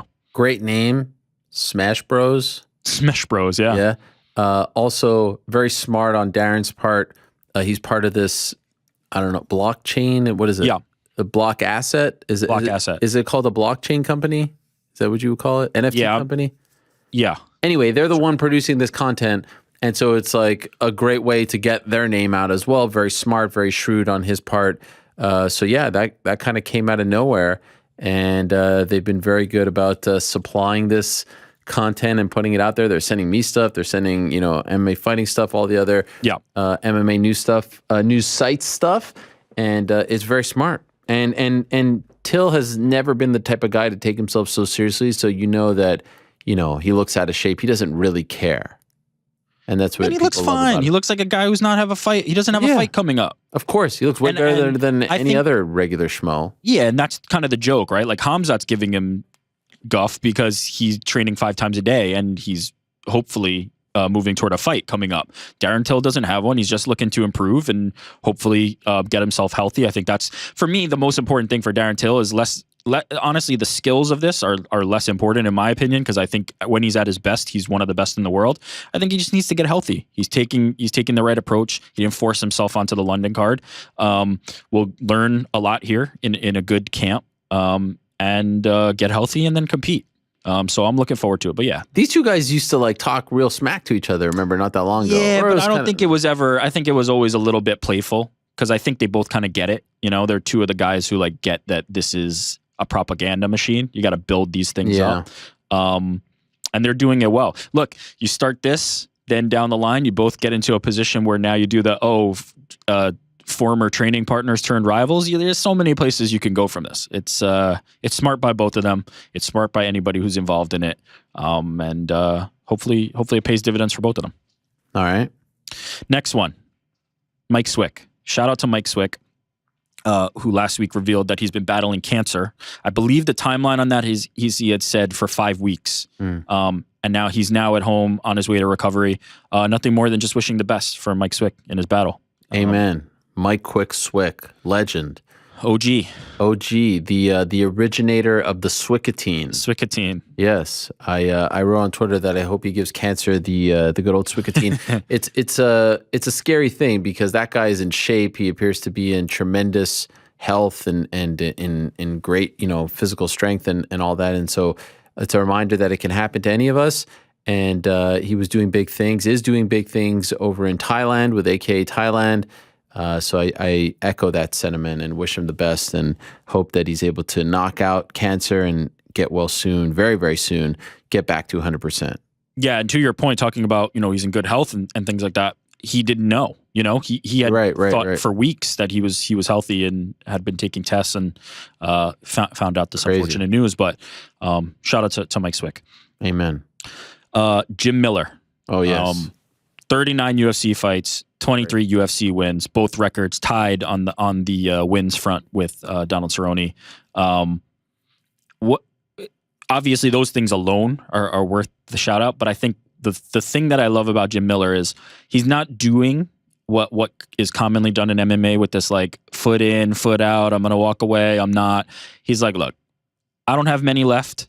I still feel pretty good though. I'm gonna keep fighting, but I got my eye on UFC 300.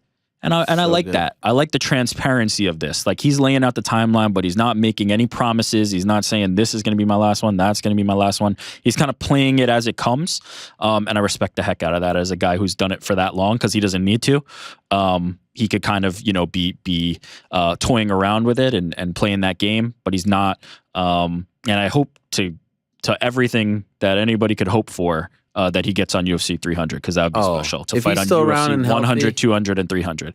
I mean, timeline-wise, where does that put it? Like sometime 2023, right? I think 24. Okay, so that's a ways away. It is a ways away, and he's fairly active. Again, anytime you talk about his success and how impressive it is that he's still doing this, you have to mention the Lyme disease and that he beat that and looked so bad in that stretch and then was able to figure it out and get to this point where he's doing well. I agree with him. Something he said on Saturday, like it's time to get Jim Miller back on some big cards. Enough of Jim Miller in the Apex, right? Like let's get him on a pay-per-view. Let's get him in some big fights. And maybe not Jim Miller against, rising debutante. Like I couldn't believe he was the underdog. That's kind of how it is. Like after Jim Miller looked that good in his last fight? Well, it's kind of like Jim Miller's supposed to... The way this is supposed to go is Jim Miller's supposed to be fed to the lions. Right. They eat him. They build off his name, and then he's just not letting it happen. Right. And we're thankful for that and happy for that. But yeah, that's not what's happening. I like that he's calling out Cerrone and Lozon, the winner of that fight. I think that would be fun. That would be fun. That'd be interesting. That's kind of where I want to see Jim Miller, to be honest. Like, agreed. I'm not into these fights. I don't think they do much for him. I don't think they do much for the opponent. Like this isn't the way. I agree. I couldn't agree more. I'll also say that in pro wrestling, I always love when there's someone who's trying to get to something that isn't what everyone else is getting excited about. For example, like everyone wants to be the champion, but recently I love the fact that Xavier Woods was saying, I want to be the King of the Ring winner. No one says I want to be the King of the Ring winner. Or back in the day, someone was like, I want to be the IC champion. Everyone wants to be the heavyweight champion. I want to be the IC champion because there's prestige involved. There's a history. I want to be the hardcore champion. Jim Miller isn't talking about, I want to make a lightweight title run. He's talking about, I want to make it to UFC 300. By doing that, number one, he's making 300 feel like a special thing, which it would have been regardless. But I love the fact that his goal right now isn't even a title run. His King of the Ring, his IC belt is UFC 300. And you need mid-card storylines like that. You know what I'm saying? And I just love the fact that he has put this goal out. He keeps talking about it. He keeps harping on it. He keeps like building it up. And it's going to be amazing in 2 years when he hopefully achieves that goal. It's going to be great. He's going to have now like 3 years worth of interviews to go back and be like, I kept talking about this, willing this into existence. I think it's great. What a legend. Yeah. By the way, question for you. Jim Miller, Hall of Famer? Oh boy. See, here's the problem with this when we ask about this. Like, it's the UFC Hall of Fame, right? Like not the UFC Hall of Fame. If there was a true MMA Hall of Fame. So you're asking a different. Yes. Okay. Given his body of work. Oh boy. In the world of MMA. I'm going to say no. Wow. I'm going to say no.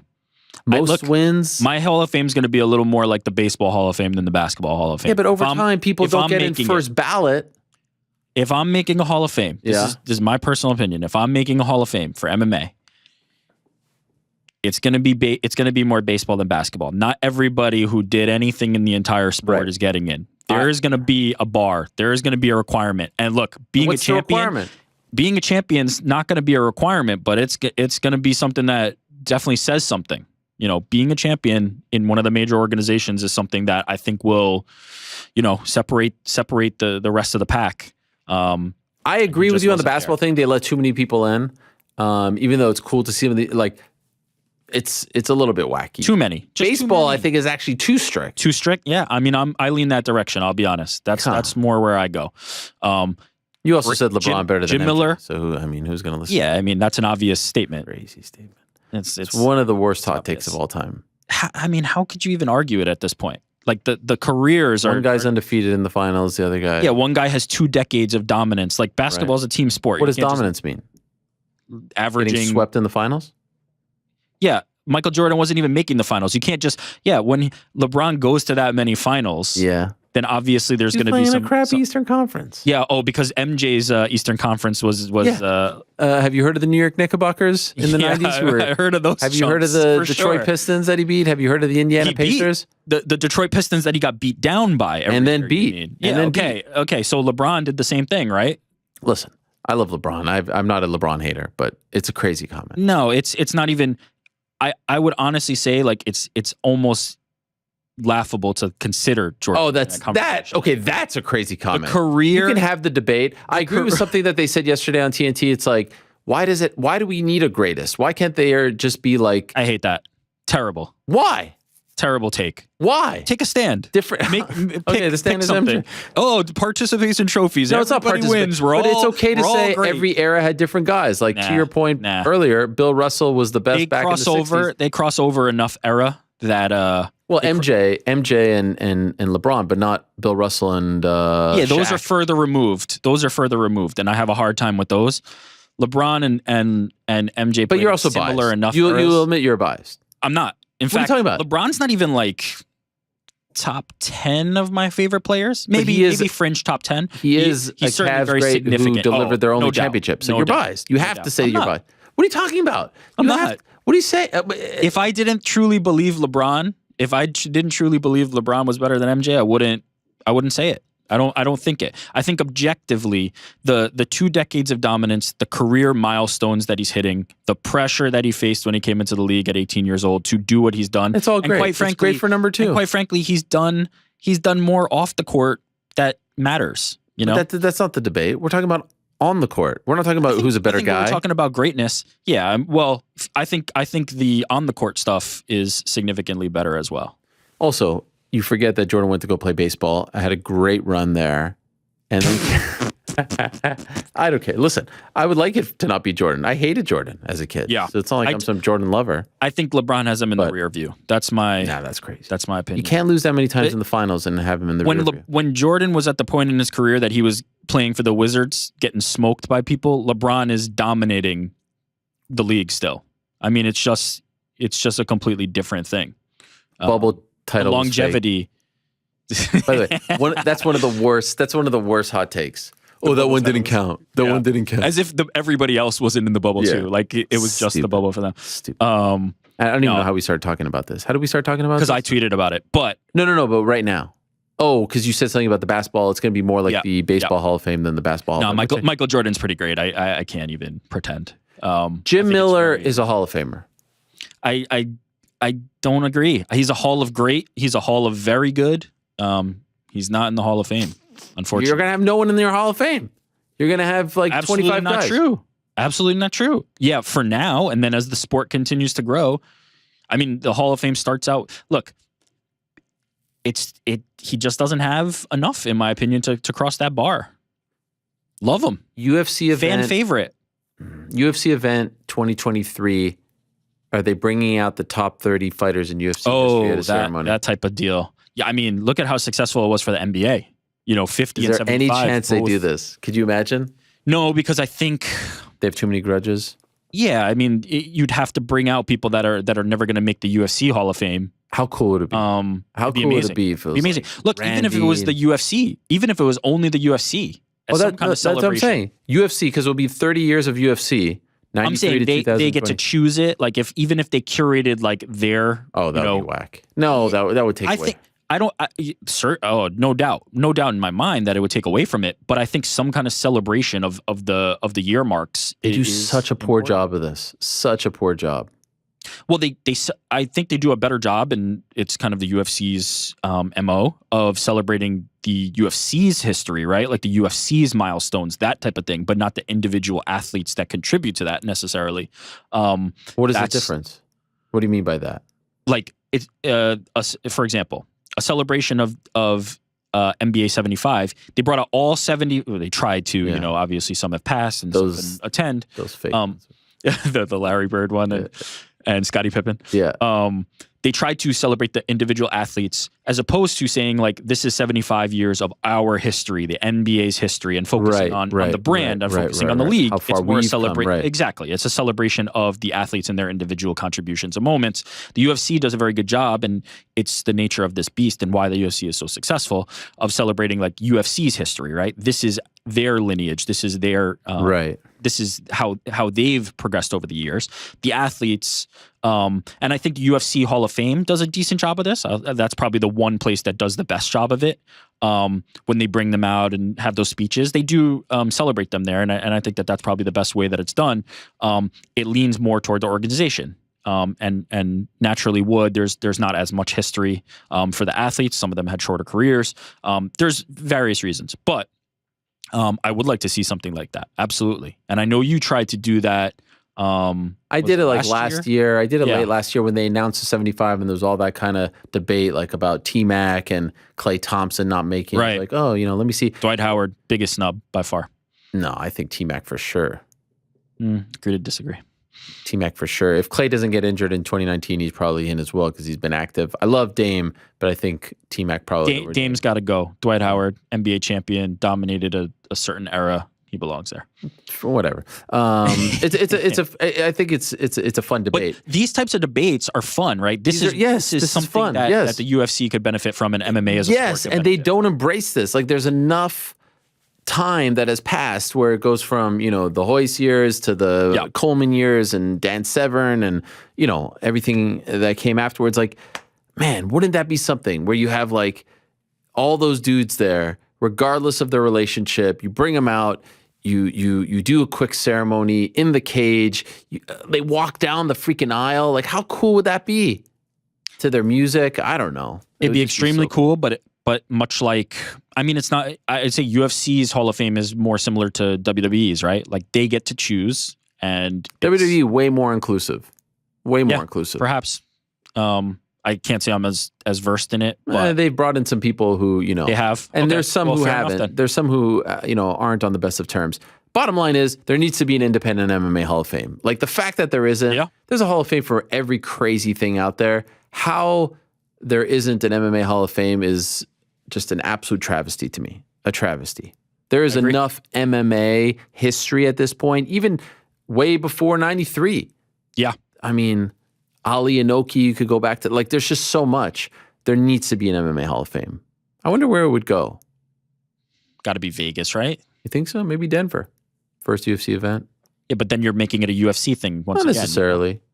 That's just kind of where, like, the sport was born here in America, but But yes, maybe Vegas as well. It didn't really start in Vegas. The fight capital, you know? Like, yeah, sure. I'll take Vegas. But, you know, most Hall of Fames are in these, you know, Springfield, Massachusetts, Canton, Ohio, Cooperstown. Yeah. It's in these off the beaten path places. Yeah. Hockey's in Toronto. But other than that, like, it's in 3 very small towns. Look, it could be a destination. I'll say that Denver's a small town, but you know what I mean. I know what you're saying, though. Yeah.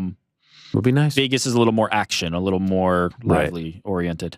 For now, this wall will be the MMA Hall of Fame. Listen, and there's a lot of big names here. It's filling up. Yeah, you've inducted a lot of people just this year alone. Yes. I feel like it was not a lot of inductions for a long time, and now all of a sudden it's just ramping up. Now everyone wants to be, you know, soon we're going to have Bryce Mitchell up here. Jamahal Hill is next for sure. Yeah. No, it's great. All right. Anything else? That's it? Nah, last one. Shout out to Bobby Green. He was last week, but a real one. As I like the fact that he said, I may never come back on the show. Again, a real one. Yeah, no, it's great. Just letting you know, like, he didn't want to do it. It's like Strickland. Strickland said the same to me. Thanks for having me on. There's a very good chance I'll never be back on your show. I was like, all right, cool. Thanks. That one though feels a little bit more like decision, right? Like, no, I asked him to come on after the Hermanson fight. I said I'll be happy to have you on. Fair enough. Listen, it doesn't bother me. Maybe I'm crazy, but the stuff doesn't bother me. Now, I could say I think a lot of this, I don't agree with a lot of the stuff, but like, I've always been more attracted to the people who are different than me. Sure. I do think a lot of the stuff on the truckers, though, is wrong, but, you know, I'm not going to get into all that. Yeah, again, you disagree, but you're having the conversation. All right. We're done. Thank you very much. There he is, New York Ric, everyone. Shout out to him. A great day, but it is time to go. I have to go celebrate President's Day. Frank, how are you celebrating? By editing the show. Wow. Okay. Nothing? I mean, maybe you'll have a Sam Adams beer. I don't drink. Oh. Non-alcoholic? I might enjoy a chicken wing or something. I don't know. Chicken wing in honor of President's Day? Yeah. That's interesting. Why that? Did someone choke on a chicken wing? Feels very American. My son's doing a project. He has to do a project on Grover Cleveland. Are you familiar with him? Yeah. You should, because he's a former mayor of Buffalo. Did you know that? I did, yeah. No, you didn't. Of course I did. You don't know any of this. Anyway, here I am. I was going to say the lone non-American, but I think Yoon is not from America as well. I'm not an American citizen just yet. About to be. I'll let you all know when that happens. But for now, the lone Canadian telling you all to have a great, happy, and healthy President's Day. And with that, you can hear my music. What a day it has been. Wednesday's going to be great as well. We'll be back. Oh, what do we got here? Jeez.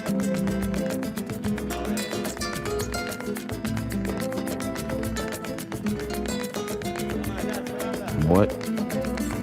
A lot of messages here. Oh, we got a couple messages here. All right. Well, I hope you all enjoyed that. I see someone who says 7 more hours, Ariel. Okay. I think I'm good for now. I think I gave you 4. I think that's enough. God bless you all. Thank you for listening. Thank you for your support.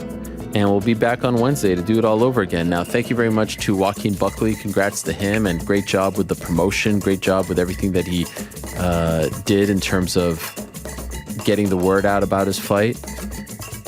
Very smart, and there's a lesson to be learned there if you're a young fighter coming up. Great job by Jamahal Hill. Way to take the bull by the horns there. Amazing. What a knockout. Congrats to him. Thank you very much to Bobby Green. Good luck this weekend. Boy, I was looking forward to that. Now I'm even looking forward to it even more. So great to have him on. Much love to Bobby Green. Thank you to Bryce Mitchell as well. Thank you to the Korean Zombie. And of course, congrats to one Platinum Mike Perry. Back on Wednesday, same time and place. Until then, I say peace.